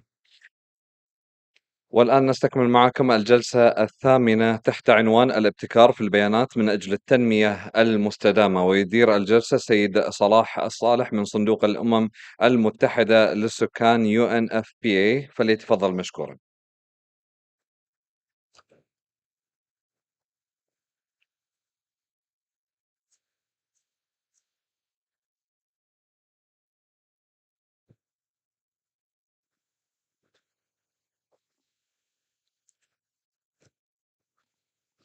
السلام عليكم. بعد إذنكم بتكلم بالإنجليزي. I will speak in English since all my guests are non-Arabic speakers. This is the 8th session called Data Innovation for Sustainable Development. So we will continue with the UN theme, but in this session we will mix the UN and some government experience. We will hear about data reliability, data accessibility, We will hear about data visualization. I think a very important topic which we haven't seen enough yet, how to communicate with AI in a general public friendly manner. And then we will hear from the Republic of Moldova country experience. I'm very thankful for that they are here in person, despite a very challenging time when they're having their elections right now. And they will tell us about the challenges and advantages of modernizing the data infrastructure and the use of sensors and AI. So we are a little bit short on time. So I apologize upfront that I'll be a little bit strict with the time. We have 4 speakers. 2 of them will be online. They couldn't, unfortunately, be in person with us, but as said, the delegation of Moldova is with us here. So the first speaker is Sarah Hertog. If you allow me to give you a brief bio about her. Sarah Hertog is a Population Affairs Officer at the UNDESA, United Nations Department of Economic and Social Affairs. She has more than 17 years' experience in analyzing population and demographic trends in the context of internationally agreed development goals, including the SDGs. She's working with a team of demographers and statisticians to produce the UN World Population Prospects. And she's primarily responsible for the estimates and projections of population size and demographic trends for the Western and Southern Asian region. She holds a PhD in demography and a master's degree in population health science from the University of Wisconsin. Welcome, Dr. Sarah. Are you with us? Thank you. Thank you. Yes, can you hear me? Yes, we can hear you very clear. Thank you. All right. Please allow me. Yeah. If you allow me just to introduce the other speakers quickly, and then we can begin with your presentation. Is that okay? Certainly, certainly. Yeah, thank you. Our second speaker would be, and he's also online available, my colleague Willis Odek. Willis has over 2 decades of experience in research, monitoring, and evaluation in population and development. He's currently the Population and Development Advisor for the United Nations Population Fund Arab States Regional Office. Willis provides strategic leadership and strategic technical and programmatic advice on population data systems, demographic dynamics, and related policies. He holds a master's in demography and health from the London School of Hygiene and Tropical Medicine, and a PhD in sociology from the University of Aberdeen. Welcome, Dr. Willis.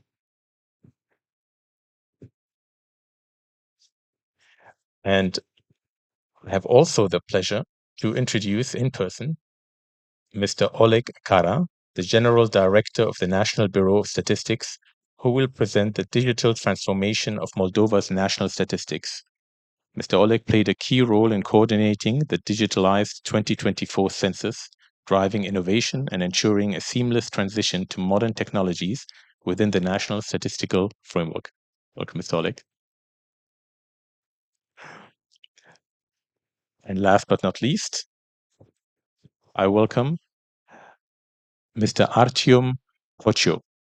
Mr. Artyom Kocho is the head of the Prime Minister's Delivery Unit, who has been instrumental in laying the groundwork for digitalization reform in Moldova, with 15 years of experience in operations research and coordinating various data-driven software as a service platform. Artyom has enhanced the government's capacity for project delivery, digitalization, and efficient governance while serving as a Prime Minister's advisor. Welcome, Mr. Artyom.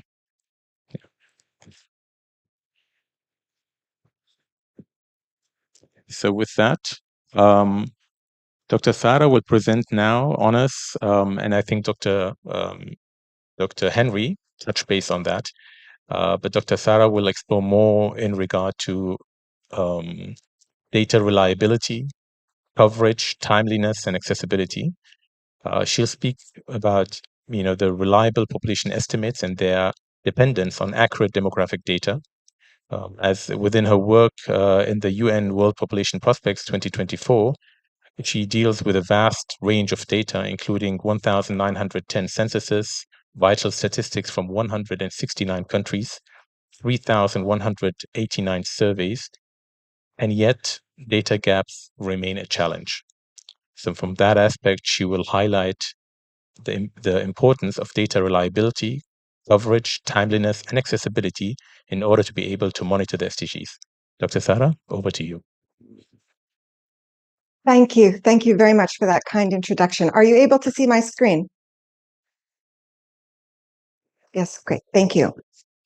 So I wish to thank the organizers and the National Planning Council for inviting me to participate in this forum. It is an honor to be included on this panel among such distinguished co-presenters, and it's a true pleasure for me to have the opportunity to share with you the work of the United Nations on population estimates and projections.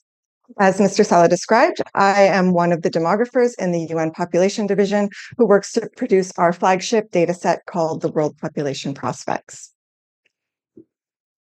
I'd like to begin today with just a brief overview of what is the World Population Prospects. In short, this data set and the accompanying publications contain the official United Nations estimates and projections of populations, and as well as the key demographic indicators related to the three components of population change. And those are fertility, mortality, and international migration. We conduct this work for each location, covering 237 countries or areas, which together comprise the total human population of the world. We also publish population estimates of demographic rates for more than 300 aggregated locations that are of interest to our users.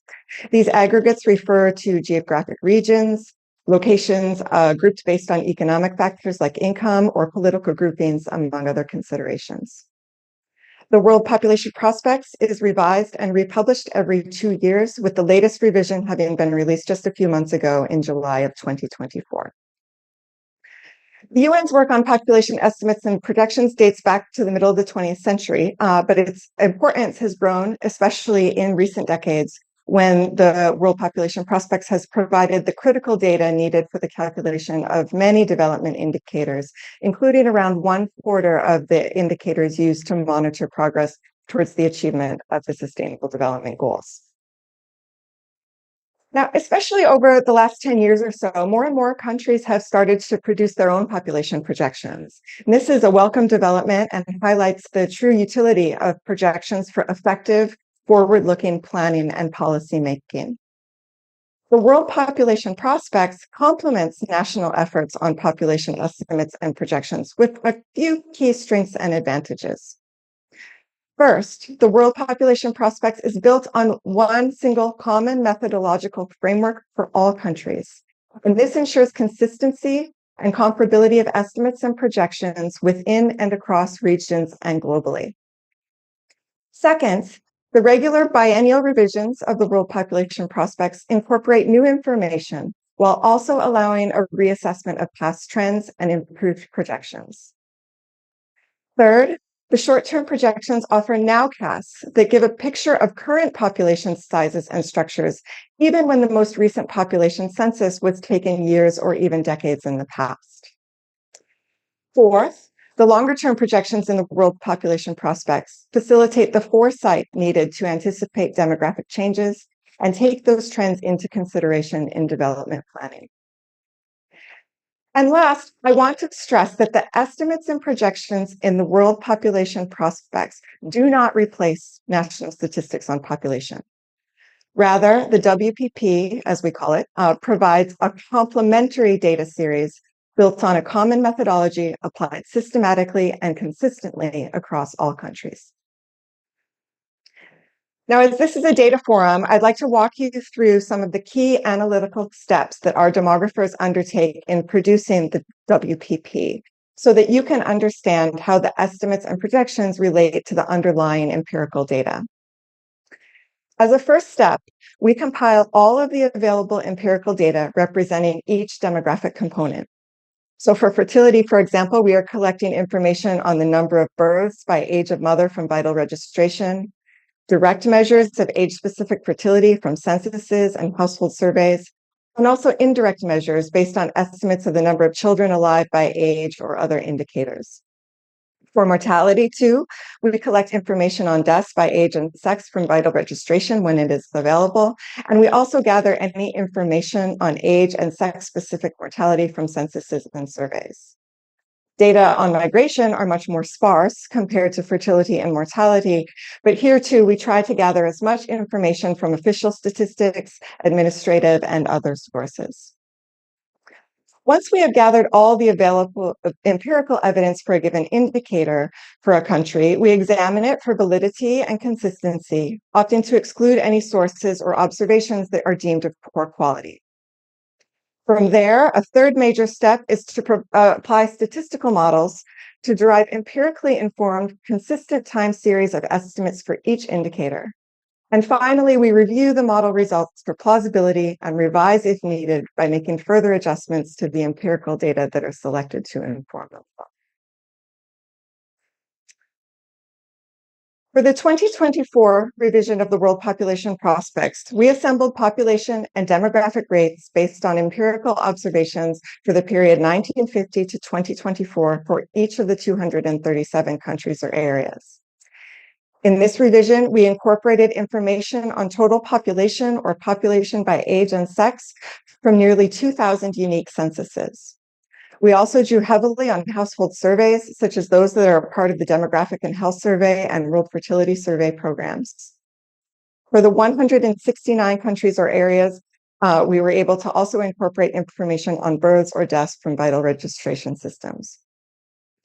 Further, we rely heavily on official statistics, including the estimates of population size and age distribution and fertility and mortality information that countries have reported to the United Nations Demographic Yearbook.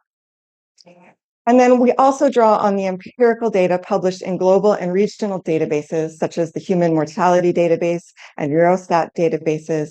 And we additionally look at public use microdata sets when they are available. The modeling procedures applied in the World Population Prospects include both deterministic and probabilistic statistical models used to estimate and project the components of demographic change, that is, fertility, mortality, and international migration. The use of models is necessary, first because there may be discrepancies between estimates from different empirical sources, differences, say, in the estimates obtained from a census compared to a survey. And second, the models are necessary because we often need to fill in gaps in the historical estimates that are available for some indicators. Probabilistic models are additionally useful because they give us an assessment of the uncertainty surrounding the median estimate and projection. And this uncertainty assessment is especially important when we are projecting into the future. So now I realize the font is small. I'll walk you through this slide. I'd like to just give you one example of how we use empirical data together with statistical models to develop the demographic estimates we produce in the World Population Prospects. So this slide plots the total fertility rate for India. The total fertility rate, it represents the number of live births a woman would have if she were exposed throughout her reproductive life to the age-specific fertility rates of a given period. And it is expressed as the number of live births per woman. Over the estimation period from 1950 on the left-hand side of this chart to 2023 at the center of the chart, we can see the empirical estimates of the total fertility rate indicated by the colored markers. The red markers, for example, represent the estimates of total fertility computed indirectly based on the number of children and women of childbearing age enumerated in India's decennial censuses. The purple markers are estimates of total fertility obtained by surveys, like the Demographic and Health Survey and the National Surveys of Families and Households. And the green markers for the period beginning around 2005 are the total fertility estimated from India's sample vital registration system. So this cloud of data points are the empirical information we have used to inform the model of total fertility. And the results of that statistical model, that's the solid black line, is the time series of total fertility we have estimated for India in the 2024 revision of World Population Prospects. These estimates indicate that total fertility has declined from around 6 births per woman in 1970 to around 2 births per woman today. On the right-hand section of the chart, from the period 2024 through the end of the century in 2100, this shows the projections of India's total fertility. The black dashed line reflects the median projection. That's the median estimate of total fertility across thousands of potential trajectories of that indicator that are produced by the probabilistic model. The shaded blue area around that dashed line reflects the degree of uncertainty associated with the projection. We call this the 95% prediction interval because 95% of the modeled trajectories fall within this range. Thus, we expect that India's fertility will remain at low levels relative to the levels observed around the middle of the last century. With 95% certainty, the total fertility in India at the end of the century will be between 1 birth per woman and 2.5 births. The same modeling exercise that we carry out for total fertility, we also carry out for the other demographic indicators that underpin the world population prospects. And these include the age-specific fertility, that is the fertility rates by age of mother, also infant and under 5 mortality, as well as mortality between ages 15 and 60 years and between ages 60 and 75 years. The mortality models for older ages here were implemented on an experimental basis for the first time in the 2024 revision of the World Population Prospects and will be refined and improved for the next revision in 2026. We also use probabilistic models to project the life expectancy at birth. And then also for the first time in 2024, we used a Bayesian hierarchical model to project the crude rate of net international migration. And this has been a very important step for us in representing the uncertainty associated with the population projections. Prior to our 2024 revision, the uncertainty surrounding the UN population projections reflected only the uncertainty around the projected numbers of births and deaths. But now in the latest revision, we have added the uncertainty around net international migration, which, as you can imagine, is considerable for many countries, including in the Gulf region. So now I'd like to turn to the main results of the 2024 revision of the WPP, including some of the implications of the documented trends for progress in sustainable development. Our assessment indicates that world population continues to grow, but that it may peak and stop growing sometime before the end of the century. From an estimated 8.2 billion people in the middle of 2024, the global population is expected to reach a peak of around 10.3 billion and then decline gradually to around 10.2 billion in 2100. In the chart I've shown here, the solid black line represents the estimate of the world population from 1995 to 2024. The dashed black line is the medium variant projection from 2024 to 2100. And the gray shaded area around the medium projection is that prediction interval that represents the degree of uncertainty around the projection.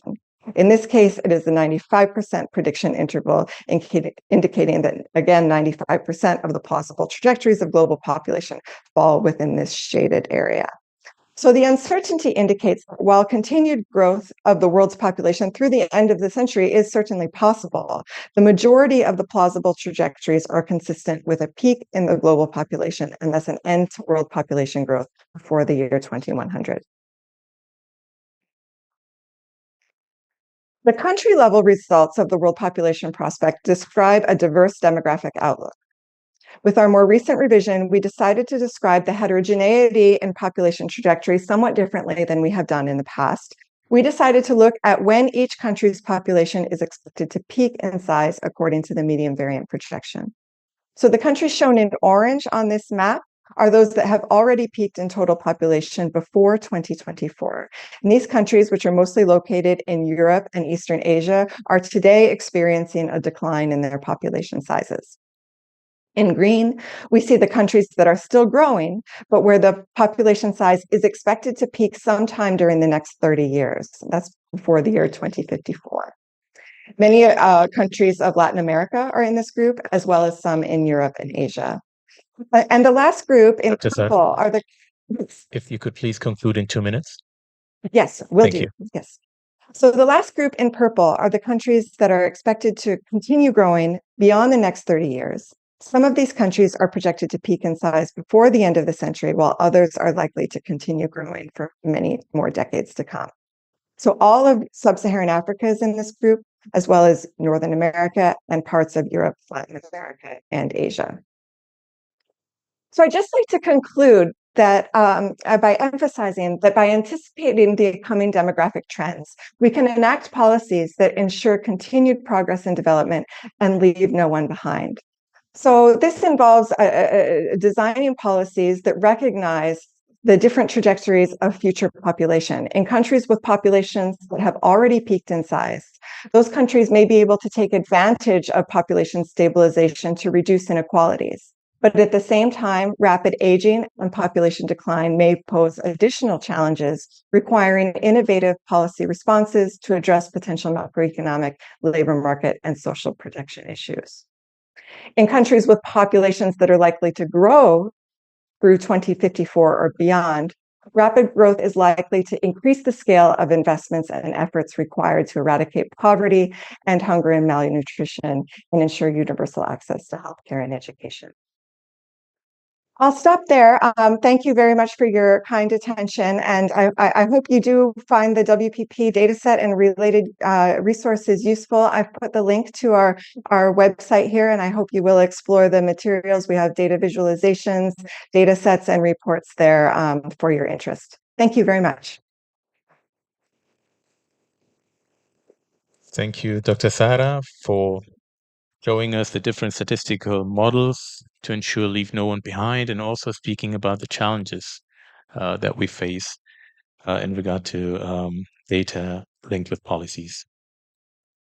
I suggest to take the questions at the end of the session after all presentations. So please, if you have any questions, you can note them down now, and then after the presentations, we can take them. Next, we will hear from Dr. Willis. He will present actually what Dr. Sara mentioned last, visualization. He will present to us about UNFPA's population data portal. UNFPA's population data portal. Since UNFPA collaborates with governments to improve the quality, availability, and use of population data by supporting population and housing census, household census, household surveys, civil registrations, and vital statistics systems, it was noticed that all these available data systems are not necessarily integrated in one single database. Thus, the necessity to develop the population data portal. It is a data visualization and analysis tool featuring over 200 indicators related to sexual reproductive health, population and development, gathered from UNFPA, but also other UN agencies and other sources into a single database. Dr. Willis, the floor is yours. Yeah, great. Thank you very much, Salah. And I also want to thank the organizers for giving me the opportunity to present this on behalf of UNFPA. I think this is a very nice presentation that just preceded there on population projections, because those are the input that we use. And thank you, Salah. I think you already provided some background to what I will talk about. So I'll just explain what the population data portal is, how it works, what we think are its values, and who the potential users are, but also some insights that can be gleaned from it for strengthening statistical systems. We've listened to a presentation earlier from UN Women on Gen Track, I think from WHO as well, on the World Health Data Hub.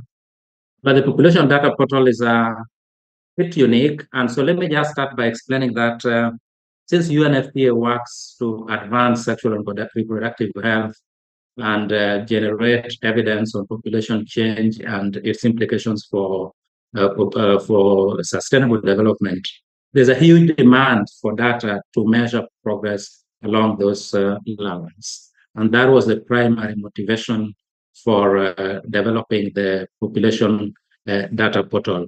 The link is available here. Even after this presentation, you can test it out. Just to explain the genesis for this and how it works. So in tracking the sexual and reproductive health outcomes, but also population and development outcomes, UNFPA has been using data from a variety of sources. So they come from the DHS, the Demographic and Health Surveys, some studies by individual UN organizations, such as the World Health Organization, the UNICEF's MIX survey, multiple cluster indicator survey, the ILO and the like. And traditionally, we've been trying to pull this together to assess progress against various indicators. So in addition to this, we've also been using data from the censuses and also from civil registration and vital statistics. However, that is a very complicated exercise in the sense that the data are not integrated. And particularly this time round with the new round of censuses that built in geographic information systems, there's been a greater interest in developing more granular analysis that also allows for visualization at the lowest geographic levels. So with that in mind, the population data portal has been developed by UNFPA to pull all these data sets together. And the process analyzes data from the various platforms, integrates it with geospatial data, and allows for national as well as subnational level analysis of data and visualization. And this is particularly important for UNFPA's purpose. Willis, excuse me. Yes. We are still seeing the first slide, so I'm not sure if the slides are moving. Oh. That's one. And number two, if you could put it on full screen, it would be better. Okay, it is full screen on my side, but let me just... how is it now? Yes, that's it. Thank you. Okay, great. So I was just explaining that the portal combines data from censuses, surveys, but right now with the advances in geospatial techniques, it also includes geo-referenced data, which is particularly important for granular analysis and visualizing indicators at the lowest level, making it possible to even identify populations that are at risk of being left behind. The way we use it is that, as mentioned by Salah earlier, the portal pulls together indicators, up to 200 indicators on various themes. So education, for example, gender equality, and population indicators. And so the idea is to use the portal to track SDGs. We are able to select any of the SDGs, and also the International Conference on Population and Development, ICPD indicators at a national level, but also at a subnational level. This particular portal has been developed collaboratively with ESRI. ESRI is a global renowned provider of geographic information software, both for mapping and analysis. And we've built into the platform the latest georeference population data from the various countries. That also includes data on other geographic features, road networks, distances from facilities, and also the latest census data that have been collected. So putting all this data together allows a much deeper analysis on any particular indicator, as I will illustrate just shortly. So the geospatial dimension is particularly important in the sense that it takes the boundaries that are agreed upon by the UN, and then it also it pulls the latest data from censuses to allow a much more granular analysis. The indicators or the themes that the database, the portal covers currently are related to UNFPA's areas of work. So it is on family planning, it is on gender-based violence, maternal health, and it also includes even tracking the progress of census. At the moment, it is designed to provide data at a global level and also country level, but we also have work going on now to develop regional interfaces. So one would be able, for example, to click on Arab region and see the progress of the various indicators for the particular region. We are also working on developing national portals. So a country can actually enrich the portal with the data they have to allow more access to data as well as utilization. Let me just illustrate quickly also how the data, the portal facilitates use of data for program decision making. So in this particular case, this is the map of Somalia. from UNFPA side, we know the areas where we are supporting sexual and reproductive health services. So by mapping this by geography, seeing the location, but also overlaying other geospatial information, including population density, we are able to see whether we are reaching the areas with the most need, or there are areas that are deserving but are not adequately covered.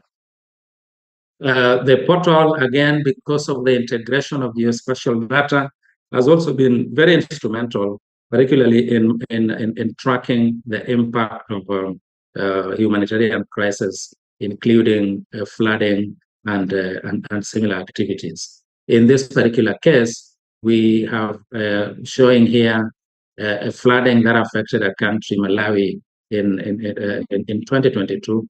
And because of the availability of georeference data that has been built into the portal, one is able to even estimate the magnitude of the population that has been affected by such events. So what then are the additional value of the population data portal? So I think the most important ones here is that because the portal integrates data from multiple sources, it allows the analysis both at national and subnational level. Disaggregation is also possible by a whole range of other factors, other socio-economic factors like education, age, and the like.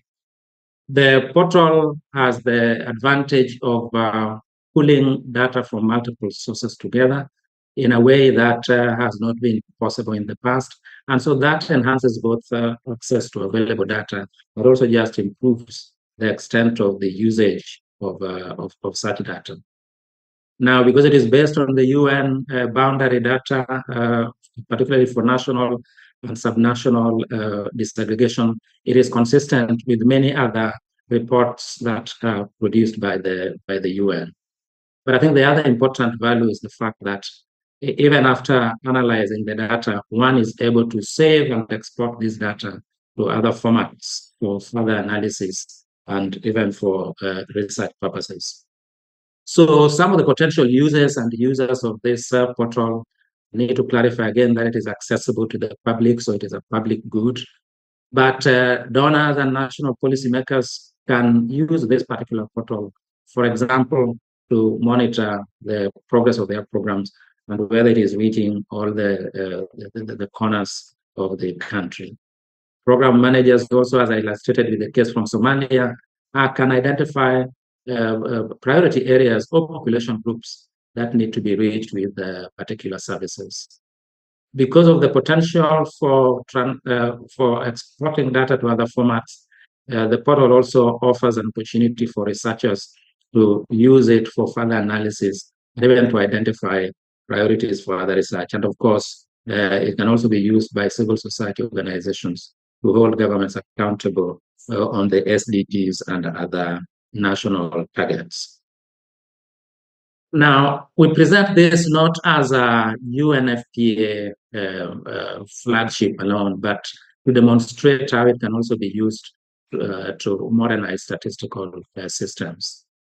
So we have customized it currently for the indicators that we need to track UNFPA's areas of work. But the PDP, the methodology that has been used in it, can be adapted actually to any set of indicators at any level. So it can be national or even subnational. In terms of the census, we think that the approach to the PDP can also be used to promote accessibility, analysis, and use of census data, which has been a major challenge for many countries. I think with the 2020 census round that gathered georeference data, adopting this particular methodology would not only enhance accessibility of data, but even create also the incentive for greater use of data in decision making. Finally, with the potential to develop national and regional portals, governments and even regions can do further disaggregated analysis, including combining data from surveys and censuses, using such other innovative techniques as the small area estimation to generate indicators at a much lower level. So we think that this is an initiative that has got the potential to improve the accessibility, particularly of census data, its analysis, and use and visualization. Thank you, and I'll stop there for any comments later on.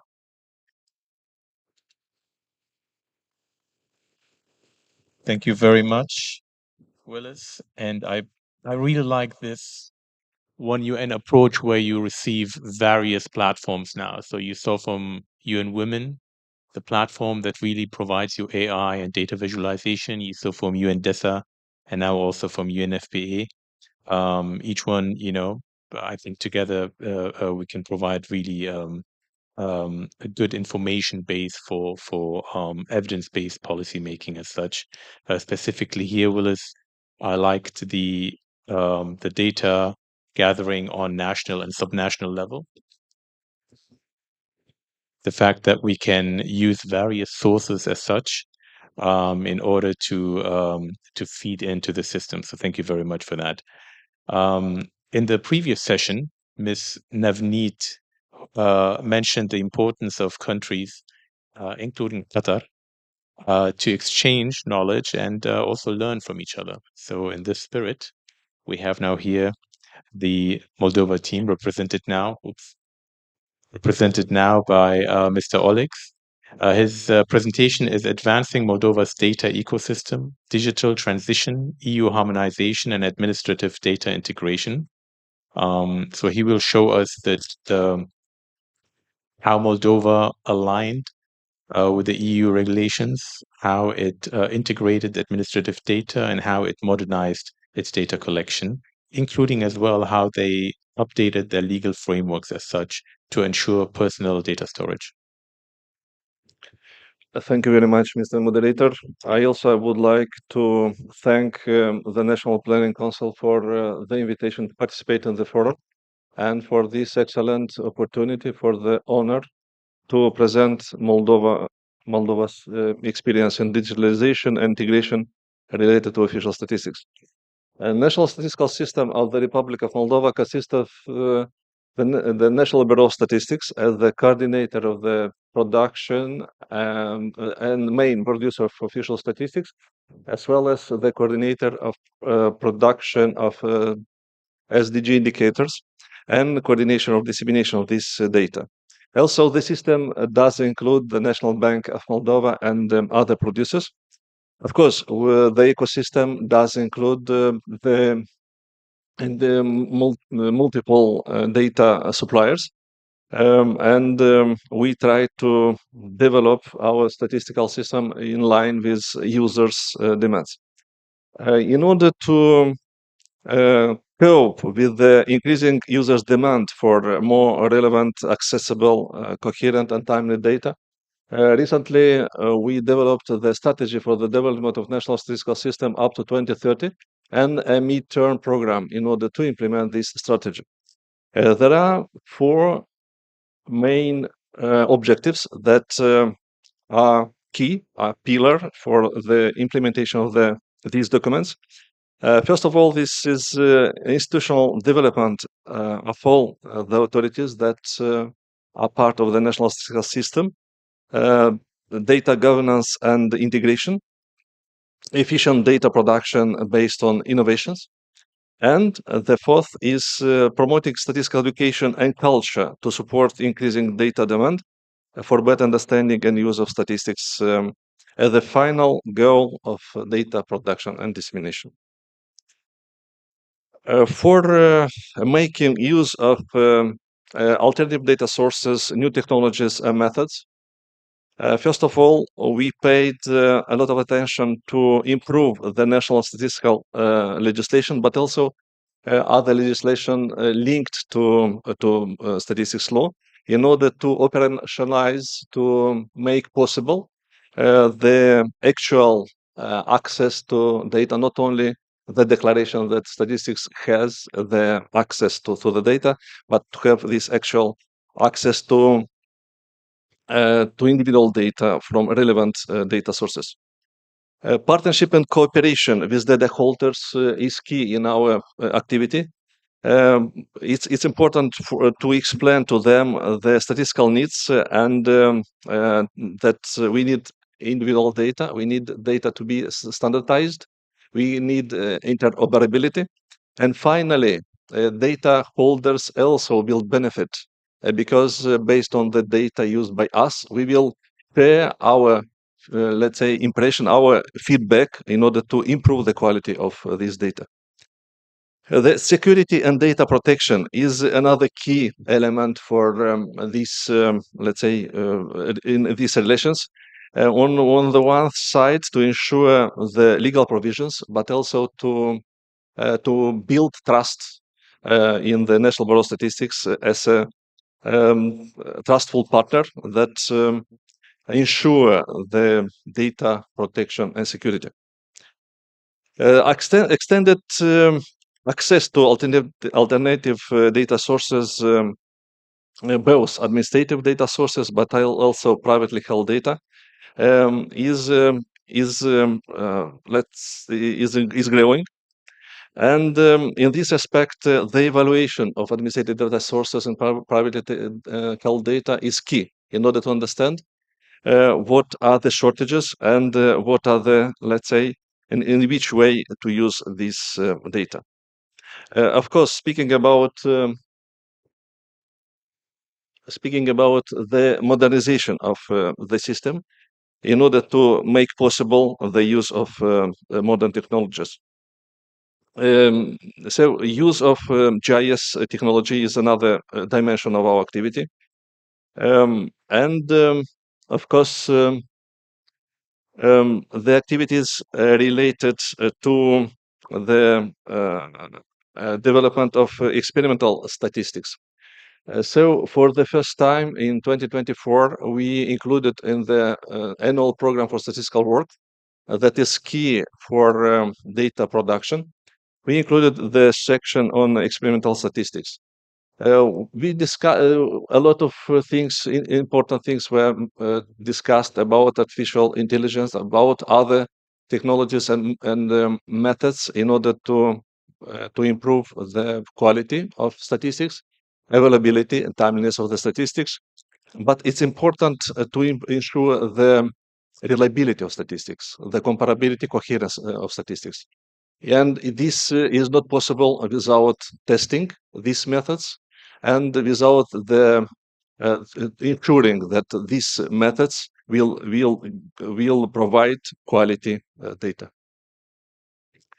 So regarding the access to administrative data sources, as I said, we improved the legislation, both statistical legislation, but also the legislation linked to this. And we inserted the provision that the holders of administrative data sources should coordinate with the National Bureau of Statistics the content of administrative data sources, especially when these sources are used for statistical production. This is important in order to ensure the continuity of the use of data in our production. Just an example. Last year, one entity made some changes in the administrative data sources, and in such a way, the access to these comparable data was interrupted. And this, based on this, let's say, example, we made the changes in the legislation in order to prevent such kind of cases in the future. So regarding the data protection and security, in order to ensure the policy measures, but also the practical operational measures to have the protection, data protection and security, we conducted a range of audits. And in 2022, we got the ISO certificates 27001 and 27701 on information security, confidentiality, and data protection. We have access to more than 25 data sources. using them actively in the process of production of official statistics, and we extend the use of this data.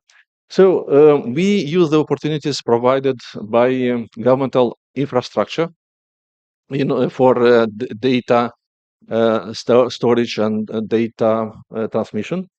So-called cloud, Moldovan governmental cloud, and M-Connect are among them. My colleague Artyom will provide more details in this aspect. So integration of geo-reference data and statistical data is one of important dimensions in our activity. So this was one of the important elements in the process of preparation and conduct of the Population Housing Census 2024 that was fully digitalized. And we used this census as a vehicle to get better and more extended access to relevant administrative data sources. The census that included field operation and that finished in July this year will be completed with data from the administrative data sources. So based on the analysis of science of life, we will complete the information from the population census got from field data collection with relevant administrative data sources. Speaking about data security and protection, it was also an extremely important element during data collection in order to ensure trust of the, let's say, population, in order to provide trustful information. Of course, extended a communication, let's say, campaign based on a strategy and based on an extended partnership with academia, with local, with central public administrations, with NGOs, with research institutions, was a good example that such kind of exercise can be and should be successfully undertaken only based on an extended partnership. So in this exercise, we used extensively different ways, different methods of for communication with users. Speaking about the next steps, the priorities. First of all, it's about enhancing data governance. Data and metadata exchange. What is one of the constraints that metadata are not so, let's say, well presented and well available from the holders of administrative data sources, and this is one of the constraints that should be overcome. So further digitalization of data collection, including all household surveys, also is one of our priorities. So this should be built based on the data quality management system that are currently under the implementation. So based on the completion of the data processing of population census result, we plan to redesign the household surveys that are based on the population census data, and also develop statistical registers on population dwellings. Statistical innovations remain one of key activity in our in National Bureau of Statistics work. Of course, this will not be possible for institutions' capacity building. So in this aspect, we plan a set of activities both for the partners within the national statistical system, but also the partners outside of the national statistical system that are responsible for the production of SDG indicators. And last but not least, promote statistical culture and knowledge in public institutions and society as a whole. So it's very important our figures to be well understood. And in this aspect, also one of the key element for our activities is related to this. Thank you very much for your attention. Thank you, Mr. Oleg. Right on time. Thank you for presenting to us on the aspects of partnership and collaboration to understand each other's needs, including security and protection, build trust and improve quality of data sources. Ultimately, speaking of data governance, something we know is very important, especially in this area. Next, we have Mr. Artyom, the head of the Prime Minister's Delivery Unit, who will speak to us about Moldova's strategic vision for digital transformation and the use of AI technologies for economic development and EU integration. Go ahead. Thank you very much. I would like to thank National Planning Council for giving me this opportunity. And since it was a very long day, I think that all 70 slides will go very unnoticed. We will try to do it as fast as possible. Yeah, so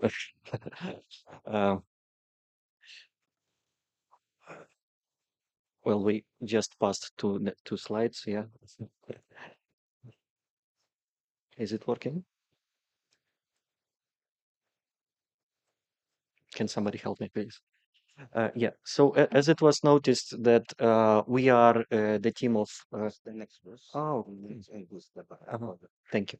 So I'm head of delivery unit, or it's called the Office for the Implementation of the Governmental Priorities. And our main goal is to facilitate in a very systemic approach all the endeavors that the government does. In this case, we will talk a little bit more about our agenda related to the AI and digitalization and how we can couple all those that information in one single systemic approach. A little bit more information about Moldova. We are the country of 2.4 million people. We have some of the achievements in a couple of years in some of the rankings and some of the indexes we are a little bit higher than the average. In some of the things we are pretty much ahead of many countries. For example, open data inventory, which was the fundamental part for the couple of years of our endeavors. I will tell it a little bit more about this in the future. And our government readiness for the AI, we are in 90th place. So basically we are in the middle, but this is basically the point. I will talk a little bit more about constellation of the institutions that govern digital agenda and the data governance part. So we have the Ministry of Economic. It's basically main policy maker related to the data governance and digitalization. We have National Bureau of Statistics. We have a single point of contact, which is called the Public Service Agency.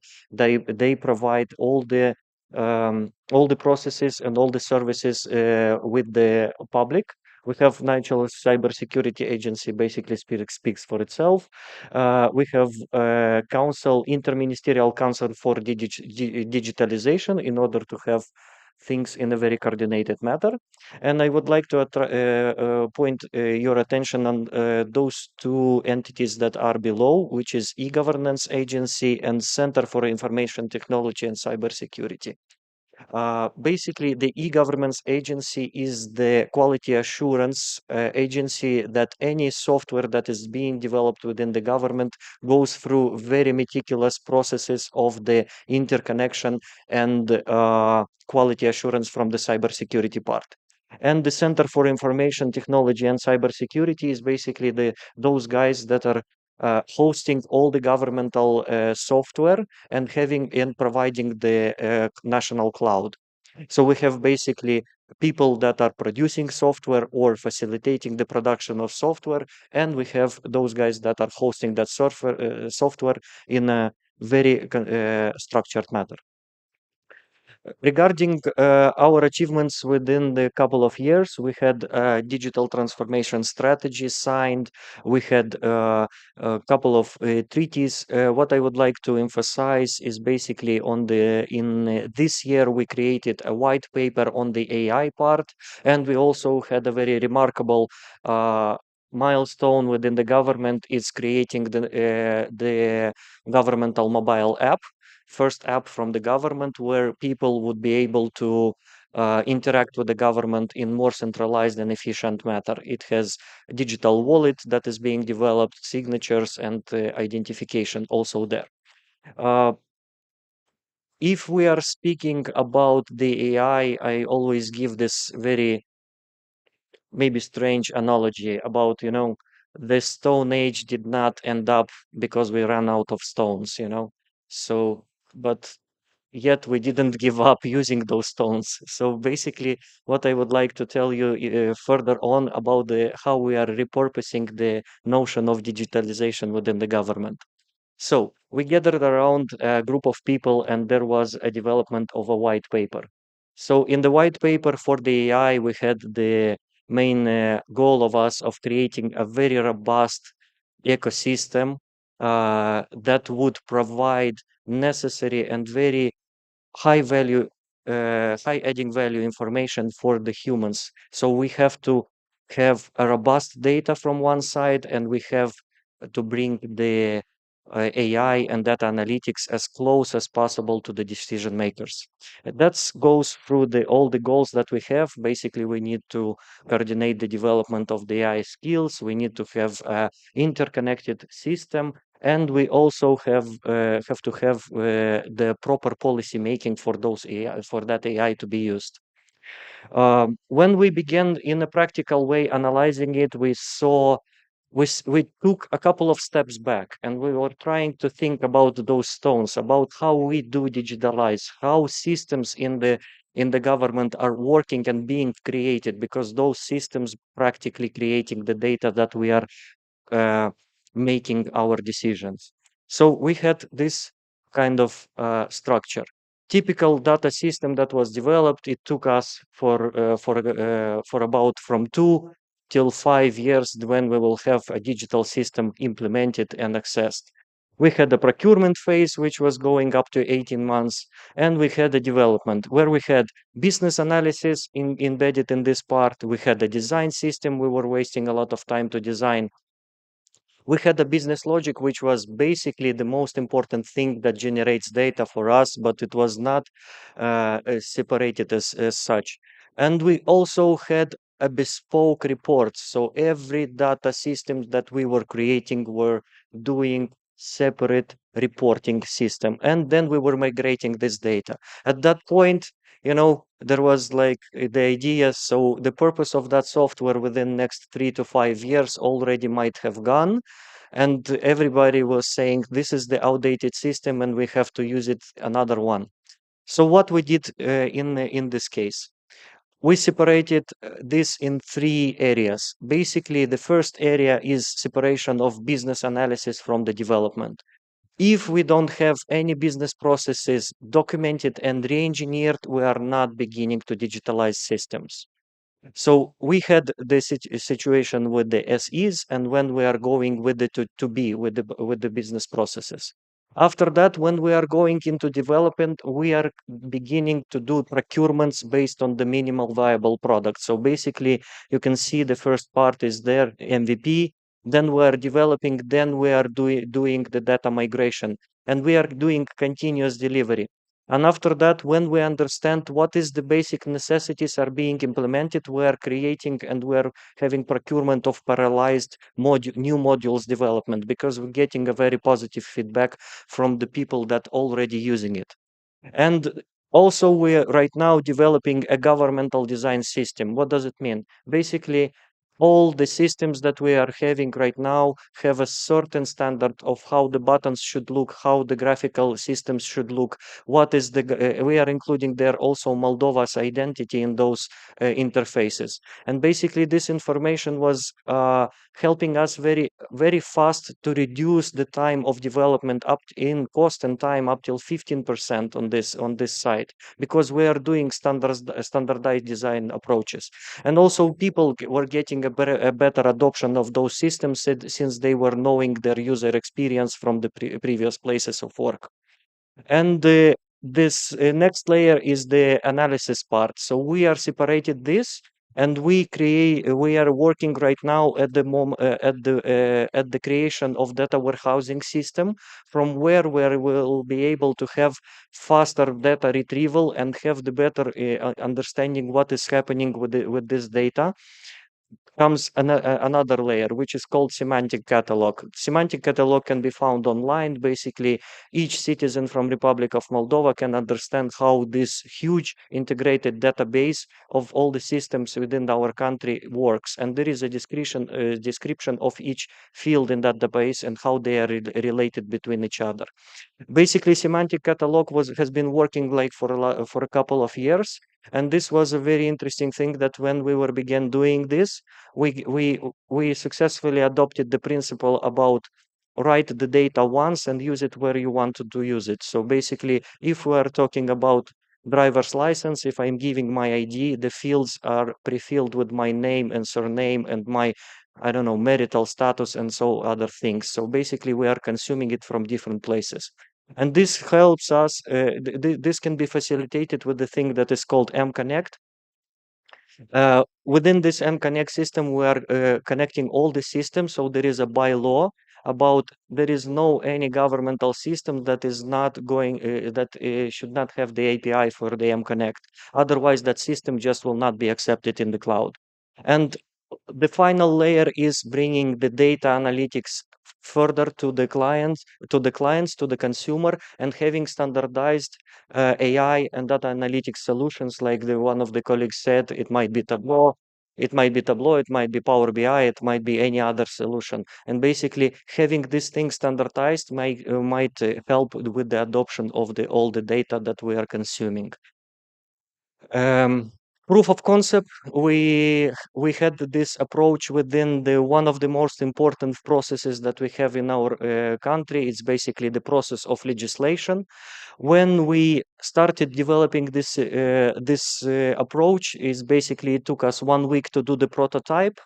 It took us 2 weeks to re-engineer the process, and within 6 weeks we had a minimal viable product.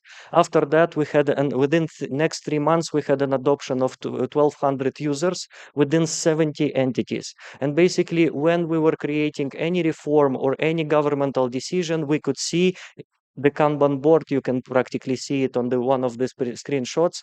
You can see on which stage that legislative act is happening, whether it's a governmental decision, whether it's in a parliament, or anywhere in the other place.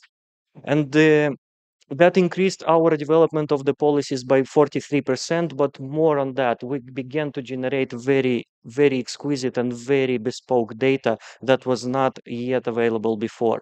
So at this moment, we would be able to plan the workloads of the ministries and understand which ministry is more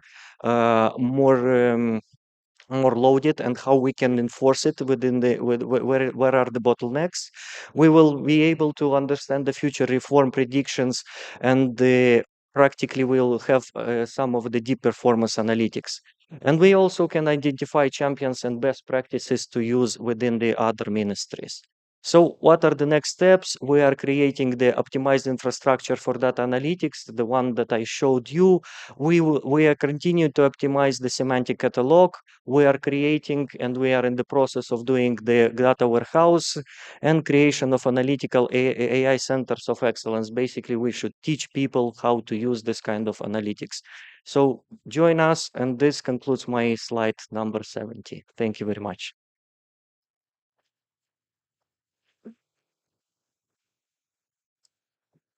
Thank you very much, Mr. Artyom. I was told we're not allowed to have any questions, but Mr. Artyom finished 2 minutes before. So did Mr. Oleg. So perhaps we can take 2-3 questions from the audience. If there are any questions. If not, all of the material will be shared with you, of course, and you can reach out to the participants by email as you wish. 1, 2. There seems no questions. شكرا. شكرا السيد صلاح الصالح من صندوق الأمم المتحدة للسكان UNFPA، والشكر موصول لضيوفك الكرام. السادة الحضور، وصلنا وإياكم إلى ختام هذا المنتدى، وندعو السيد سعود مطر الشمري من المجلس الوطني للتخطيط لإدارة مناقشة واعتماد إعلان الدوحة من أجل الابتكار في التنمية المستدامة، فليتفضل مشكورا.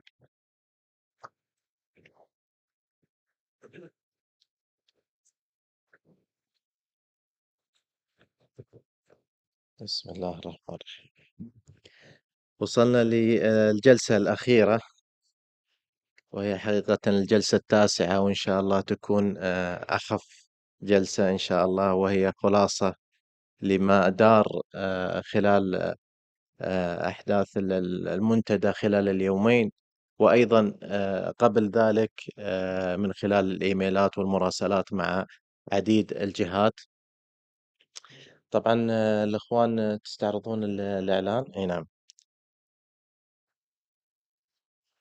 طبعا هذا الإعلان يعني شاركنا فيه العديد من المنظمات والخبراء، واللي أدلوا بملاحظاتهم القيمة اللي فعلا تم الأخذ بها في هذا الإعلان، ولذا يعني نشكرهم كل الشكر على تقديم هذه الملاحظات، وكذلك نشكر فريق الإعداد اللي قام بإعداد هذا الإعلان، وكذلك نشكر المنظمات والخبراء اللي أسهموا في الإدلاء بآرائهم وتعديل الإعلان على مرحلتين. المرحلة الأولى تم فيها إعداد الإعلان وإرسالها، وكذلك وصلت الفيدباك ورجعنا وأرسلنا الإعلان مرة أخرى. فبالتالي حتى الآن أعتقد أنه وصلنا إلى النسخة شبه النهائية، ونأمل إن شاء الله الآن سوف تعرض أمامكم، هي بالإضافة إلى أنها هي تم توزيعها من خلال الملف المنتدى من أول يوم. نتمنى الاطلاع على الإعلان، قراءته، ونعطي إن شاء الله مدة 10 دقائق فقط نظرا لضيق الوقت لقراءة الإعلان، وفي حال هناك ملاحظات سوف يعني ندرجها مباشرة، وإلا سيكون اعتماد الإعلان بعد إن شاء الله 10 دقائق. الحين نتمنى أنكم تطلعون على الإعلان، ونرجع إن شاء الله بعد 10 دقائق.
أبدأ مرة أخرى. نشكركم مرة أخرى على الاطلاع. إحنا عارفين يمكن ما وصلنا للعشر دقائق، ولكن نظرا لضيق الوقت مثل ما ذكرنا، والإخوان المترجمين يعني صبروا معنا الأمانة فوق الوقت المحدد. الآن طبعا هي العشر بنود في الإعلان هي بنود عامة، يعني يوم وضعت الأمل فيها أن تكون تغطي جميع المحاور، سواء المنتدى أو القضايا التي يواجهها سواء الإحصائيين أو القائمين على البيانات، بما يخص مجال الابتكار في البيانات أو بما يخص أهداف التنمية المستدامة. هي نقاط عامة نأمل فيها أو الالتزام فيها بشكل كبير حتى نصل بمؤشرات وبيانات دقيقة وذات موثوقية يتم من خلالها عكسها على البرامج والخطط للدول. هل هناك أي ملاحظة قبل ما نعتمد هذا الإعلان؟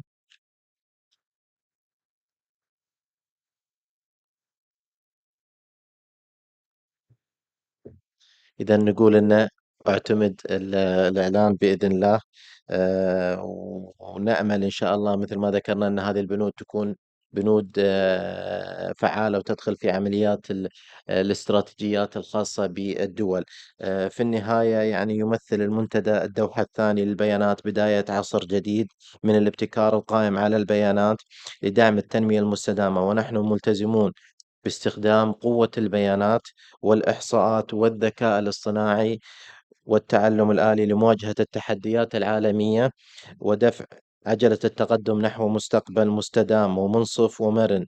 وإننا من خلال العمل الجماعي وتبادل المعرفة وممارسة البيانات الأخلاقية نتعهد بترجمة الرؤى المكتسبة من هذا المنتدى إلى إجراءات ملموسة تعزز الابتكار والتنمية المستدامة للأجيال القادمة. والسلام عليكم ورحمة الله وبركاته.